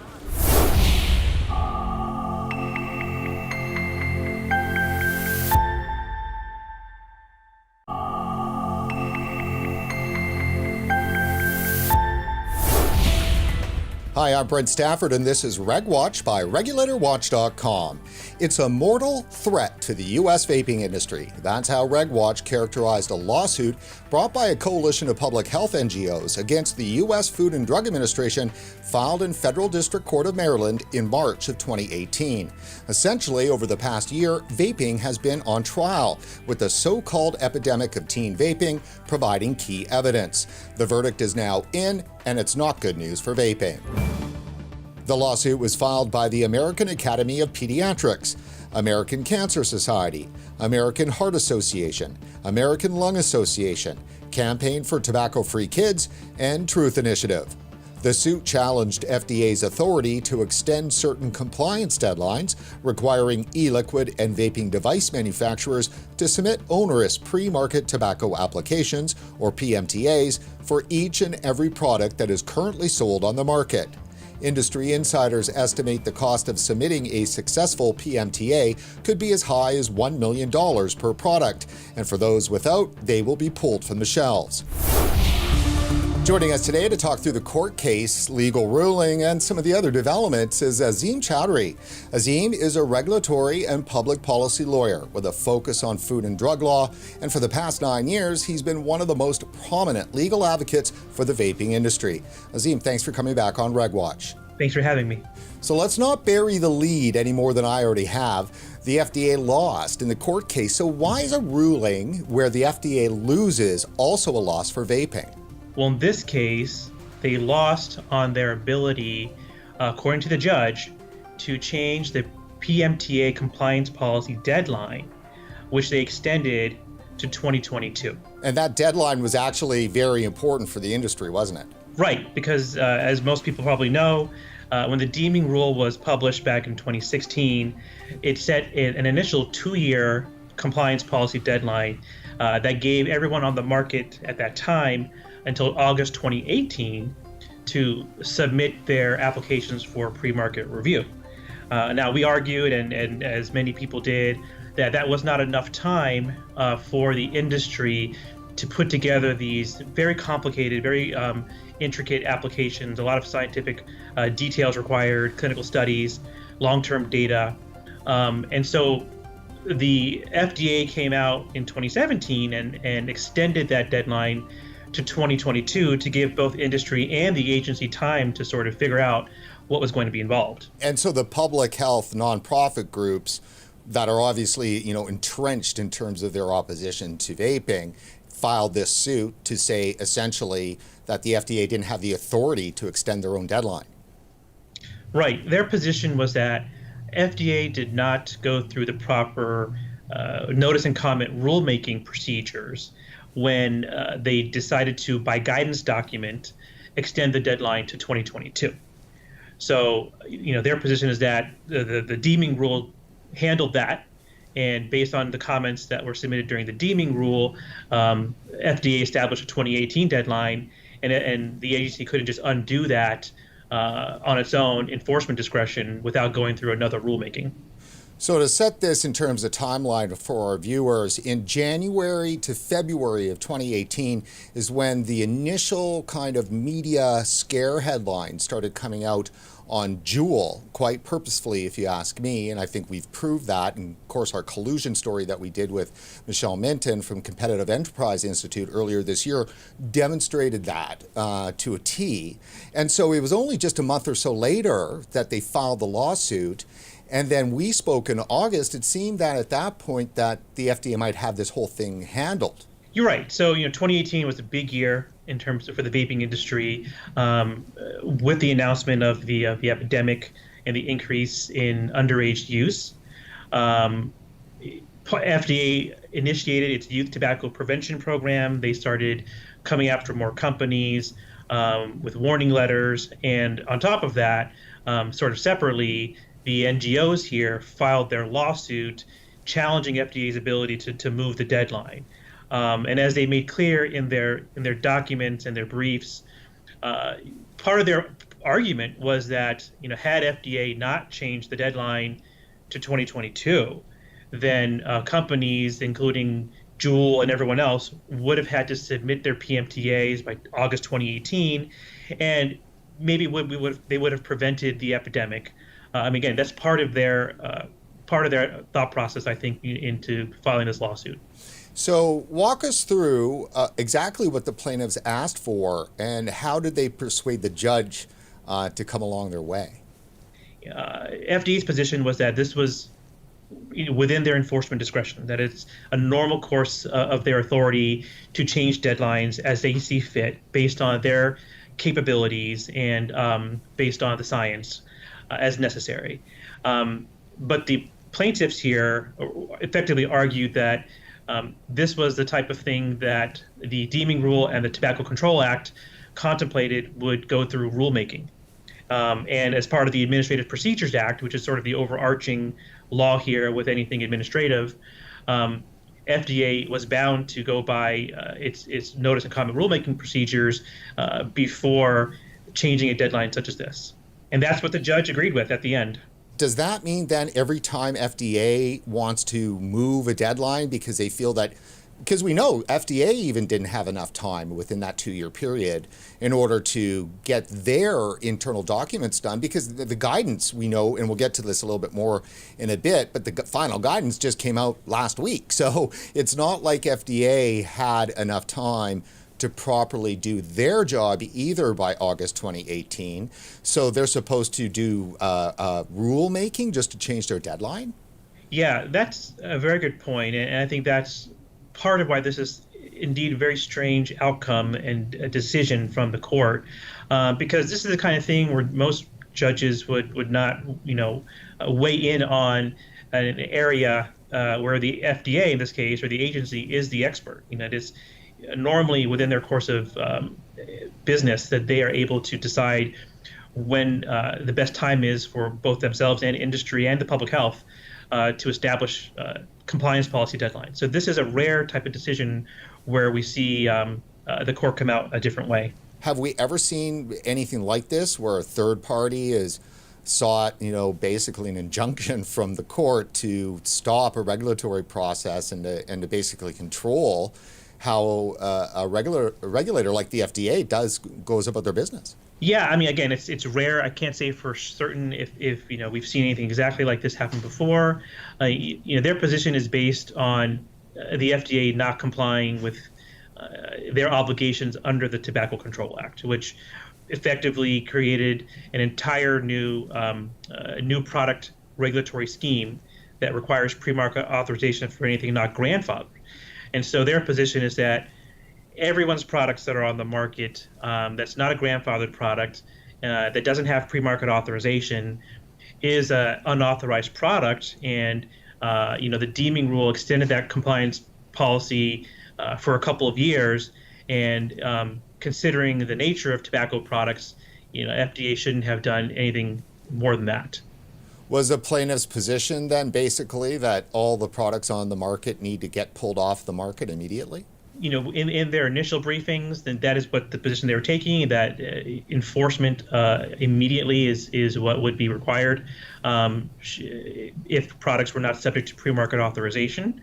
As I'm sure we'll get into, there have been some additional documents filed per the court's request once the judge actually vacated the guidance document, and the plaintiffs are now asking for a relatively short time, 120 days, for companies to submit pre-market applications. So the plaintiffs are pressing for 120 days. Dive into that a little bit more for us to understand that better. Yeah, it's an odd sort of position, because what the plaintiffs initially requested was that the guidance document be remanded back to FDA for FDA to come up with a new rulemaking or new guidance within the established law, within their legal authority.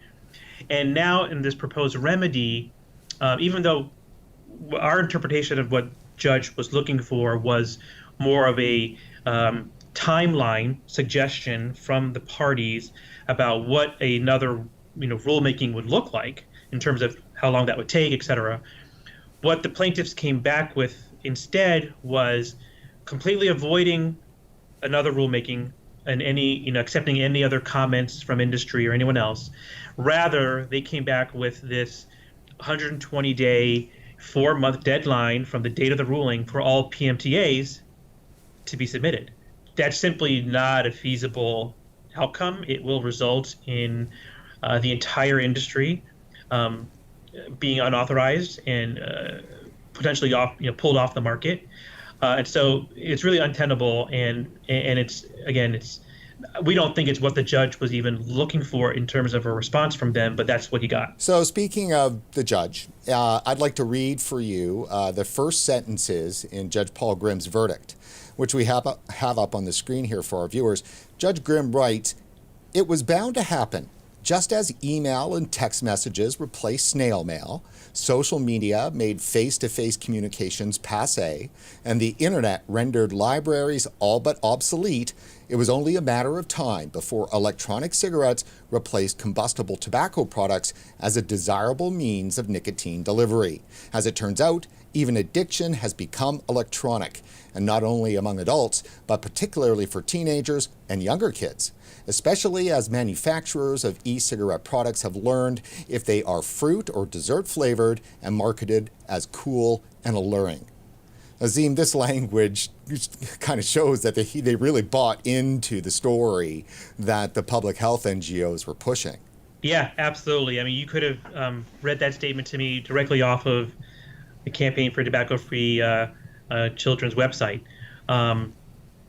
Because, it seems like at the end of the day, the judge really bought into this argument that, the main purpose of these products is to addict kids to a lifetime of nicotine addiction and potentially tobacco.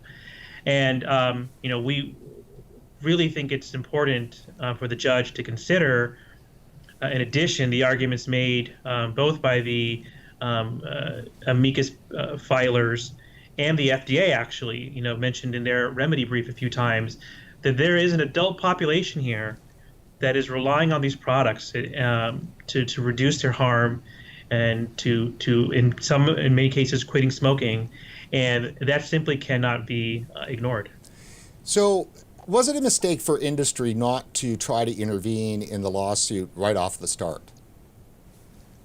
Well, in hindsight, this would have been a lot easier had industry intervened. While the industry didn't intervene initially, what has happened since the verdict or since the judge's decision was a number of industry groups and stakeholders attempted to file motions to intervene on the issue of the remedy, which again is this idea that because we're in a post-2018 world, and technically now all applications were due in 2018, the judge has asked the parties to brief on a solution. What do the parties believe can be done now to account for this situation? A number of companies, Juul, Enjoy, the vapor industry, a number of vapor associations represented by Keller and Heckman, and some cigar companies on behalf of the cigar industry attempted to file motions to intervene. Just to make sure everyone understands, if you're granted intervener status, then you're actually a party then to the suit. So you got a voice. Right, exactly. So as opposed to an amicus filer, intervening in a case, assuming it's is accepted, causes the intervener to become an actual party to the litigation. So along with the public health groups and FDA, interveners would have rights, for example, to appeal. And so that's what an intervener is. And what happened was the industry attempted to intervene on the issue of what is the appropriate remedy. And I think you're probably going to ask me about what happened. What happened was the judge kind of decided up front that he wasn't going to permit any of these parties to intervene. He pretty much slapped it down. He said that considering there wasn't an attempt to intervene at the beginning, he kind of framed it now as that it's not better late than never with this judge, basically. And then he said that the government, you were fine letting the government represent the industry's interests throughout the trial, so you should be fine now to let the government represent your interests in the post-verdict and remedies and so forth. Right. So, obviously I don't agree with that decision. I think it's there's a lot of issues with that. I mean, the fact that the judge in this case decided to deny the motions to intervene before the actual motions were even filed, that's a bit of a I've never seen something like that happen before. By the way, what the judge did in that letter order was, while he denied our ability to intervene in the case as parties, he said you can go ahead and submit, a single amicus brief between all of you. So all the companies I just mentioned, both industries, cigar and vapor, would have the opportunity to submit one 15-page brief, which we did, in lieu of actually intervening. So hopefully the judge will review the amicus brief and the many declarations that were submitted in support of those briefs from those stakeholders, from those companies, because what those declarations lay out very clearly is what this all really means. What does a PMTA require? Why did it take so long? How has the fact that FDA has provided only draft guidance up until this week played a role in the reason why companies have been reluctant to begin, to start filing applications. Hopefully the judge will review those carefully. We'll review FDA's brief as well, although we can talk about what they suggested. Now's a very good time to do that. What exactly did FDA submit? It was on June 12th was the deadline, correct? They did. So their brief was due the same day as our amicus brief. And, the FDA also makes the argument that the judge here only has the authority to remand the guidance document back to FDA for further consideration, not dictate a timeline for PMTAs or anything else. So they do make that argument, and there are a number of good statements in there. There's a declaration from Center for Tobacco Products Director Mitch Zeller, where he states very clearly that the 120 days would potentially do a lot of harm to public health because it would force a mass exit of most products that many adults smokers rely on to stay away from cigarettes. So while they made that argument on the one hand, they also, in the alternative, suggested that if the judge were to proceed with a timeline, rather than 120 days, FDA suggested a 10-month period to submit applications. So, So let's make sure our viewers got this right. FDA said 10 months. They'd be okay with 10 months. In FDA's position, in the position of Director Zeller, while they would prefer not to have an accelerated time frame to review applications, they suggest that rather than 4 months, what the plaintiff suggested, 10 months would be a bit better. It would allow more companies to submit more complete applications, particularly in light of the new guidance that came out, which provides a bit more clarity, I guess. So while not ideal, and they admit they would prefer to have longer, they still put out sort of this 10-month sort of offer to the court in lieu of the plaintiff's offer, which is 120 days. So that I'm a bit astonished by that. If FDA suggests 10 months, why wouldn't the judge just take 10 months? Yeah, it remains to be seen. Again, I don't know what the judge will do. Hopefully, he'll take a good hard look at the affidavits that were filed, which again make very clear that you simply cannot, even with the new guidance document, 10 months is not going to be enough time to gather the data, do the analytical reports, begin potential clinical trials, which will take much longer to complete than 10 months. So FDA is basically saying we can't do it in 4 months. If you aren't going to remand it back to us, the shortest amount of time that we could do it is in 10 months. I think the concern for our viewers when they hear that is if the FDA is offering that as a remedy to a judge that clearly seems, obviously not really disposed to, be very pro-vaping, that really, in the end, we could literally be seeing PTMA deadline 10 months from now. Yeah, no, that's a huge risk there. Yeah, that's a possibility that the judge will, look at that as a potential settlement offer, so to speak. Now, again, it's still possible that all of this could be appealed.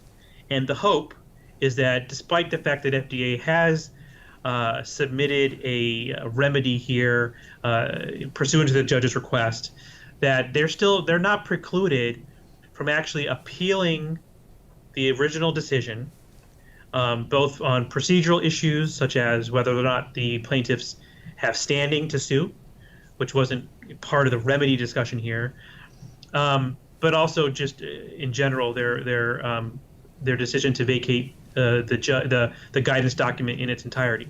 So the FDA is not precluded from actually appealing this case to the Fourth Circuit, to the appellate court for further review. Is that likely to happen, or would FDA not just accept this as a punt and a good, it's not, basically the judge can take on a lot of, the responsibility here for, messing up the industry, and FDA kind of can punt this, Yeah, but keep in mind, I think from FDA's point of view, one reason why they may appeal, and again, we hope that they do, is because, this could impact how FDA, what FDA can do in other regulated areas aside from tobacco, drugs and devices. If this decision hinders their ability to establish compliance deadlines or enforcement, hinders their enforcement discretion in other areas, that's another reason why FDA may say, wait a minute, we want to appeal this decision. So it may, it's not just about vaping and kids here. It could be a broader implications. So can the industry do anything now at this point, considering the fact that the judge has refused to allow you to enter into the process as an intervener? You've submitted an amicus brief, which, judge is going to look at and go, great, and get on with, destroying the industry. And so is there anything else that the industry can do? Well, again, I'm limited into what we can discuss here because it is pending litigation. I will say that we're looking at options for the industry to appeal. We are, again, the fact that the judge denied the interventions without giving even the opportunity to make those arguments, I think is something that we would consider looking at whether or not that could be appealed. But again, hopefully the judge will take a good hard look at those declarations and understand that this is a really big deal. It's going to impact a lot of people, and he can't possibly understand the public health consequences of these actions. The industry is in the same position as it's always been over the last couple of years now. We've got final guidance out, but to even talk about what the guidance requires seems a little bit moot because we still don't even know. Is it 4 months? Is it 10 months? Is it 2 years, right? So, well, that's a good point. But that being said, what I recommend my clients do is look closely at the guidance document and start the process. This PMTA process is not going to disappear. We're hoping that the courts and the FDA recognize for vapor products, where they fall on the continuum of risk, that they give companies adequate time, that they, as they did mention a few places in their guidance documents, that there could be other evidence that could be submitted in lieu of the most expensive and long-term clinical trials to meet the PMTA standard. So I guess the bottom line is, if you're a company, do what you can to help with the advocacy efforts and the lawsuits, but you also need to look at what you can do and in terms of getting PMTA process started, because that is something that is going to, one way or shape or the other, it's going to come and you're going to have to deal with it.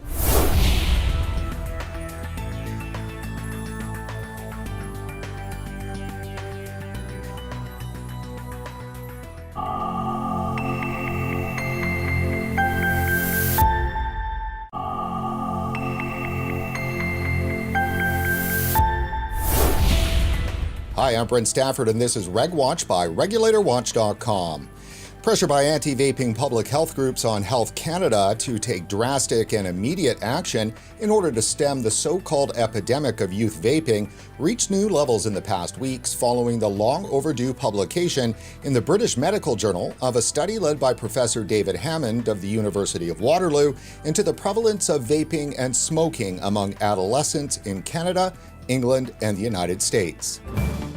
Results from the University of Waterloo study do appear alarming, as it found among those 16 to 19 years old surveyed, vaping increased by a stunning 74% from 2017 to 2018. And even more concerning, the study found within that same age group, smoking rates increased by a shocking 45% over the same time period. Joining us today to discuss the findings of the study and to pick through the impact is Dr. Chris Lalonde, Professor of Psychology at the University of Victoria. Dr. Lalonde is a developmental psychologist, and his research focuses on how culture influences identity formation and how the pursuit of self-determination fosters youth health and well-being. Dr. Lalonde, thanks for coming on RegWatch. Thanks for having me. Well, I know that you have a keen interest in the relationship between policy, youth, and well-being, and you're also working closely with First Nations in BC and Manitoba. Please share a little bit of that detail for our viewers. Sure. Well, I'm a developmental psychologist with a particular interest in adolescence and young adulthood. And one of the things that fascinates me is that the ways in which we as a society think about young people and about development and the kinds of policies that we put in place form the environment in which youth develop. So they have a real and direct impact on the lives and the development of young people, adolescents, and young adults.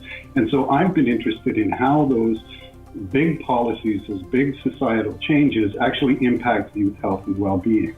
And one of the areas that I've been looking at is how the pursuit of self-determination and the maintenance of First Nations culture actually works to create a healthy environment in which youth can develop and enjoy good health and well-being and thrive. So that's been the nature of my work with First Nations. So essentially, public policy matters even with child development. Absolutely matters. It's a crucial element of the developmental landscape in which children grow. So let's jump in now to the University of Waterloo study. What were your overall thoughts about the research? What was your reaction when you first read it? Well, my reaction when I first read it is I don't doubt the findings of the study. I don't doubt the data sources that they used. What was particularly concerning to me was the media reaction. And some of that was in your intro. You used the word stunning and shocking. And if you look at the numbers that are actually contained in the study, you have to ask yourself, as a parent, as a member of society, what in here should have me worried? And frankly, the vaping increase of 74%, I don't think as a parent would worry me. I'd be much more worried in particular about 60% of youth using alcohol in the last 12 months, or something like 30% using marijuana in the past 12 months. But more concerning than any of that, actually, is the reported 45% increase in tobacco cigarette smoking. So smoking rates among youth have been dropping for decades. And this is the first report I've seen. It's a 1 year to the next, but it's a huge increase, 45%.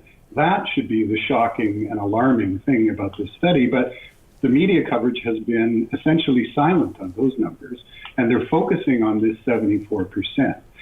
Now, the 74% is also a bit concerning because it's based on any past 30-day use. So the trouble with that is, if you're interested in a health risk, right, you're worried that youth are being exposed to something risky or dangerous, the most important question you ask is, what is the level of risk? How much exposure do youth have to the thing that is risky? Now, if you're measuring one puff on a cigarette or one puff on a vaping device as any 30-day use and a measure of risk, it's not a very good measure of risk. It's not a very good measure of exposure, either for vaping or for smoking. And if the sort of moral panic that's happened about the epidemic of vaping is this sort of gateway notion, the idea that what we're really concerned about is those youth that have never been smokers. Right. And they're going to become vapors and then somehow magically become cigarette smokers. But here I think we can take some comfort because among never smokers in 2017, the study found just 5 young people out of 2,700 who were using e-cigarettes that frequently. In 2018, the year the epidemic allegedly took off, they found 14. So it went from 0.2% to 0.6%. And so at the highest exposure level, I'm not sure we should be shocked about a whopping increase that goes from 5 young people out of 2,700 to 14 out of 2,700. Let me ask you this, Dr. Lalonde. The Canadian Cancer Society had put a lot of their weight behind the publication of, or pushing the story and the narrative behind this study. And, you know, one of the things that they said in their press release that went out, and a lot of the media used a lot of the Canadian Cancer Society's release verbatim. And one of the things that the Canadian Cancer Society said is that the past 30-day use, which is a common measure for smoking prevalence, they made sure they were calling that out, that this particular measure is the common, it's the one that we use. Yet you're saying here that it's not a very good measure. We've had Linda Bald on our show from the UK. She's a researcher there, and she's outright, excoriated the 30-day use. Can't find anybody in tobacco harm reduction that thinks a 30-day use measurement is at all reliable. So it seems to me that it's just this one side that uses that measure, and that's the side that gets all of the headlines on CBC, on Global, throughout all of the media. Well, just because it's a commonly used measure doesn't mean it's a good measure. And I think I'd agree with Linda Bald that it distorts things by inflating the numbers of exposed people without really telling you much about the level of exposure. So it doesn't differentiate between one puff on a tobacco cigarette and smoking 2 packs a day. And that distinction is critical if you're really interested in public health. Coming from the research community yourself, explain to us that process in which lead author Professor Hammond and also some obviously great researchers that are on that paper too as well, and there's a peer review process too that's involved. Once all that it gets done, who decides then what it is to focus on to then drive it through the media? Because it seems that somebody had to make the decision to focus on 74% in the past 30 days as opposed to the 15 days and the other kind of categories that would show maybe a more balanced perspective. There's 2 sort of parallel processes that are oftentimes working against one another. So the standard scientific model is somebody submits a paper to a journal, the journal editor gathers up a group of people that he or she thinks are best placed to be peer reviewers of this work, sends the manuscript out to them, they review it, make suggestions for changes, typically the authors will revise the paper, and then maybe it gets accepted by the journal. Then the journal publishes it. Then other scientists read it, and science marches on. The parallel process, and sometimes contradictory process, is that we appear to be living in an age of science by press release. So somebody gets a paper published in a journal, and someone at typically their university will write up a press release and send it out to the media. Now, in a world where press releases are like a blizzard every day, you have to ask which ones are going to get the attention. Well, they're going to get the ones that lend themselves most likely to the most searing kinds of headlines. So if you use words like shocking, stunning, alarming, or innovative, groundbreaking, and those things are typically peppered through press releases. And then part of the problem, present company accepted, is that journalists don't often actually read the paper. They read the press release and go from there. And so things can appear in the press release that you'd be hard pressed to find in the actual study. Or they'll pick one thing that they think will get the biggest reaction and focus only on that and not on the other good news or more alarming news that might be in the paper. So, for example, in this paper, as I said, I was most concerned about the increase in cigarette smoking. That's the most dangerous thing you can do. And so if it really went up 45%, we have a big problem here, vaping aside or marijuana aside. So fortunately, the Stats Canada numbers came out a couple of days ago, and they show reassuringly that once again, youth smoking rate just continues to relentlessly fall. So even the most frightening news out of this paper is not really anything that we should be worried about. I think the Stats Canada numbers are more robust. So, Dr. Lalonde, I've put this up on the screen here for our viewers, and we're talking about the Stats Canada numbers that came out last week, so just right towards the end of June, just actually not even a whole week after the Waterloo study was published. So, and this is what StatsCan put out. So why don't you walk us through that? If you can see, I think the big area here is the 12 to 17 years old. Yeah, now that's pretty close to the 16 to 19-year-old age group that was in the British Medical Journal study. And you can see it went down from 3.5 to 3.2. In fact, every one of those numbers went down from 2017 to 2018, except I believe it's the 18 to 34. That's right, 18 to 34 stayed at 19.2. So the fact that none of those numbers are going up and all but one of them is going down, I think, is good news. We can continue to be confident in the fact that youth smoking rates, and smoking rates in pretty much every age group, continue to drop. Also provided by StatsCan was the daily use, because that was the occasional use, and this is now the daily. Those are the people that are at the highest health risk. They're daily smokers, okay? And you can see that every single one of those numbers went down once again. So 12 to 17 went from 1.1% to 0.9%. That's vanishingly small smoking rates in that age group. What does the E mean? I've never seen Stats Canada put an E beside a stat, and then down below it says use with caution. That's because the incident rate is so low that you can't be certain about the statistics that you apply to it.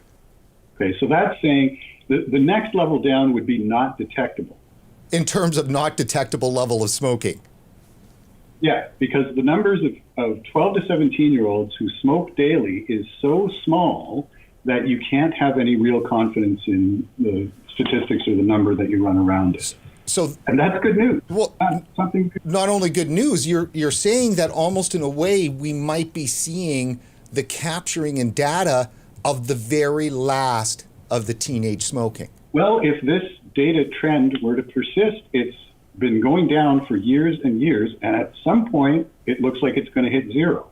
It may never hit. Most targets are like 5% of the adult population still using combustible tobacco would be somehow acceptable to people like the World Health Organization. But now the trouble is the 12 to 17-year-olds in 2017 were 13 to 18-year-olds in 2018, right? You keep replacing the groups as you move along. So it's not like you're following people over time. But I still think we should, as a society, take great comfort in the fact that smoking rates continue to go down and they're lowest among the most vulnerable for youth. I've got a difficult question to ask, because I'm asking you to directly address the incongruent numbers that are so astonishingly different. So we've had and I mean, I can show you right now CBC pieces, global pieces, all from the last 10 days, talking not just about the vaping, but also the smoking rate, like hair on fire on both vaping, and then 45% increase in smoking. So how do we square this? Because Dr. Hammond's research saying 45% just doesn't square with what the government is saying. Well, it's statistics have a tendency to be noisy. So whenever you run statistics, what you do is you take a population of people, in this case, all the young people in Canada. You say, well, we can't interview or get all of them to fill out a questionnaire, so what we'll do is we'll get a sample of them. So some smaller number of them, get them to fill out the questionnaire, and then we use statistics to estimate how likely is the findings from that smaller group of people to be representative of the entire population. And there are various fancy statistics that can do that. You are much more likely to get an accurate measure of what the real full population is doing when you use a much bigger sample. So the BMJ study is a much smaller sample than Stats Canada. The BMJ sample was also not a representative random sample of Canadian youth, right? They were recruited through a particular purpose. Now, the authors acknowledged the limitations of that approach, and I agree with them. It's a real limitation. Is it necessarily wildly wrong? Well, that's due to the statistics. So they could run the same study next year and find a 10% drop. It's noise in the data. When you're sampling, taking a small sample from a very large population, you're going to get, the lead author referred to this as statistical blips. And I think the Stats Canada data backs that up. It's not going up, it's going down. Well, I mean, we're talking about 45% increase versus there's almost no smoking at all. Yeah. Well, let me ask, I know it's tough. I understand I'm putting you in a spot here, but I have to press this because our viewers want this pressed for good reason, isn't there some kind of responsibility from the researchers to take a look at the results from their little machines and numbers and go, wait a minute, this just doesn't square with what we know is reality? And then most importantly, don't they have a duty to know what people are going to do with the results of their study? And if they know that it's a blip, do they not go, yeah, but there's going to be adult vapors that are going to have a hard time sleeping at night, wondering whether or not they're going to be able to keep their vaping, because the same researchers also selectively shared this data with Health Canada, the regulator, before they shared it, before it got published. I mean, it just got published. So this data has been used to drive regulatory policy in Canada, to potentially damage adults' access to vaping products, and to continue the demonization of tobacco harm reduction through vaping throughout the entire media. And this data continues to do that. So I'm not certain whether or not it's just acceptable for researchers to go, well, we think it's a blip. I really think he needs to be held to account.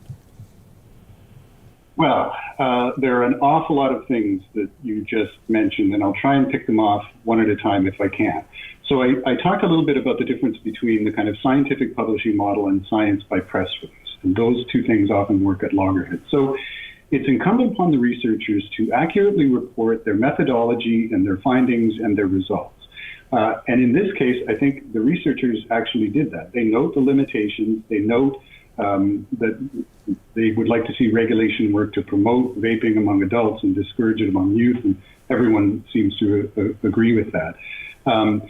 Should the researchers have paused when they saw that 45% and looked around, I'll leave that to the researchers. That is the number that came out of the data that they found. Now, many of the problems that you also mentioned arise from the science by press release, that people jumped on the 74% because it feeds this common narrative that there's an epidemic of vaping among youth and they're all on the slippery slope to tobacco, cigarettes, and certain death.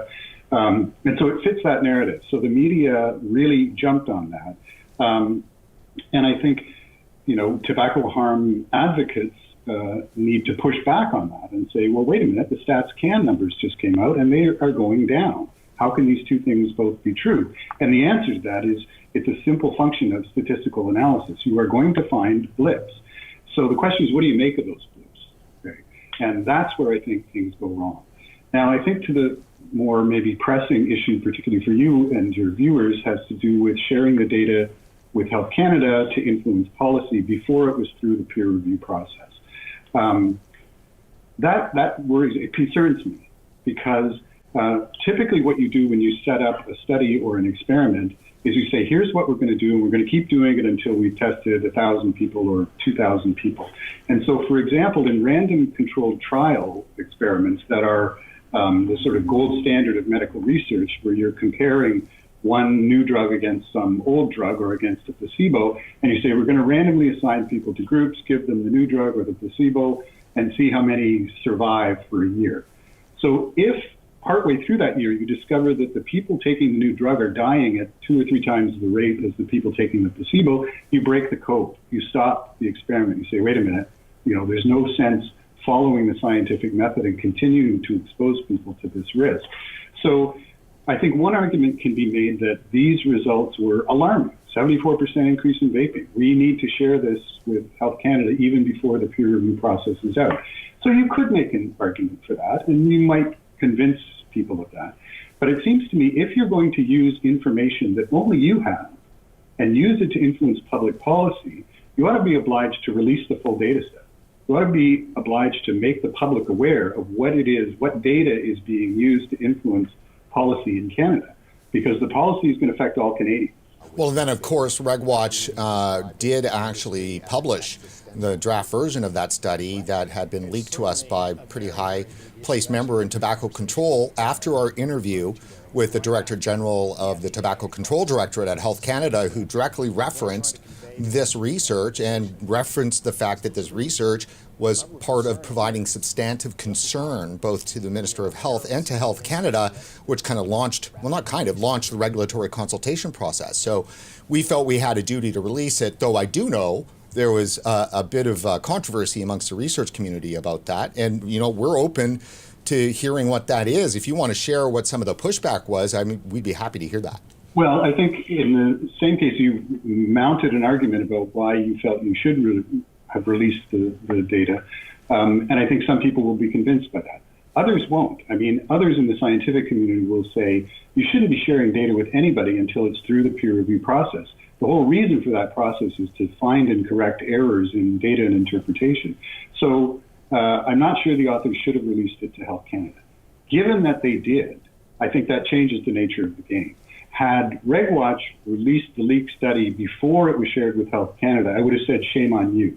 But given that Health Canada was actually using it in ways that directly affect the health of Canadians, then I think you could argue that your hands were tied. You really were obliged as journalists to release it. And I think many people in the scientific community would find that argument convincing. Yeah. Well, it's too bad. When research is impacting public policy, that's okay. It's just it needs to be out there for everybody. And we knew that the way the timing works, that all of the regulatory consultations would be closed and done. So none of the people that were, wanting to, impact the consultation process would have had access to the data unless that we released it. So there you go. Let me ask you this, because there's another concerning aspect that comes out as we dig into the research study, which, by the way, on the last bit on that, RegWatch specifically made a point of not going into that draft and doing any reporting on it at all. So we just released it. We got some feedback from Clive Bates and just on kind of the overall aspect of it, but we didn't participate in any of the kind of picking at it at all or picking through it until it was published. Now it's published, and now we're picking through it. There's something very disturbing. We know in the study from the timing that even the hypothesis of the research is very connected to Juul entering into the market. And the question is, and it's a serious one, I think it could undermine the credibility of this research, is the fact that Juul wasn't even in market in Canada until September of 2018. And the panels for the survey for 2018 were August and September. So how is it possible that they've captured any kind of use that could be statistically relevant to have this study say what it does? Well, the claim would be because the use of Juul went from 0% in 2017 to 10% in 2018. Well, how could that be otherwise if it wasn't on the market in 2017? So the hypothesis was the effect of the change in the regulatory climate in Canada. And so that includes the May sort of legalization of vaping and the entry of Juul in September. It seems to me that if you're collecting data in September, the very month that Juul hit the market in Canada, I'm not sure what conclusions you can draw about the effect of Juul on the Canadian market. So, for example, they did ask young people about the brand of e-cigarettes that they use. And in 2017, nobody reported using a Smock brand device. But in 2018, 21% of youth did. So it went from 0 to 21%. I'm not sure what to make of that. It's a regular e-cigarette company. I'm not sure that all of that should be alarming. The effect of Juul, the manuscript focuses on two things. One, the advent of Juul, and two, the introduction of salt nicotine, e-liquids, both of which have much higher nicotine concentrations. And so it's legitimate to ask what effect would that have on smoking, vaping rates among teens, adults, or anybody else. But the time frame is a bit concerning because you're not going to see the full effect or any sort of real measurable effect of a product the same month that it comes on the market where you're doing the measurement of its impact. Okay? So were they to run this study again in 6 months or next year, let's see what happens. But I mean, of course, Juul went from 0 to 10% because it wasn't on the market, then it was. Whatever percent it went to is a huge increase, right, by mathematical definition. Is it a worrisome increase? I don't know. You've got 10% of young people using Juul, which means 90% of them are using something else. What are we to make of that? The introduction of salt nic happened, and what are we to make of that? Well, we don't know because we don't have any good measures of how many youth are using it, what strength are they using it at. The other thing that's true is that people who switch from cigarettes to vaping initially start with high levels of nicotine, usually the highest they can get, which used to be 24 milligrams, now it's 50, 59 milligrams.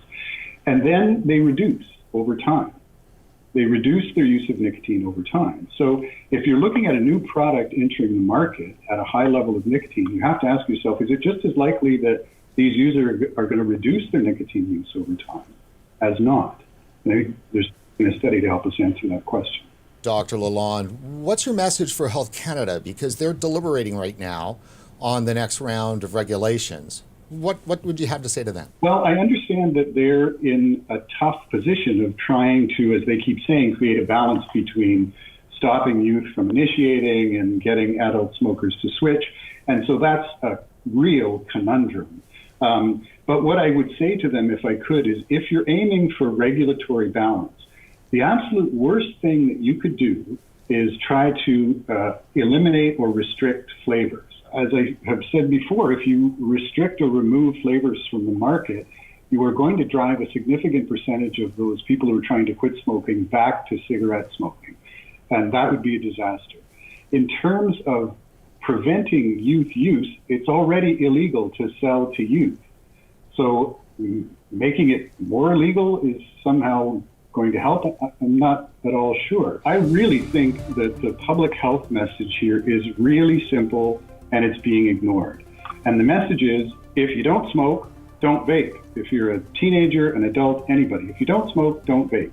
If you do smoke, whether you're a teenager or an adult, switch or quit, right? Simple message. You don't need posters of nicotine is brain poison and all of that sort of stuff. It's a much, much simpler message. If you don't smoke, don't vape. If you do smoke, quit or switch. What advice do you have for Professor Hammond and his colleagues that for their next study? What could they do better? Well, certainly if you're looking for the effect of a regulatory change, wait till you have like a year's worth of data after the regulatory change. You have to give time for behavior to be observable within the population. And so I think if I were to tell them anything, I would say do it again in a year and see what you find. What about the Canadian Cancer Society? Could they be doing a better job here? The Canadian Cancer Society has, for a very long time, opposed vaping in ways that I think are misleading. And I would hope that they would take a long, hard look at the science that's mounting out there about the fact that, look, this is a safer alternative to smoking. Not safe, but safer. This is something that works for a huge swath of adult smokers. This is something that works for teen smokers, because I think one of the things we ignore is that there are teens who've been smoking for 5 years and are still teens. Okay, so making vaping illegal or having more restrictive provincial regulations is just going to keep them smoking. And the longer people smoke, the more harm they're exposed to. So it's that risk exposure formula that I talked about earlier. You go after the people that have the highest exposure and see what can you do to lessen the harm. If you can't get them to stop doing the dangerous thing, whether it's drinking or smoking marijuana or smoking cigarettes or whatever, if you can't get them to stop it, can you get them to do it in ways that are less harmful? And the answer for all kinds of things is, of course, yes, you can. You can provide condoms. You can have needle exchange. You can do all kinds of things that reduce the harm of engaging in a particular behavior. And in the case of vaping, the harm reduction benefit is massive. And if you ignore that, if you remove it as a possibility from adult smokers or deny it to teen smokers, you're inviting in those unintended consequences.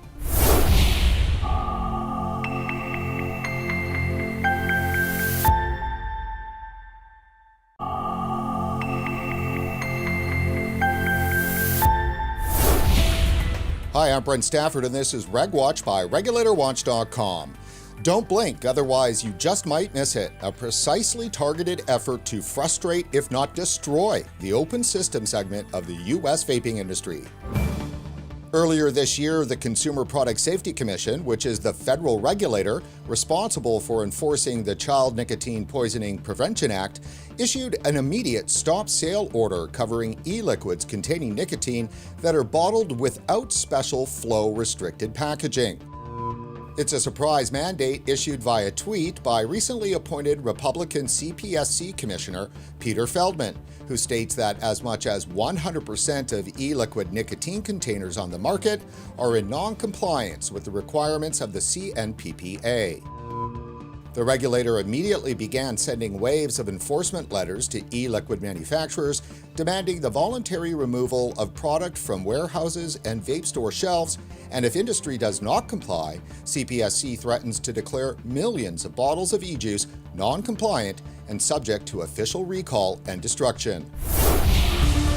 Joining us today to discuss this disturbing enforcement action by CPSC is Boaz Green from Keller & Heckman LLP. Boaz is a regulatory lawyer with a specialty in product safety and consumer protection law.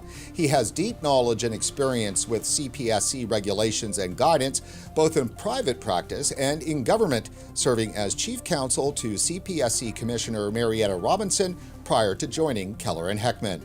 Boaz, thanks for joining us today on RegWatch. Thanks, Brian. Good to be here.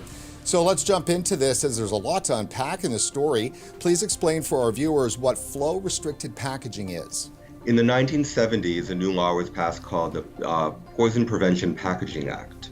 And CPSC passed regulations under that. And most of it is what you're familiar with, which is the child-resistant closures that you have on, say, the aspirin that you buy at the drugstore, or bleach or other household cleaning products. There is a very obscure provision in those regulations that describes flow-restricted packaging. And basically that's packaging that if you you open it, turn it upside down, squeeze it or activate it once, and no more than 2 milliliters may come out.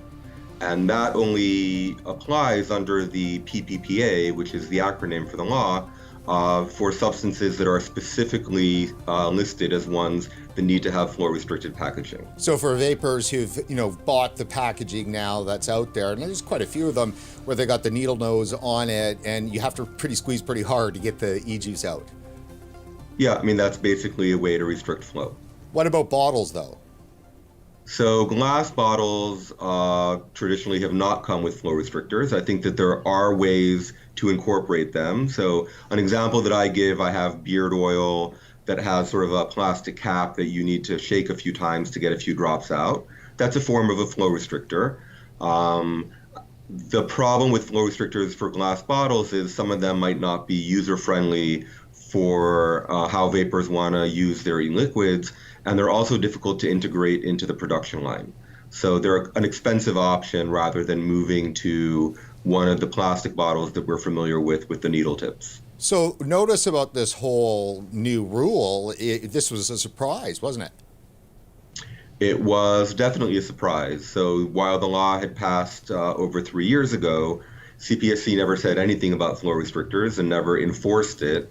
And it wasn't until the tweet that you mentioned that came out in February that anyone had really thought of flow restrictors in relation to e-liquids. So how much of a threat to the industry is this regulatory action? Well, it's a significant threat to companies that have all or most of their products in glass bottles. Glass bottles traditionally have not come with any kind of flow restrictors, whereas a lot of the plastic bottles probably do comply, though they do need to be tested for that. So these are companies that are at great risk of having their products tested by CPSC, declared non-compliant, and then these companies are being asked to stop sale, destroy everything that they have in inventory and in the retail distribution chain. And they're also being told that they need to come out with public notices to their customers and to their retailers, both on their own website, social media, and CPSC's website, describing the dangers of packaged e-liquids without flow restrictors. So it's a business shaming almost in a way here is what they're actually asking for, right? Well, it's a combination of, I guess you could call it shaming, or you could, it would definitely increase a company's potential liability, come out publicly saying that the products that they sold are unsafe. But it also, in terms of the ongoing business, is a huge hit. They need to destroy hundreds of thousands of dollars worth of existing inventory. Many of them would have to be out of the market for months until they can transition fully to new packaging, redesigned, new labels with flow restrictors. And during that absence from the market, I think many could lose some of their more loyal customers. So describe for us again, you mentioned it a little bit, but I'd like to dig down a bit deeper in terms of how this particular regulatory action could be a company killer. Well, say you're a company that has all of its inventory in glass bottles, and we definitely have clients who are in that position. If you get a letter demanding that you destroy everything that you have in inventory, recall everything back from your distribution chain, and then not get back on the market until you've been able to integrate plastic bottles, that's a huge hit. You are losing millions of dollars possibly in existing inventory, plus the costs of pulling that all back.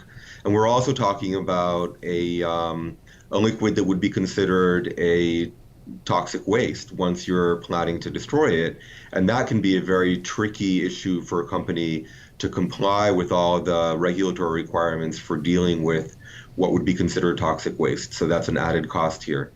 And then you just have the time lag between when you've stopped production and sale and when you can get all of these enough plastic bottles to fill your orders, retool your production line, design and print new labels. All of that is a huge cost.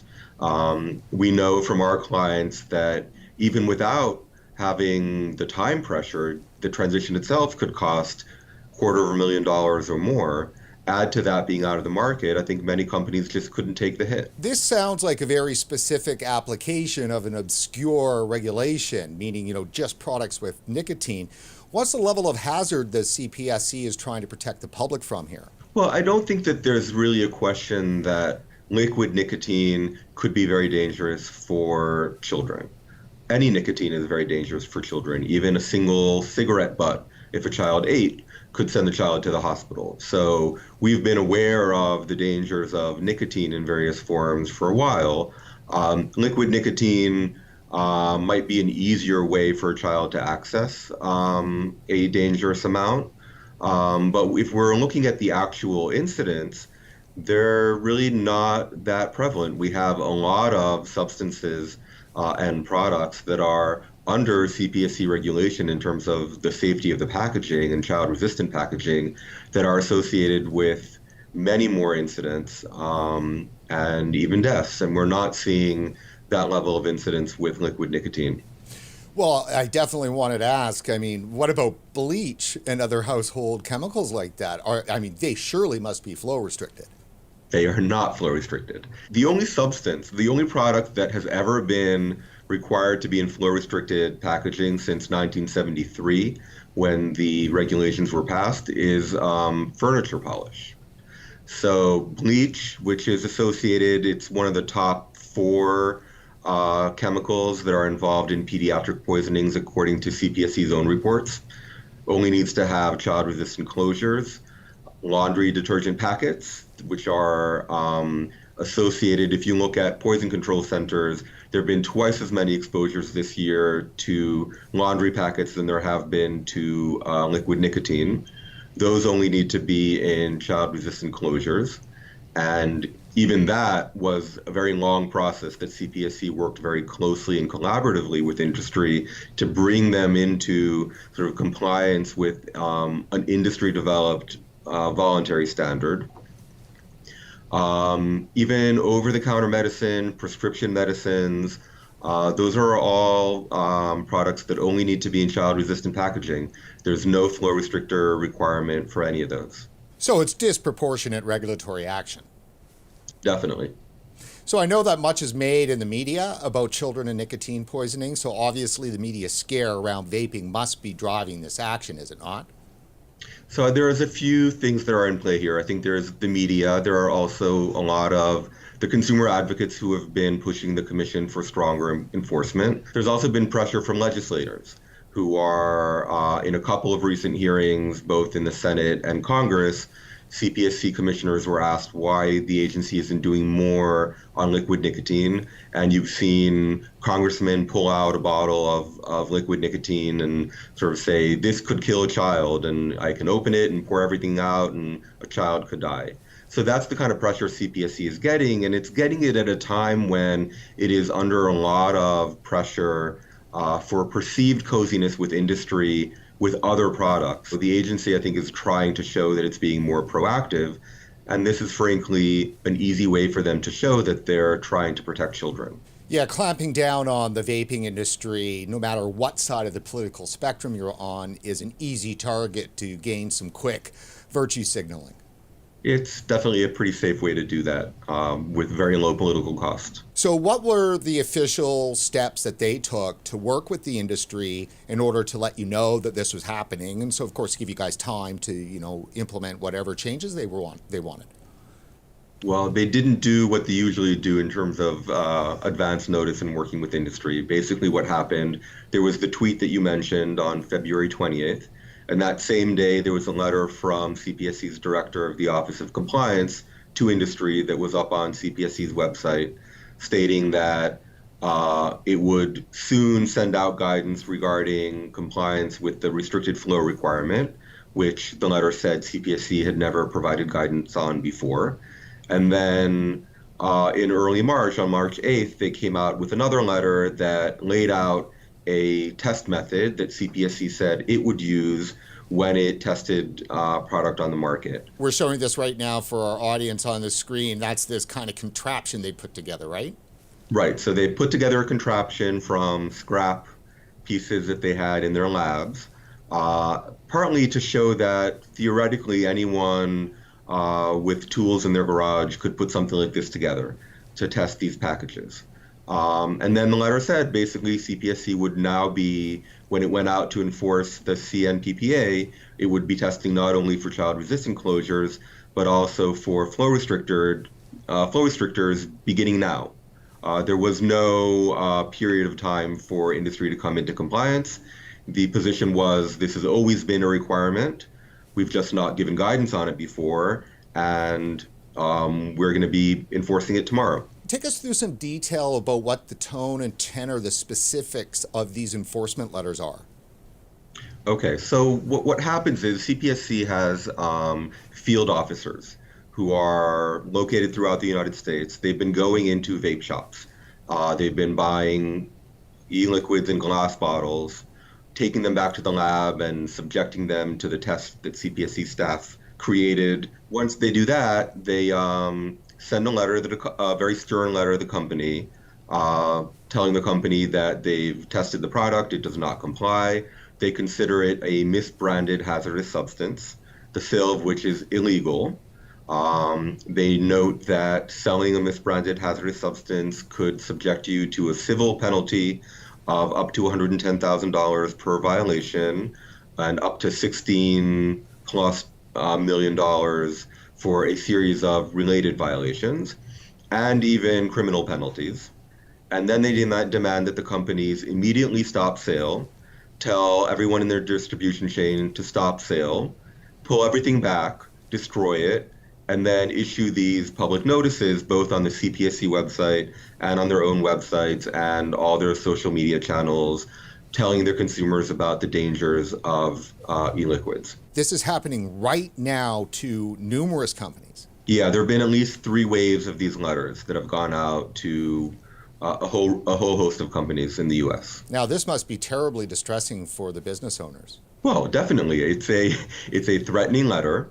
You have the prospect of civil monetary penalties or even jail time. And I think what makes it even more complicated is that if you're going to change your packaging to adopt flow restrictors to comply with what CPSC is demanding, then you run the risk of FDA coming around and saying this is a new product and now you need to get PMTA approval for this product because it's now in a new package. That's what's called the FDA catch-22 on this issue, right? Exactly. You're being squeezed from both sides, and you could be, you'll be pushed out of the market if you don't change your packaging, but if you do, you're also putting yourself in peril. So there was no coordination then between the 2 regulatory agencies? Well, there wasn't any coordination in terms of making sure that FDA was on board with what CPSC is demanding and that FDA would allow companies to change their packaging to make it ostensibly safer for children.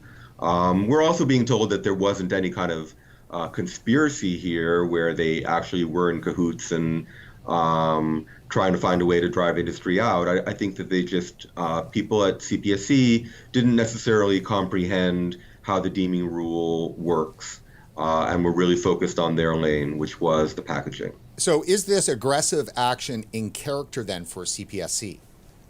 It's pretty much out of character. I think that you can see the laundry detergent packets is a good example of CPSC with a product that was involved in a really alarming number of incidents, working with industry in a very collaborative way, working through voluntary standards, which is really the preferred approach at the agency, and really giving industry time to develop a standard and review over time whether it is effective, and also give them the time and the guidance to adopt packaging that would comply with this voluntary standard. And that's in sharp contrast with what's happening here, which is an immediate edict that this is required, and then followed that immediate, very aggressive enforcement. And I know that companies that have been dealing with CPSC after getting these letters have not been able to get any kind of flexibility from the compliance officers in terms of the timing of trying to change the packaging and come into compliance. They've been very inflexible. So they've got their heels dug in on this. Yeah. Describe for us the affidavits that have been going out to vape shops. So what's happening is that the CPSC field officers, once they go into the shops and buy these e-liquids, are then having the shop owners or managers sign an affidavit promising that they won't sell those products anymore. They don't have authority to require this, but I think that that's not necessarily something the shop owners know. So we've seen quite a few examples of these affidavits. And one thing that CPSC knows from experience can be very effective is putting pressure on the retail industry to start stocking products that CPSC believes is safer is a way to then put pressure on manufacturers to change the products that they're offering.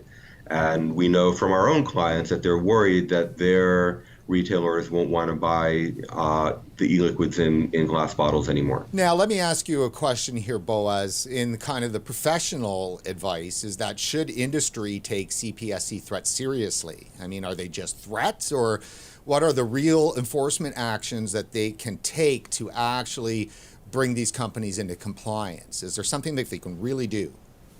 Yeah, so the letter itself isn't self-enforcing. So these are demands from the agency. A company could refuse to do what the agency is asking here in the letters, and then the agency would have to go to court to try to enforce it. There are a few different tools that the agency has. The agency has the power to go on its own into federal court and ask for an injunction to stop the sale of a non-compliant product, or what it considers a non-compliant product.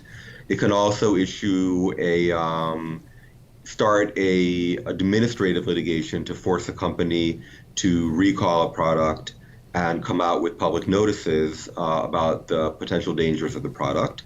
And that is full-blown litigation, but it's before an administrative law judge rather than before a federal court judge. And the agency has the power to do that on its own. If the agency wants to get civil or criminal penalties, that's something that they need to go through DOJ. DOJ is actually the agency that would have to take that case. There's also another provision, an imminent product hazard provision under the statute, where the agency could go into court and ask to declare a product an imminent hazard. And then it would be able to both stop the sale and seek a recall of the product. That too is always product specific, so it doesn't go against all products in the class. It would be against a specific manufacturer. So there's a bunch of different ways that they can go. Now, but there obviously must be also some disadvantages for them to take any of those different kinds of actions. And I'd like to get your thoughts on that, because it's not like we want to try to ease people's minds in the industry, but we do want them to understand a little bit about what CPSC would have to go through to be successful in any one of those tracks. Right. So in the tracks of getting an injunction because a product is non-compliant or getting civil and monetary penalties, they would have to prove that their reading of the statute is correct, that the statute does require flow restrictors. And we think that that would be a really difficult thing for the agency to show. The plain language of the statute, the legislative history, all point to the fact that Congress really only wanted to include child-resistant closures. And that's really been the agency's own understanding for many years. So we think that that would be a serious litigation risk for the agency, and that there'd probably be reluctance on their part to go in and do that. And the same would be for seeking a judgment that this is an imminent product hazard. I think that that would be tough to show, especially looking at the numbers that we discussed a little bit earlier today. And forcing a recall would also be difficult, because they don't only need to show that the product doesn't comply with the statute. They would also have to prove that it is what's called a substantial product hazard, which is a difficult burden for the agency to show, requires a lot of analysis, and would be very expensive for the agency to try to bring that kind of litigation. But if there are enough commissioners who are really aggressive about it, I think that they could push staff to try to bring some of these cases and see where it goes. From the industry's point of view, from what you all are doing at Keller and Heckman, right? Exactly how are you standing up to these guys? And is there a venue, a court, some board that you can appeal to that can help you kind of deal with CPSC? Because if they're not talking to you, if they're being intransigent about it, like what relief is there for the industry to at least appeal to some other legal body, or do you just have to wait for them to file a lawsuit? We helped create an industry, the e-Vapor Coalition, which submitted a long letter to the acting chair and all the commissioners, the general counsel, and the head of compliance. And we also copied folks at FDA, laying out our reading of what the statute covers and requires, explaining why the incidents don't really warrant this type of reaction, and also pointing out some of the flaws in the test method that CPSC staff created pretty quickly when they created the guidance back in March. And then we also explained to the agency the whole interaction between what they're doing and the FDA's regulatory regime and the deeming rule, because our sense was that the agency really wasn't fully comprehending what a packaging change could mean for a company with respect to FDA's jurisdiction. We know all the commissioners have read these letters.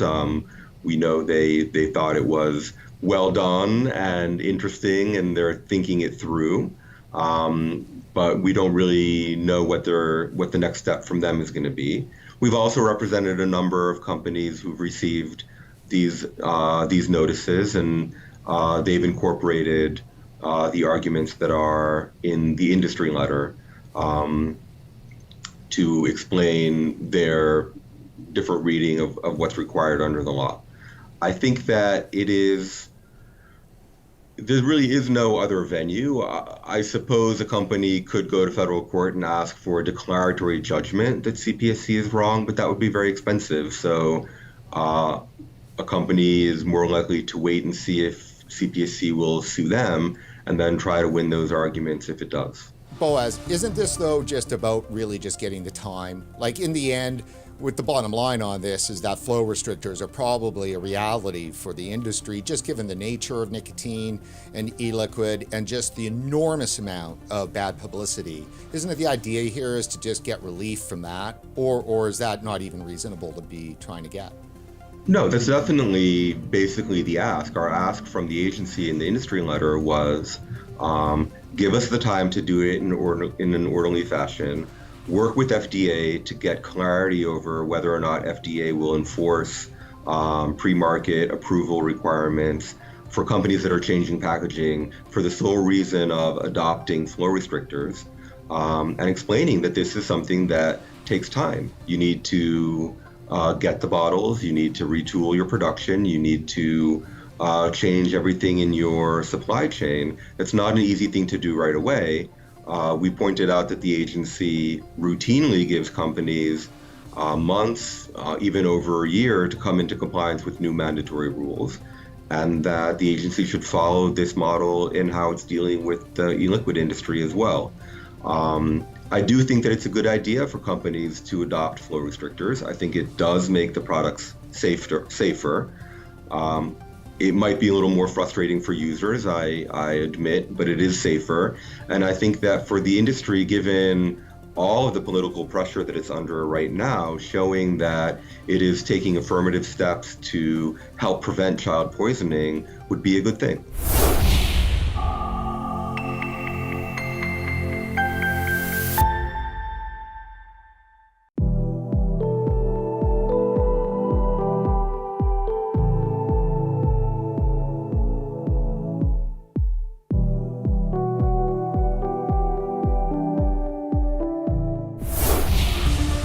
Is teen vaping really an epidemic? Well, it depends on how you define an epidemic, which is actually not, as far as I can tell, doesn't have strict guidelines in terms of definition. But it has been declared an epidemic by no less than the Food and Drug Administration and the Surgeon General of the United States. So, you know, by their account, it is an epidemic. I think what they're reacting to is data information that came out late last year about vaping rates here in the U.S. among youth, you know, kids in middle school and high school. And there was definitely an uptick in vaping, which they interpreted to mean that there is an epidemic. So when the largest public health agency in the world, possibly outside, I guess, of China, uses the term epidemic and clear and present danger, aren't these the terms that FDA and CDC would use for yellow fever and Ebola? Yeah, and you know, you bring up Ebola; it's raging in the Congo right now, and that's an epidemic. But you know, the term has been intended to include not only you know, diseases and disease categories, but pretty much any kind of behavior. So I think they're just taking advantage of the loose definition of epidemic. So what are the most recent stats then for youth use in the U.S.? Yeah, so this is the latest data that was released, a couple, 3 months ago by the CDC, and this comes from the National Youth Tobacco Survey, which is sponsored by the CDC, and it's conducted every year here in the United States. How the CDC typically breaks down this information, so they talk about the past 30-day use, so those two numbers are, similar. Well, the blue bar for past 30-day use is similar to what we saw in the previous slide. And then you see the uptick from 2017 to 2018, so going from 7.9 to 13.5%. And that's the increase that has gotten, people pretty concerned. From a researcher's point of view, granted, fair enough. You've collected this data. This is great data. But the public is only hearing about this 7.9% jump to 13.5. They're never seeing this never use, these two bars, which are massive. And you go, oh, wow, never use. That's huge. Common sense starting to trickle in. And then when you see past 30-day use, and then infrequent use, and then frequent use being like so low. Well, boy, if the public saw that, then they would have a chance to then kind of evaluate this for themselves. But instead, FDA says it's epidemic. The researchers only push the 30-day. The media only gets the 30-day. And then the 30-day number that's the only part of this chart that makes it to the public. Whereas if this whole chart did, reasonable adults could then form their own opinion. Right, and if you go to the next slide, this is the same data, just chopped up in a bit more detail. And, this is how the questions were asked, on the survey. And, this gives you a better kind of sense of, where the increases are occurring. And again, there's across the board, increases in use, but, the numbers, start to get low when you look at more frequent use. The thing that, you mentioned, this is not what the public gets to see. And frankly, this is what was annoying and frustrating by the, back in the fall when the FDA and CDC and the Surgeon General were saying it's an epidemic. We researchers didn't have access to even this information at that point in time. And, we're an obsessive compulsive bunch. We like to, slice and dice and dissect and look at everything and kick the tires for ourselves to convince ourselves that, we understand what's going on. And, I have to say, and, no offense to the FDA or the CDC, or the federal government, but, we don't take things, on trust. That's not how science works.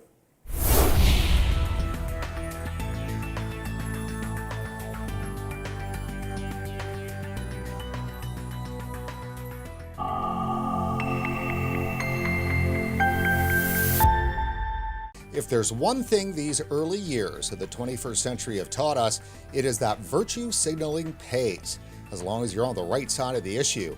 The saccharine cry, think of the children, is omnipresent in American political rhetoric because it works, forcing politicians and bureaucrats into a corner, leaving little room to regulate in favor of the adult population, which seems to be exactly what is happening when it comes to vaping. Joining us today to discuss what appears to be a momentous moment for vaping in the U.S. is Dr. Raymond Naiora, Interim Chair of Epidemiology of NYU College of Global Public Health. For 8 years, Dr. Naiora served as Director of Science and Training at the Schroeder Institute for Tobacco Research and Policy Studies at the Truth Initiative, where he also supervised the pre- and postdoctoral training programs. Dr. Naiora has previously taught and conducted research at Brown University, Johns Hopkins Bloomberg School of Public Health, the Georgetown Medical Center, and the School of Public Health at University of Maryland. He was also a former president of the Society for Research on Nicotine and Tobacco and is a deputy editor of the Nicotine and Tobacco Research Journal. Dr. Nyora, thanks for joining us today on RegWatch. Great to be here, Brent. So let's just first get right to it. This is the question that's on everyone's mind. Is teen vaping really an epidemic? Well, it depends on how you define an epidemic, which is actually not, as far as I can tell, doesn't have the strict guidelines in terms of definitions. But it has been declared an epidemic by no less than the Food and Drug Administration and the Surgeon General of the United States. So, you know, by their account, it is an epidemic. I think what they're reacting to is data information that came out late last year about vaping rates here in the U.S. among youth, you know, kids in middle school and high school. And there was definitely an uptick in vaping, which they interpreted to mean that there is an epidemic. So when the largest public health agency in the world, possibly outside, I guess, of China, uses the term epidemic and clear and present danger, aren't these the terms that FDA and CDC would use for yellow fever and Ebola? Yeah, and, you know, you bring up Ebola. It's raging in the Congo right now, and that's an epidemic. But, you know, the term has been intended to include not only, you know, diseases and disease categories, but pretty much any kind of behavior. So I think they're just taking advantage of the loose definition of epidemic. So what are the most recent stats then for youth use in the U.S.? Yeah, so this is the latest data that was released, you know, 3 months ago by the CDC, and this comes from the National Youth Tobacco Survey, which is you know, sponsored by the CDC, and it's conducted every year here in the United States. How the CDC typically breaks down this information, so they talk about the past 30-day use. So those two numbers are, you know, similar. Well, the 2000, the blue bar for past 30-day use is similar to what we saw in the previous slide, and then you see the uptick from 2017 to 2018, so going from 7.9 to 13.5%, and that's the increase that has gotten you know, people pretty concerned. From a researcher's point of view, granted, fair enough. You've collected this data. This is great data. But the public is only hearing about this 7.9% jump to 13.5. They're never seeing this never use, these two bars, which are massive. And you go, oh, wow, never use? That's huge. Common sense starting to trickle in. And then when you see past 30-day use, and then infrequent use, and then frequent use being like so low, well, boy, if the public saw that, then they would have a chance to then kind of evaluate this for themselves. But instead, FDA says it's epidemic, the researchers only push the 30-day, the media only gets the 30-day, and then the 30-day number that's the only part of this chart that makes it to the public. Whereas if this whole chart did, reasonable adults could then form their own opinion. Right, and if you go to the next slide, this is the same data, you know, just chopped up in you know, a bit more detail. And, you know, this is how the questions were asked, you know, on the survey. And, you know, this gives you a better kind of sense of, you know, where the increases are occurring. You know, and again, there's across the board, you know, increases in use, but, you know, the numbers, you know, start to get low when you look at more frequent use. The thing that, you know, you mentioned, yeah, you know, this is not what the public gets to see. And frankly, this is what was annoying and frustrating by the, you know, back in the fall when the FDA and the CDC and the Surgeon General were saying it's an epidemic. We researchers didn't have access to even this information at that point in time. And, we're obsessive compulsive bunch. We like to, slice and dice and dissect and look at everything and kick the tires for ourselves to convince ourselves that, we understand what's going on. And, I have to say, and, no offense to the FDA or the CDC, or the federal government, but, we don't take things, on trust. That's not how science works. As a public health and tobacco use scientist, I too share concerns about youth tobacco use, including vaping. For the record, I believe no youth should be using any tobacco or nicotine-containing product, or any drug for that matter. We should do all we can to discourage youth use by providing appropriate education and counseling, and by making it difficult to purchase such products. During the fall of 2018, the FDA and the U.S. Centers for Disease Control and Prevention expressed acute concern about youth vaping when they looked at data from national surveys. And this prompted Dr. Scott Gottlieb, who was the FDA commissioner at the time, to declare that youth vaping is an epidemic. This concern was reinforced by data coming from the National Youth Tobacco Survey in 2018. When the data were eventually released to the public, we looked at it ourselves, and we can indeed confirm that past 30-day vaping had increased from the prior year. We also looked at youth who had never used tobacco products, and thankfully, vaping rates were quite low. 30-day use, is this an accurate measure? Well, for good or bad, it's a measure that we're kind of stuck with. And it's largely historical because this is how people constructed the survey questions way back when they started to pass tobacco use. It's not ideal. How do you measure exposure to vaping? How do you measure vaping use? The products are not used the same way that cigarettes are. They're very different. And I don't think the research community has been able to adequately, rise up to the challenge of figuring out how to measure, this kind of behavior. People are working on it, but it's very tricky because it's not something. These are not cigarettes. People don't use them like cigarettes. So we kind of have to rethink our paradigm. And hopefully going forward, we'll get better surveys. So do you think then American Cancer Society, Campaign for Tobacco-Free Kids, Truth Initiative are out there banging on the doors of FDA and CDC to change the way that they're doing their measurement and remove 30-day use? Or could we assume that they like the 30-day use because it's a bucket that just creates a huge number? Well, I don't know if they're banging on anyone's doors. I think they just go with what's out there. And, they're happy with, surveys that, kind of as they are. And, speaking as a scientist, I pointed the issue out. I think we actually have crappy measures of behavior in these surveys, and that's a problem because if we're going to make, public policy and rulemaking at the federal level about these issues, we have to kind of have, a better handle on the behavior as it's occurring in the real world, and I don't think we do.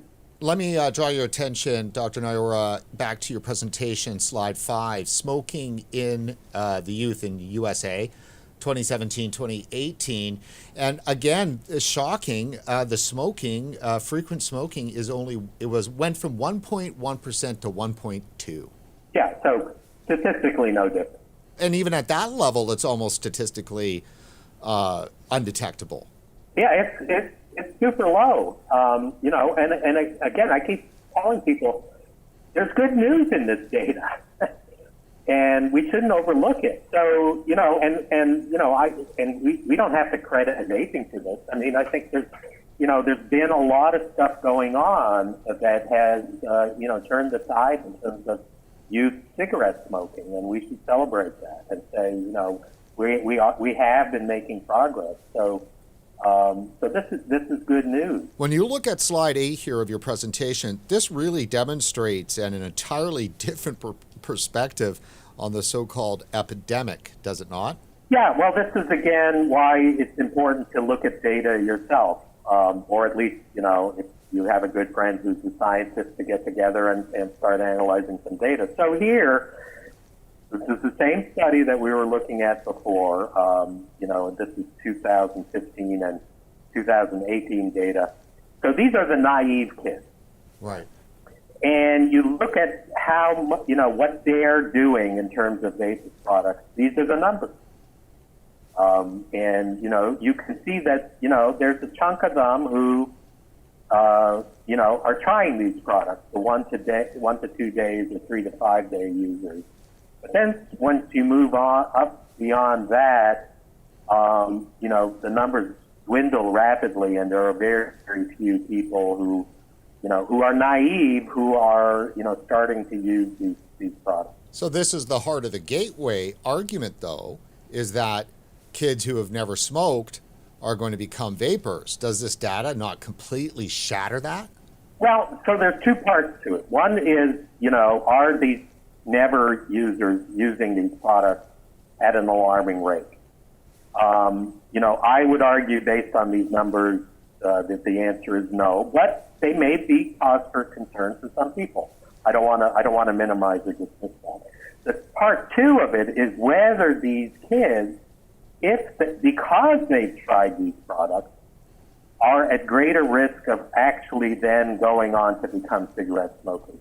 We don't know that from the National Youth Tobacco Survey. You can't really tell from this kind of information. And, there are a bunch of studies out there that, claim to be able to say, well, we've found a gateway. There is a small association between, using a vapor product at, one time, and then later on in time, the risk is higher of using a cigarette. But, so there's something going on. But to actually say that that's what causes, is the ultimate cause of the use of a cigarette, I think is probably inaccurate, because, any behavior is caused by a multitude of factors. So the prior exposure may have, some influence, but there's going to be a whole bunch of other things that we have to take into account, not the least of which, kids' social contact. Who are they hanging around with? Accessibility. People talk about, the common liability hypothesis. Well, that's just a fancy way of saying, well, maybe there are other reasons that kids are interested in using these products. They want to thrill, they want to be rebellious, they're just genuinely curious. And it's all of these things that together probably determine, use in the future, and not any one kind of single thing. So that's why I think singling out this, one early exposure is almost a bit of fool's errand to be able to, to make strong claims about it, and even to research it. It's kind of like, you're trying to isolate this one factor, and it's really, a much, much more complex phenomenon. But there's still many researchers that are out there who speak of Gateway all the time and are conducting research about it all the time. Researchers are no different than other people. They have to support themselves, and they're going to go to where the money is. And if you can get money saying, I'm going to research the Gateway effect, you're going to want to get the money and do the study. We've hit that spot where pre-interview doesn't match when the camera's rolling. That's okay. I can understand that. I believe the way you characterize it was delusional, could be ignorance, distraction. Scientists really have to kind of stand up and just stop doing this kind of research. Yeah, kind of strong words, and when I get worked up, I do feel that way. And it really stems from this thing, this idea that I hold, which is, why waste your time on a dead end? This is, you've got talent, you've got skills, you should be, doing something more worthwhile with your time, and it's, we've seen this story before, and especially, and it's not just in tobacco, the whole, marijuana, heroin gateway thing. Where did all that go? And there was a ton of research on that. Well, where is it all today? It hasn't led anywhere. It's just not been a fruitful approach, for any reason except to, do, indulgent intellectual exercises that ultimately would, lead nowhere. So scientists, stop wasting your time. So when you were at Truth, you wrote a pretty well-researched paper, Rethinking Nicotine and Its Effects. Dr. Nyura, nicotine is the demon drug. At least that's what we've been told. What do we know about nicotine, and why is it such a concern? Well, it turns out we know an awful lot about nicotine. It's probably one of the most studied drugs, ever. We know that it is a drug that has direct actions on a particular neurotransmitter system in our body called the acetylcholinergic system. And acetylcholine is a neurotransmitter that controls, your muscles, so it controls, how your muscles contract. And so these nicotine receptors, if you will, are found throughout the body. They're in your heart muscle, they're in your other muscles. There are actually a whole bunch of them in the brain as well, and those are the key receptors, because that's where nicotine has its psychoactive effect. So let's go through the claims. There's the cancer claim.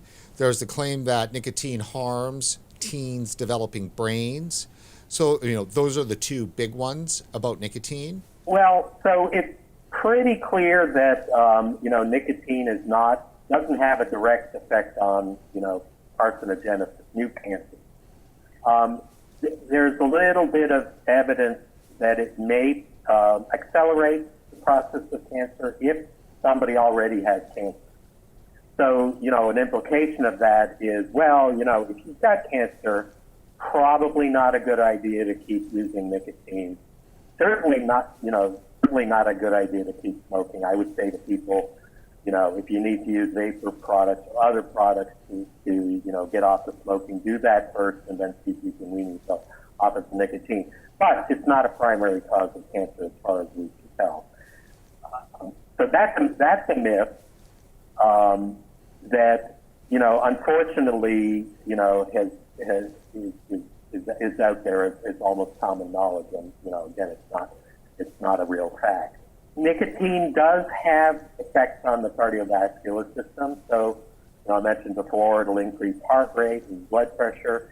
And probably over long periods of time, that could add up and maybe, slightly increase the risk of heart disease. But probably, the impact of that is probably going to be much, much, much smaller compared to, if people use combustible tobacco products. The studies that people cite to claim that there's, brain damage, actually they're done with animal models, usually rodents, mice, rats.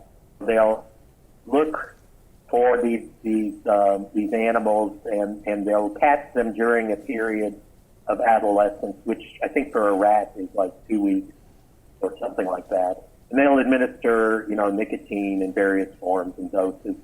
And they'll sacrifice the animals and look at changes in neural pathways, and there are other ways to do this and so forth. And yes, they do find that things happen to the neurons in the rat brain, but it's not clear what that actually means, what these changes mean. I mean, brains adapt.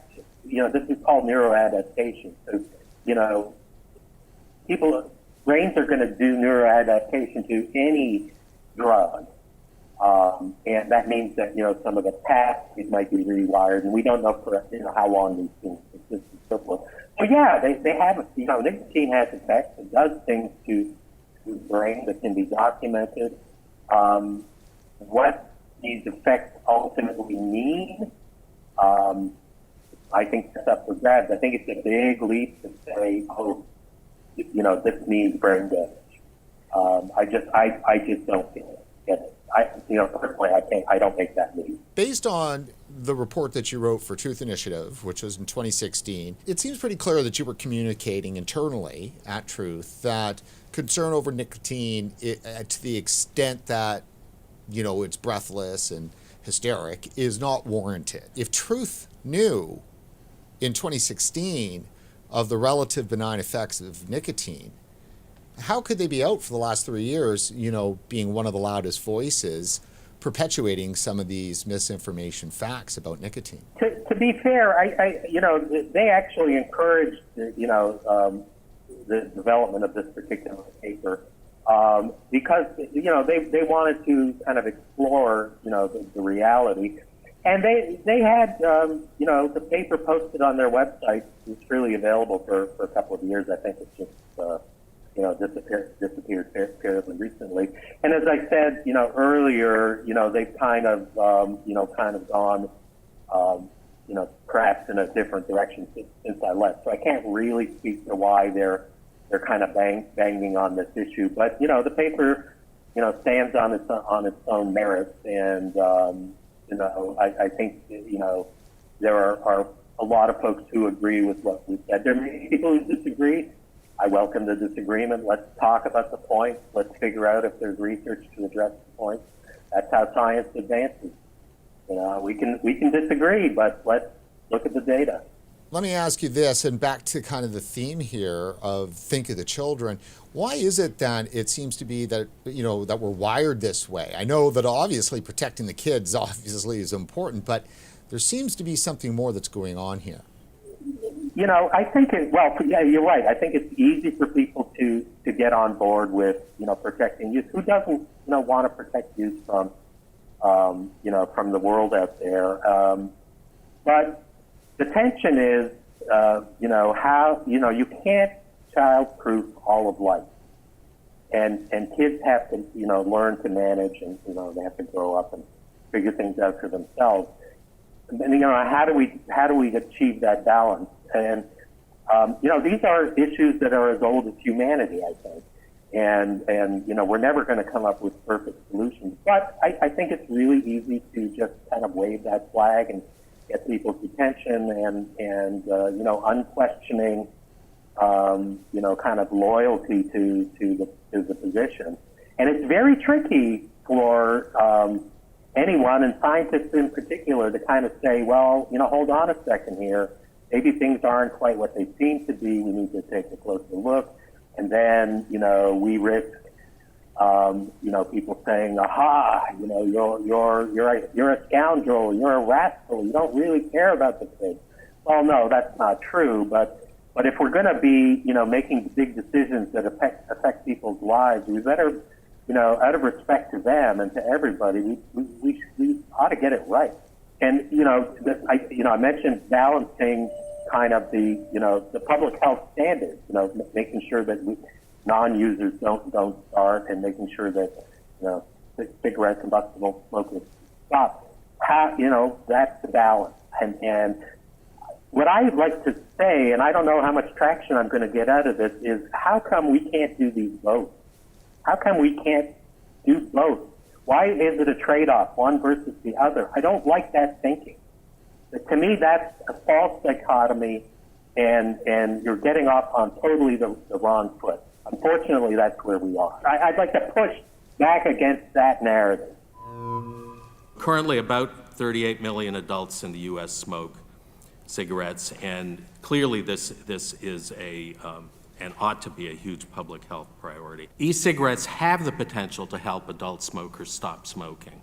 And we've seen evidence accumulating showing that adult smokers who use e-cigarettes can quit smoking regular cigarettes. Studies have come out, for example, in the New England Journal of Medicine, indicating the same. Just last week, a survey reported that smokers who switched to e-cigarettes and used them every day were significantly more likely to quit smoking compared to those who did not use e-cigarettes. Quitting smoking is the #1 health priority for cigarette smokers, and we need to use all the tools available to help reduce this burden, which prematurely claims the lives of over 500,000 Americans every year. I think that this set of issues, both youth tobacco, nicotine use, and adult smoking have been portrayed as at odds with one another, and they really should not be. And that we in the public health community and Congress ought to find ways where we can do both.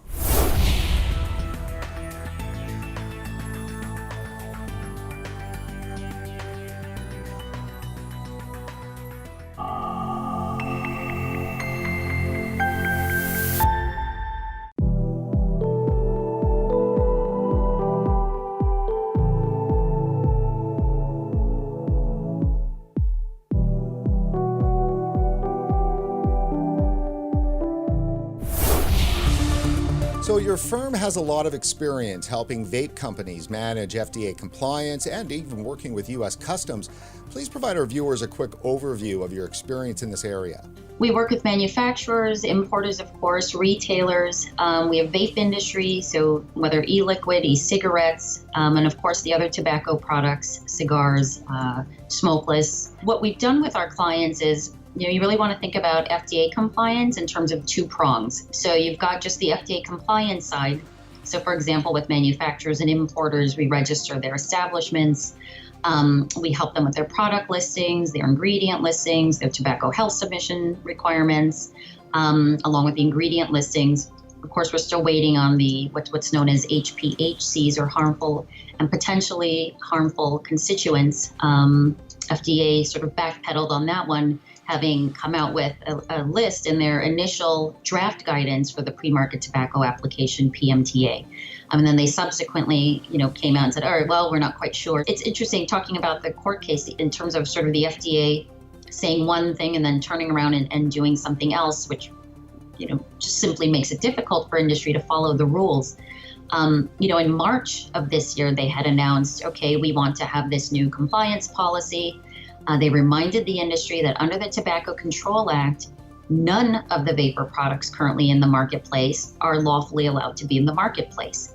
It's simply that they had decided that they would go ahead and hold off. They put a stay, it's called, on enforcement.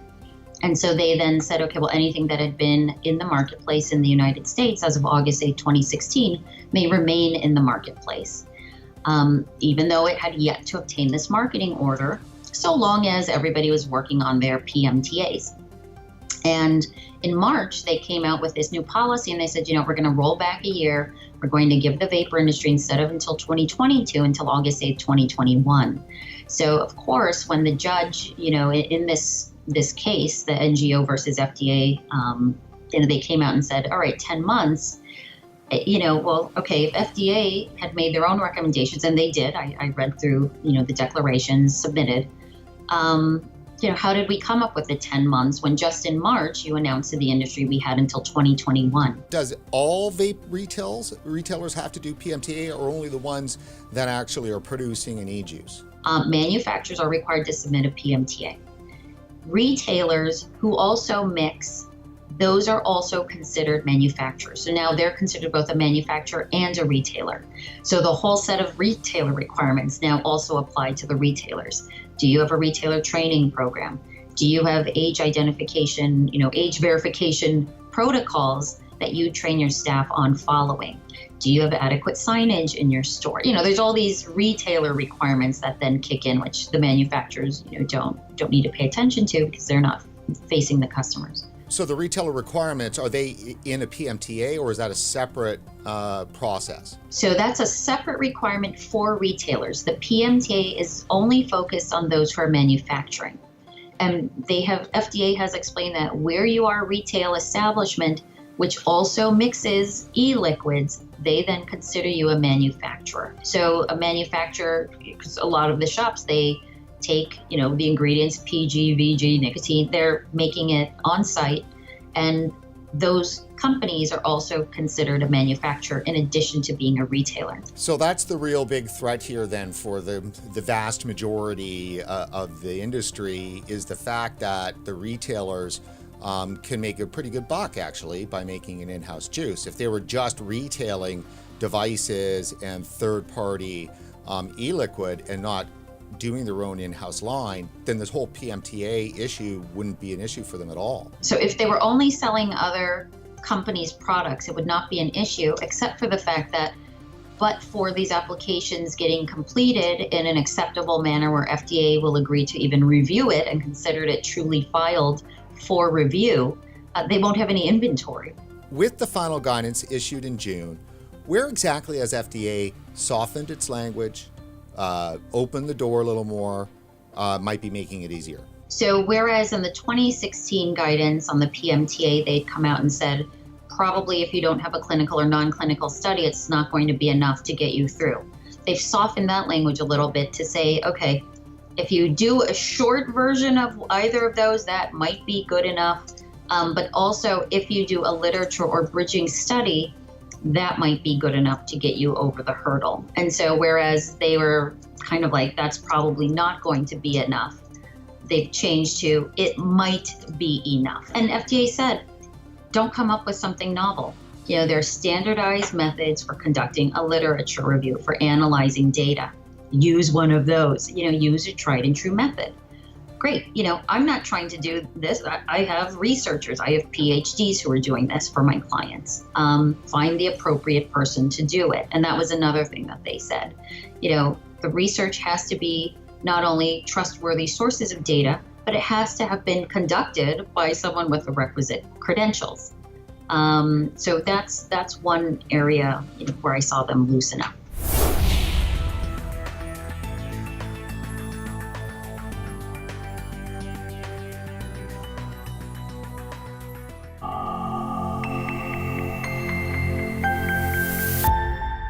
So your firm has a lot of experience helping vape companies manage FDA compliance and even working with U.S. Customs.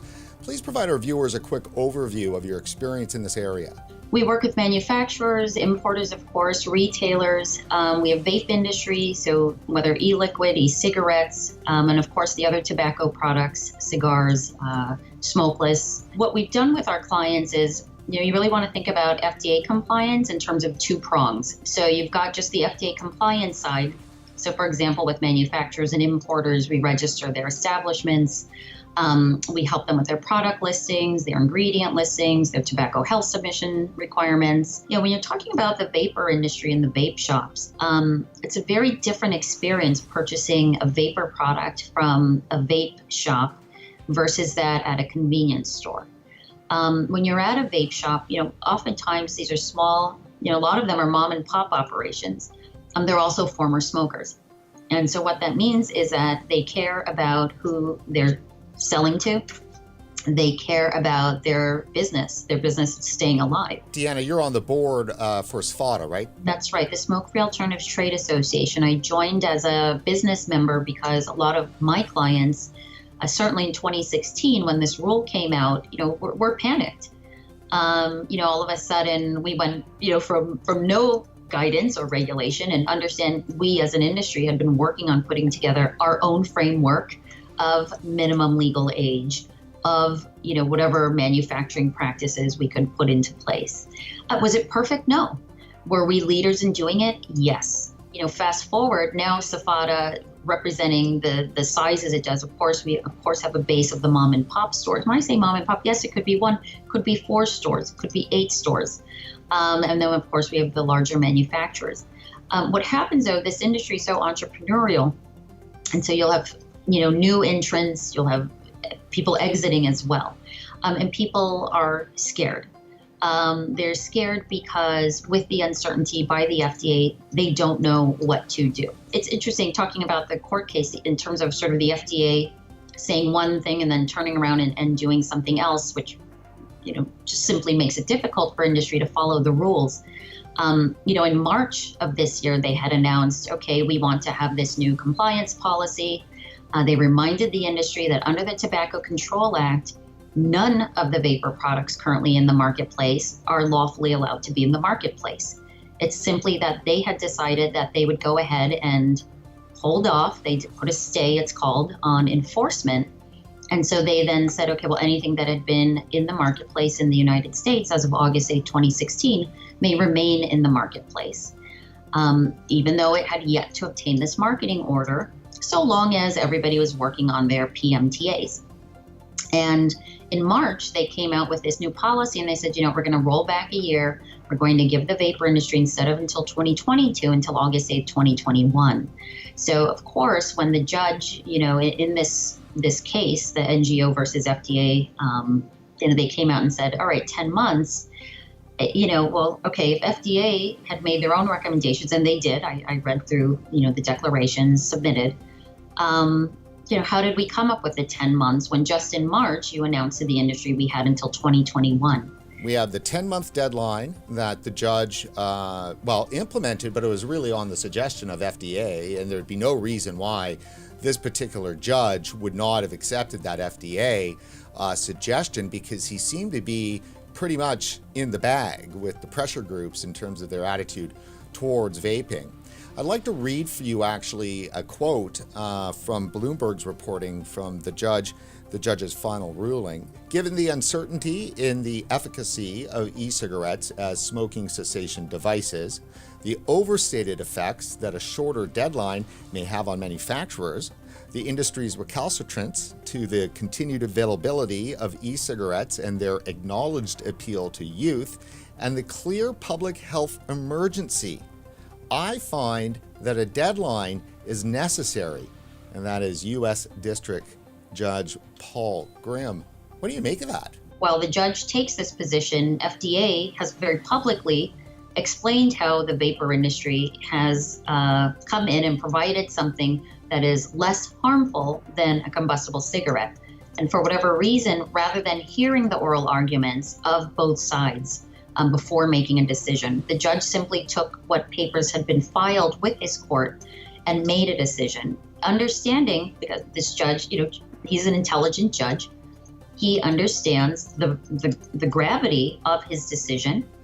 He's taken a clear, what he would describe as a public policy decision on, essentially, it sounds sort of like a saving America's youth position, without really an understanding of youth experimentation and what, all youth are experimenting with all kinds of things, including combustible cigarettes. Of course, that's nowhere to be found in his decision. Activist judges, certainly in district court, are not unheard of at all.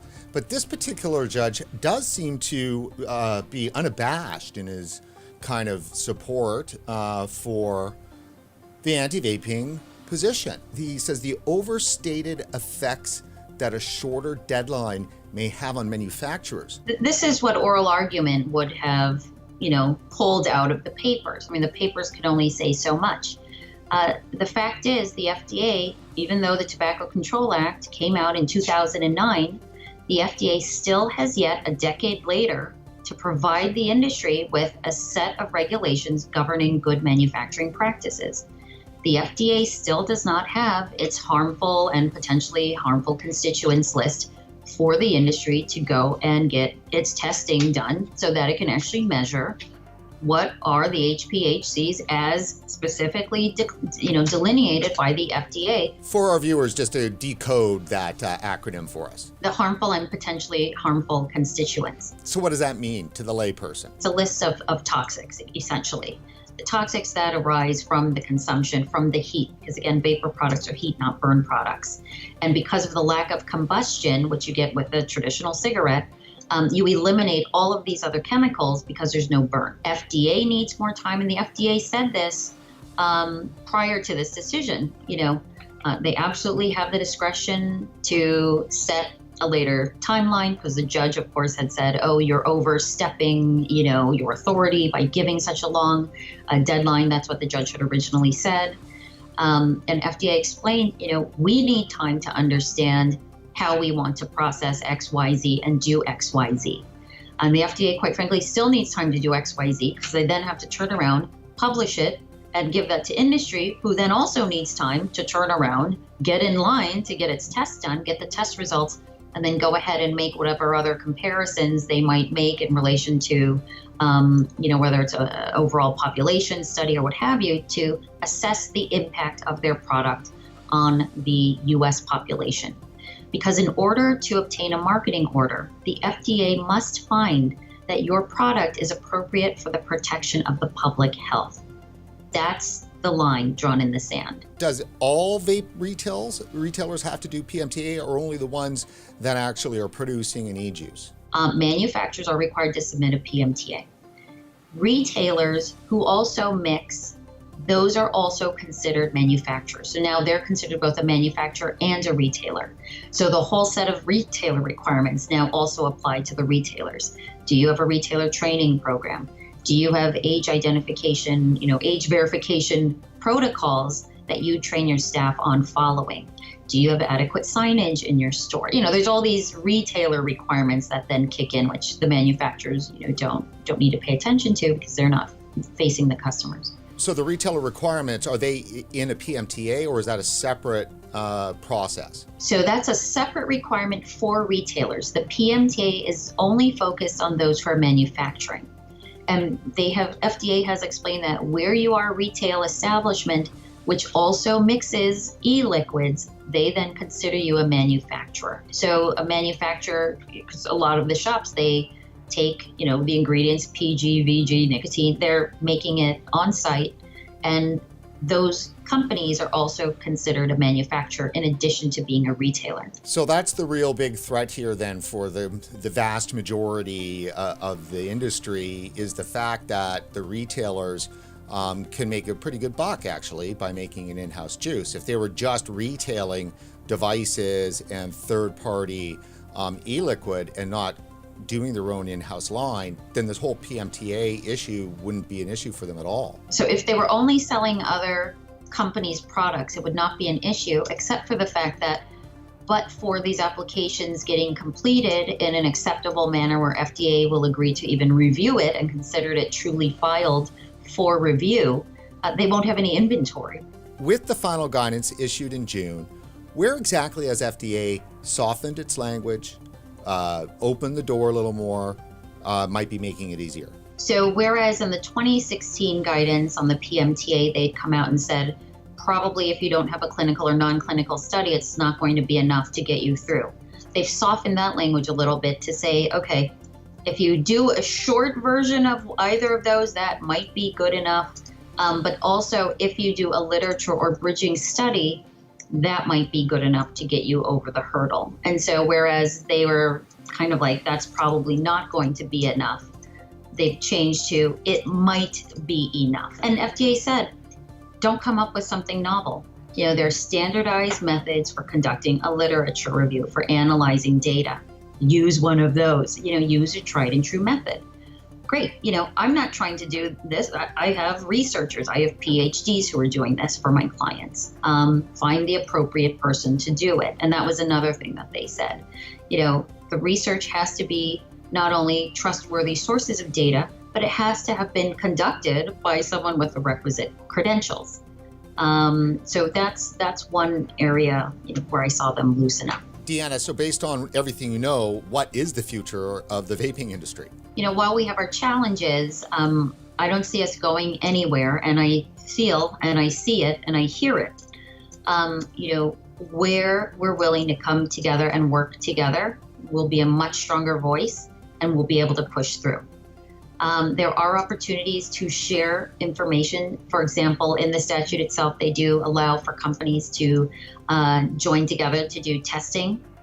A lot of the underlying suppliers for the ingredients of, e-liquids, it's the same supplier. And so if you're buying the same products, the same ingredients, you're using them and you're making the same exact thing, you can come in together, do your testing, share in the cost, and then use those same results. The FDA has given permission to use something called master files. Master files are something done by a manufacturer, and then they prepare a master file for submission to the FDA for anybody who purchases those ingredients from them to share in that file. Now, of course, in order to actually use it, you have to have on the letterhead of that company who owns the master file, so whatever manufacturer, for example, on their letterhead that they're authorizing you to use it. The problem is you actually have to find out from the manufacturer what is actually in this master file, or it may not actually be of any use to us. And so we need the manufacturers to be more transparent and actually tell those purchasing from it what is in this master file. If you let whomever supplies your PG or VG know, hey, I'm comfortable with you disclosing this. Should any other company say, I'm looking for somebody who buys the same exact thing, can you tell me? If you've given them written authorization to disclose that, then they can disclose that. They can't ordinarily just say, oh, here's my customer list.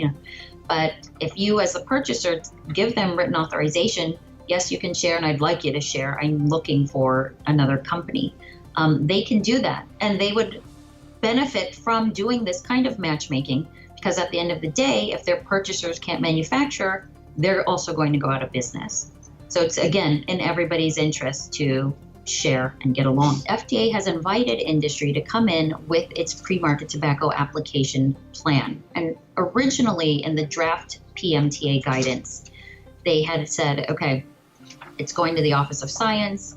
We want to understand your science. We'll help you understand, does this make sense for what you're trying to establish for your PMTA approval?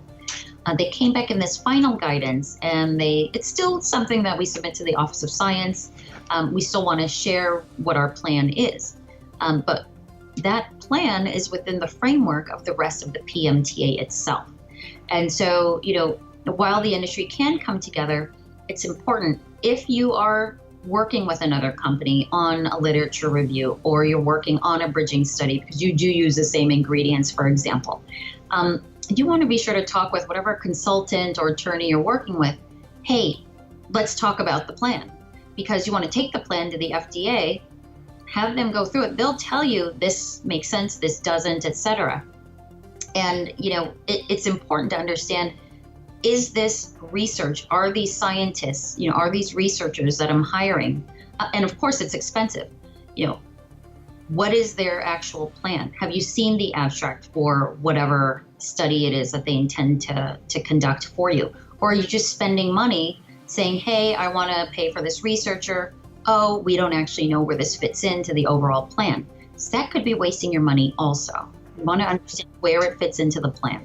What do you think, Deanna, is going to be the cost for a successful PMTA application? And let's think mom and pop. Is it doable? So the answer is it depends. It depends on, have they already started the process? What the FDA had required was, again, you could keep your products in the marketplace as long as you're working towards your PMTA. But with that, you also had to do all of the regulatory compliance that was required, which I mentioned at the beginning. So establishing registering your establishment, registering your products, providing any tobacco health information, etc. Those deadlines have passed. And so for somebody currently selling a product in the marketplace, they needed to have already done these things. And I have come across companies who are selling, have been selling, but never bothered to do any of those filings. They're that much further behind because the FDA doesn't, in effect, even know that they exist, in which case, because of that, their products are not even allowed to be in the market right now.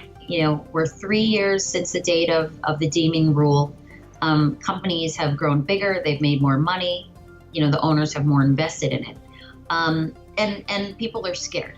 So with the opportunity to share in the testing, with the opportunity to share in the scientific studies, for any company who's decided, I have invested so much money, so much blood, sweat, and tears, so much good advice, and have helped other smokers stop smoking, you can push on through.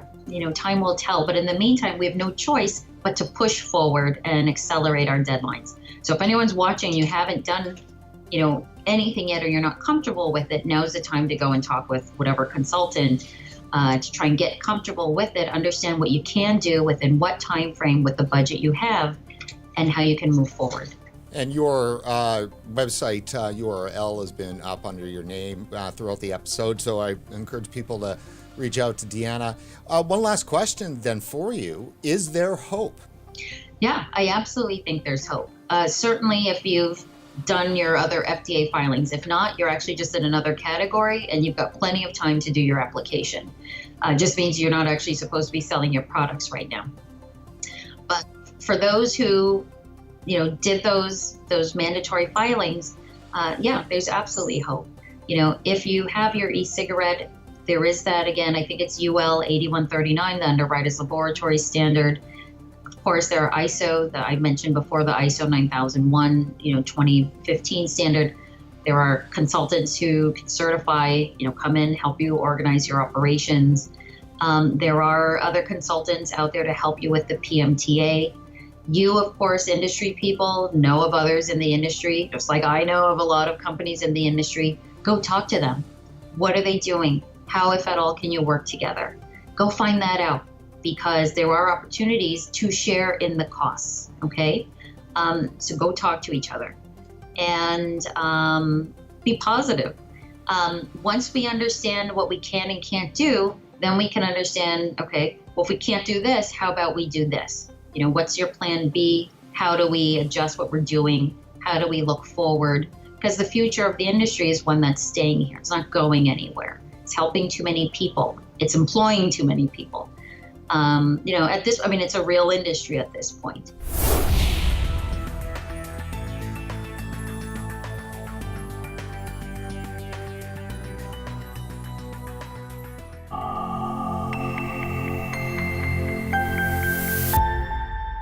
As the U.S. vaping industry teeters on the edge of disaster and the Canadian industry waits anxiously for a new round of potentially debilitating regulation, organizations both north and south of the border are moving quickly to push through voluntary industry standards for the manufacturing of vaping products.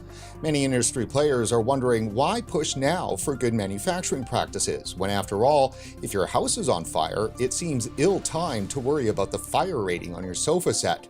Joining us today to help answer this question is Sean Casey, board member and past president of the Canadian Vaping Association, and April Myers, CEO of the Smoke-Free Alternatives Trade Association.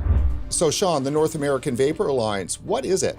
The North American Vape Alliance, or as we call it, NAVA, was created, Brent, to sort of jointly provide both U.S. and Canadian industry and the respective national regulators that we both work with a comprehensive framework. We created 9 principles that we felt were very, very commonplace, and we crafted those together. This all started, Brent, in the history when we went to Canada as we're finishing off the TVPA and its specific regulations. That we went to Canada and said, until there's an even playing field with a manufacturing standard, there's a lot of issues that we want to solve. The ISO group internationally has been trying to develop for over 4 years an ISO standard. I, along with others in Canada, sit on the Standards Council of Canada working group for this ISO, which is called TC126. There's a number of leading advocates in the United States, as well as England and Europe, that sit on this, but it is very apparent that it will not be present to be provided for either Canada or in the United States PMTA for the FDA. So the only natural opportunity outside of ISO is a GMP standard. We're all about thought leadership and being the responsible stakeholder for an industry at CVA. And SFATA had the same opinion on this. While other organizations like VTA have developed a very nice marketing standard, this was a glaring hole that was still needed. Today, there's absolutely no standard of safety whereby e-liquid is manufactured in either Canada or United States today. That's an issue. April, down south with FDA and the final guidance, what do we know about the guidance and their requirements when it comes to these manufacturing practices? Well, we do know that as part of the PMTA, FDA is requiring manufacturers to demonstrate that they have standards in place. They haven't dictated what those standards need to be, just that there needs to be standards.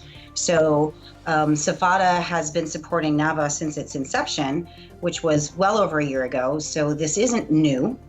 This has been in place since before this fire started. It's been in place, as Sean stated, to give regulators some relief as to something they might look at as comprehensive to actually ease their burdens. What about this issue that, the industry is on fire, and why pay attention to GMP right now? So there's a number of reasons why you should be paying attention to GMP.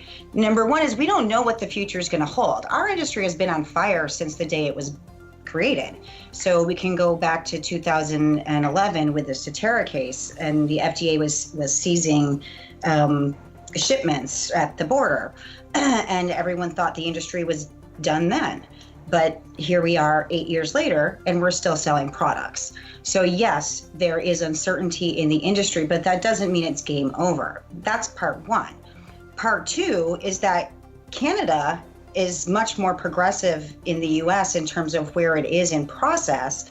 And US manufacturers may have the opportunity to continue selling into Canada while we handle the US. So they don't necessarily have to close up shop. They have opportunities to sell in other parts of the world. So I'm going to just take you both through here some of the information that's provided by FDA in the final guidance, assuming that a lot of the things that are in here are similar to some of the requirements in Canada. FDA states in the final guidance that applicants for a PMTA must provide detailed manufacturing descriptions showing how the product is made to conform to requirements listed in the PMTA. Required by the Act, you must provide a full description of the methods used in and the facilities and controls used for the manufacture, process, and where relevant, packaging and installation of new tobacco products. So of course, there's the original sin here. It's called a tobacco product.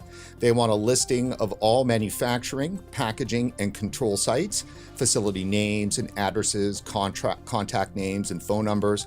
FDA recommends applicants provide a narrative description accompanied by a list and summary of all standard operating procedures and examples of relevant forms and records for the following categories. They want manufacturing and production activities at each facility, including a description of facilities and all production steps. Basically, they want to know from birth to abortion, to use a bad term, but that's really what they're looking for. They want to know everything, every step of the way. Brent, you know what you just said? You just described what a GMP standard is. You talked earlier about fires. Yeah, we're on fire. We've been on fire. But more so, it's not just the history of being on fire and allowing progressives to continually set new fires for us, but we have to realize as an industry, I like to say, we have to come to terms with the fact that we're the son of cigarette. Vaping is going to be attacked for the past 10 years and for the next 20 years. So we have to take all responsible ownership for our industry and do the things necessary to have credibility as an industry. Otherwise, guess what? This is the fire that's going to burn the next floor of our house down to the ground. So when you look at the requirements that are listed here in the final guidance concerning manufacturing standards, do you think that they're too onerous, or like Sean has said, they just look like standard GMP? They look like standard GMP standards, which are needed and used in every other industry. So I guess this is a growing pain really then for the industry, is it not? It's a maturing step. I don't think it's a growing pain. You can look at it negatively or you can look at it positively. We can do a better job. The reality is the predominant number of manufacturers have already taken this step. Sean, let me ask you about the summit that was held in Los Angeles just a few months ago. That was really a meeting of the minds, was it not? It was a North American meeting of the minds. Together through NAVA, we assembled a group of the most professional industry experts on this subject matter. We took the top labs, we took the top legal people, we took the top auditors and accreditors inside of GMP, and we asked them all to come together, which they did so voluntarily for free, to fly into Los Angeles to moderate this event. That we had a great attendance of North American e-liquid manufacturers. April, were you there? I was. It was a fantastic event. And it was very well represented by industry. So we had very, very large businesses down to very, very small businesses, all working towards a common goal. It was beautiful to watch. So then is it accurate to say that many players within the industry are of like mind to join together to get GMP through? Absolutely. Would you agree? 100%. So what about those companies that, April, you said some, may fall aside? I know that there are concerns that a standard might, for a company that's already spent a lot of money, time, and effort to develop their own GMP standard, Will they have to change what they're doing to meet the industry standard? So what about the cost? Could they get licensed for their own process, or are they going to have to change? So that's ultimately going to be up to FDA because, again, it's in the PMTA final guidance that there has to be some standard in place. Obviously, it's easiest on, well, I don't know if it's obvious, but it's obvious to me that it's easiest on industry and would be easiest on the FDA if there was one set of standards that they had to review. If they have to review a different set of standards for every single company, it's going to take them 10 times as long to review any particular process, because now they have to look at this SOP versus this SOP and how does it measure up, and they have to go into a whole different dive versus looking at something that industry has put out and given them, they've had meetings with industry and they've really understood what it is that's going on. Is it already looking like Health Canada is going to take these standards and implement them in regulation? Actually, they're impatiently waiting for them. They have every endeavor to go ahead and put them into regulation, as does the FDA. And should be noted, if you read very finely into the guidance, the FDA absolutely says you're going to file a PMTA, and then we are going to regulate a specific set of standards for manufacturing. I think that we can just, through this step, get ahead and help clients form their PMTA and show some uniformity and credibility for the industry in doing so. So in Canada, there was an announcement recently with regard to a partner on the GMP process. Could you explain that for us? Who's that partner and what does it mean?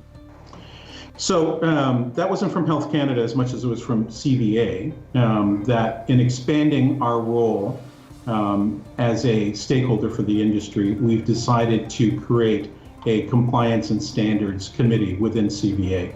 We were very lucky that one of the largest consultants in GMP, specifically that has worked with probably 20 to 30 e-liquid manufacturers to put together their SOPs, has volunteered, joined CVA, and volunteered to actually head that committee.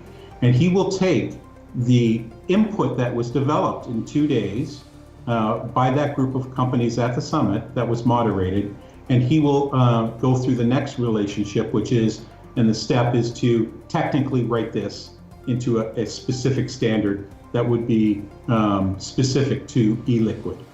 So what about the charges, which inevitably always come up in terms of, back dealing and, oh my goodness, that it's CVA and it's Canada. There's always somebody griping. Yeah. We haven't seen a lot of it now. Understand, Brent, this isn't a barrier like a PMTA is. This is a standard responsible action that any manufacturer should do. And quite frankly, though it's very labor intensive to develop your SOPs, it's very introspective as you go through and think out how you should responsibly provide quality manufacturing standards consistently and repetitively to ensure that your product is always a high quality product. So it's not, GMP standard is not something that all of a sudden, oh my God, I'm going to have to spend $500,000 or $150,000. There's great software out there, to build your GMP standard within your e-liquid manufacturing, very inexpensive.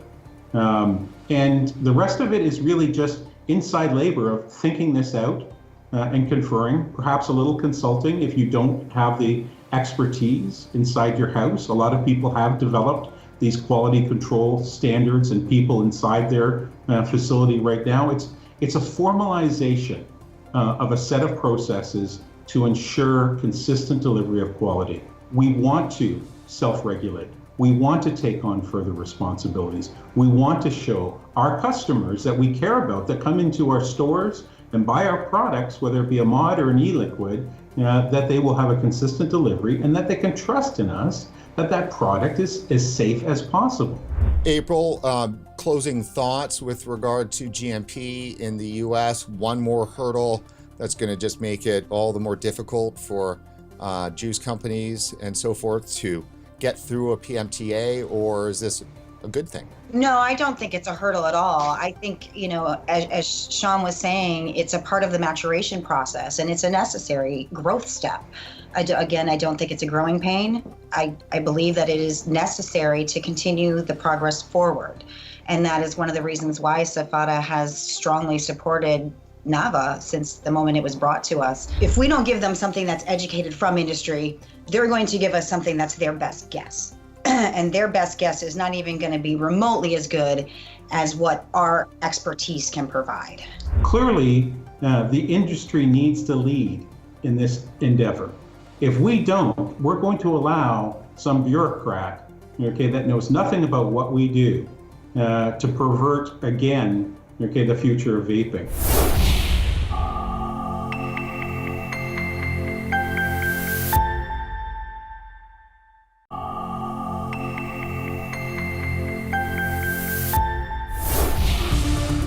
The 94 cases have been showcased, I guess, yesterday by the US media. And, my opinion is that we really need to be very careful with hyping these headlines and pointing the accusing fingers towards vaping products. My understanding is that there's a huge variety of respiratory ailments and conditions. And this is per se very suspicious because how can a single trigger, in this case electronic cigarette, cause such a assorted list of respiratory conditions such as lipoid pneumonia, eosinophilic pneumonia, diffuse alveolar hemorrhage, organizing pneumonia, hypersensitivity pneumonitis, asthma, COPD, lung cancer. Oh, come on. Right. This is that's not credible. I mean, a single trigger factor cannot cause such a diverse variety of etiologically diverse respiratory conditions. So, and going back to the 94 cases, it is important that causality is proven and there is some level of biological plausibility. So I really think some investigation is needed there. I mean, after 10 years of vaping, now all at once in Wisconsin, there have been something like 20 cases in the last month. I mean, these microepidemics, if it is true and is due to vaping, it may be related to some street stuff or some do-it-yourself homebrew, like a DIY, a do-it-yourself. Yeah, DIY kind of things that kids are involved into, and it's nothing to do with commercial products that have been tested and retested according to the internal industry standards. Specifically, the CDC has said they do not know what product was used, what brand was used, or what substance was used. But yet it's national news and it's connected to vaping. I think this is a responsibility that stands with the journalists. We have a big problem with journalist ethics and critical thinking of journalists these days, and that needs to be addressed pretty quickly. Of course, they need to sell the news, they need to sell newspapers, they need to be on air with a very catchy headlines. So I'm not surprised that people try to, to emphasize on the negative aspects of any products that are available to the public. But FDA and CDC are certainly pushing this. If it wasn't for the fact that the federal agencies were waving the flag, I don't think the national news media would be going down this route. This is driven by the agencies. I cannot really comment on that because I haven't, haven't been reading directly from CDC or the other authorities. But my understanding is that some investigation is underway, and we just need to be patient and just wait for the outcome of these investigations. So to go back here a little bit over the last 2 years, your research has found famously that there has not been lung damage as a result of vaping. Is that not correct? Well, we've been investigating hundreds of people, and we've never been reporting such severe respiratory condition in any of the participants or subjects or patients that have been investigated in our research. So obviously lung damage really is the Achilles heel of vaping. It is the single most important thing that you need to keep safe is the lungs. I mean, that's what this is all about. Does this feel like kind of like, you know, an attack basically at the heart of vaping? Well, if you believe in conspirational theories, yes. I am a more pragmatic kind of person. To me, what I see is what I believe, and so far I've seen patients who quit smoking by switching to vaping, and their respiratory conditions has improved, as a matter of fact. And I think these cases that have been reported by the media needs to be investigated. I really believe that there's something that has to do with some street stuff or illegal products, something that it's not really been into the circulation in the European market or anywhere else. I think we are still in the dark, but I'm very suspicious of all these scaremongering news, because so far, every single time there's been a report of some very nasty disease, we were able to debunk it without any problems. You've mentioned that medical scientific credibility might have reached an historical minimum. Could you explain that? Well, I think it's self-explanatory. If we insist in trying to identify and seeing things that do not exist, in the face of human intelligence, I mean, what is gonna happen is that the lay public is not going to believe what the health authorities are gonna say. It's very simple, and I know many people that they are very skeptical about what the news media and what the officials are saying about not just vaping products, but you know, the vaccine story, and there are many other issues that have been contentious, and the lay public is not stupid. They have their own opinions, and they see for themselves if there's something very strange happening. In the case of vaping, I really think we are exaggerating in trying to focus too much on risks that they're not even there, and forget that there are a lot of benefits associated with the regular exclusive use of these new technologies. Now, I don't want to suppose that I can put you or even myself or our viewers into the minds of a teenager, but let's give it a shot. There's a part of me that wonders how much of a psychological thing could be going on here, because certainly if you're a teen that might be longing for a little bit of attention, certainly blaming something on vaping at this point can not only generate you national news coverage, but a whole whack of kind of attention and self-worth driven by your peers. And then I'm certain that there's going to be several multi-million-dollar lawsuits launched as a result of these so-called lung illnesses. So, I mean, is there not other motives here that should be thought of, or at least investigated? This is a very US-centric vision, that what you're saying will not happen in Europe or in Italy, and in fact is not happening.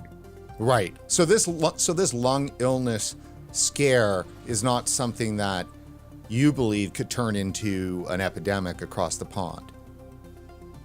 Of course not. I mean, if there is an epidemic caused by a factor, a trigger, ideological factor, it should be happening everywhere. The youth epidemic of vaping is a very US-centric phenomenon, and yet again needs to be defined what we mean by epidemic in actual fact. Has not been mirrored by any means in other European countries, for example. And the same, I guess, applies to this psychological aspect that you were underscoring in relation to young US kids willing to attract attention through the media or through social media. This is something that is clearly not seen in our culture. So that's one of the reasons why this is not going to happen. You made a point that I think that we need to really hammer home here, and that was that there is a wide variety of illnesses that are happening here, which points to, well, which leads to a little bit of we should be circumspect. Yeah, definitely. It points to doubts.